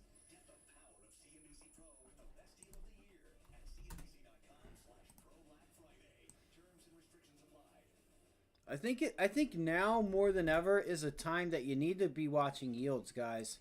There could be a big play here with the banks, and you guys not even know it, and not even partake in it. So I'm not telling you. I'm not telling anybody to. But I would stay cognizant of these 30s, the 10s, and even 30s. If they just give you a decent little pullback, the opportunity that could be brought from that. I still feel like I'm missing so many things. I'm missing stuff. I had so many more. Oh, earnings calendar.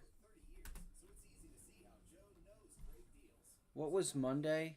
19, 18, 11, 18, 24, earnings thread. Wall Street bets.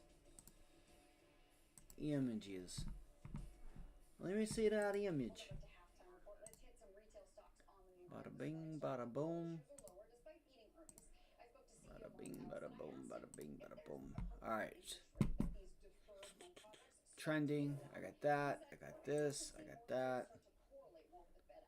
What else? I feel like there's one. Oh, FinViz. Look. See, I knew you would catch on. Heat map, bro. Where's your motherfucking heat map, bro? You need the heat map.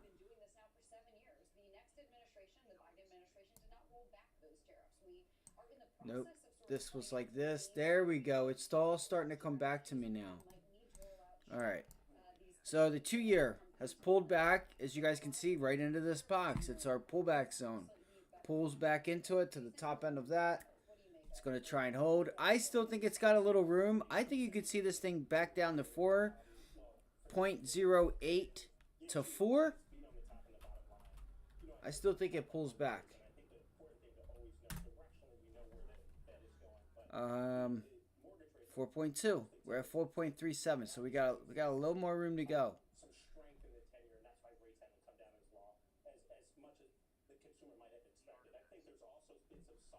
I mean, that sucks, man.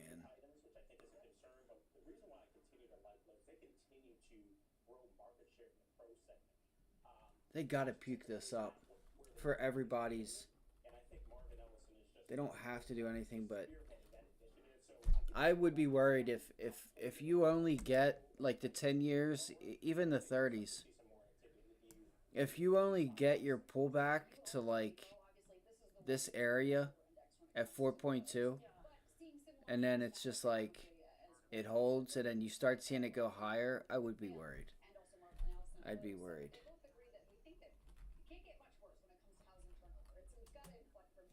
I actually wouldn't be worried because it deep down it will, and it will do more good than harm. But this is what you need to bring home prices down.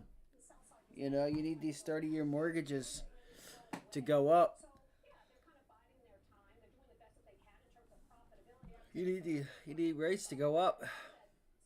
So 30-year 4.3. Could have a nice pullback here, 4.3, 4.4, 4.3. And this, so there's that double bottom that I referred to, TLT. Boom, boom. So it looks like TLT, guys, still has room. TLT should be able to get back up to like 93.50, like in between 93 and 93.85. It should be able to. And look at the volume that's coming in off that double bottom. Right? So let's go after it. Take it how you guys want to take it. What I'm going to do is... I was going to see if I could get a pullback at like 90.20, but I don't think I'm going to. Roll up, roll up.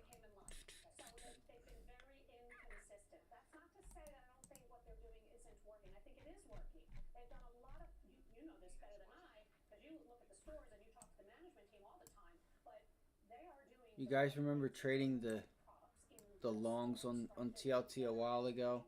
Where was it? Where were we trading long at? Up here? In here?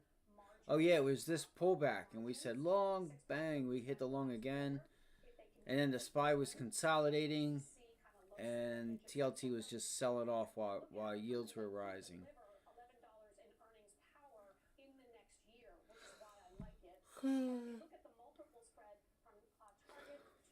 What time is it? 12:30. I'm gonna go make some coffee, and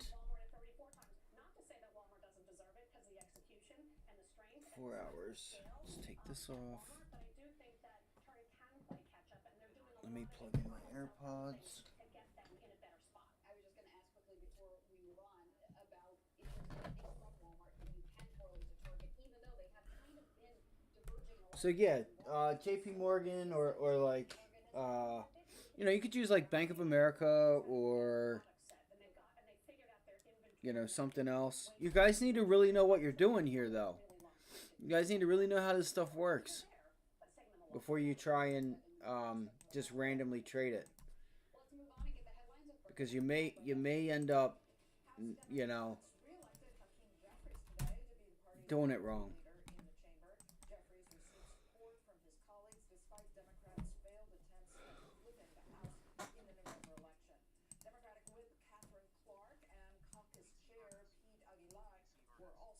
All right, so I'll be right back. I will put on some sound for you guys, and I'll be right back. The House in the November election. Democratic Whip Catherine Clark and Caucus Chair Pete Aguilar were also reelected this morning. Brazilian police arrested 5 people today in an alleged plan to kill then-President-elect Luiz Inácio Lula da Silva and his vice president days before they took office. One of the suspects include a member of the former President Jair Bolsonaro's government. The group includes 4 G20 guards who allegedly planned the assassinations as part of a coup to return the far-right Bolsonaro to power. And Instagram users will soon be able to choose what they see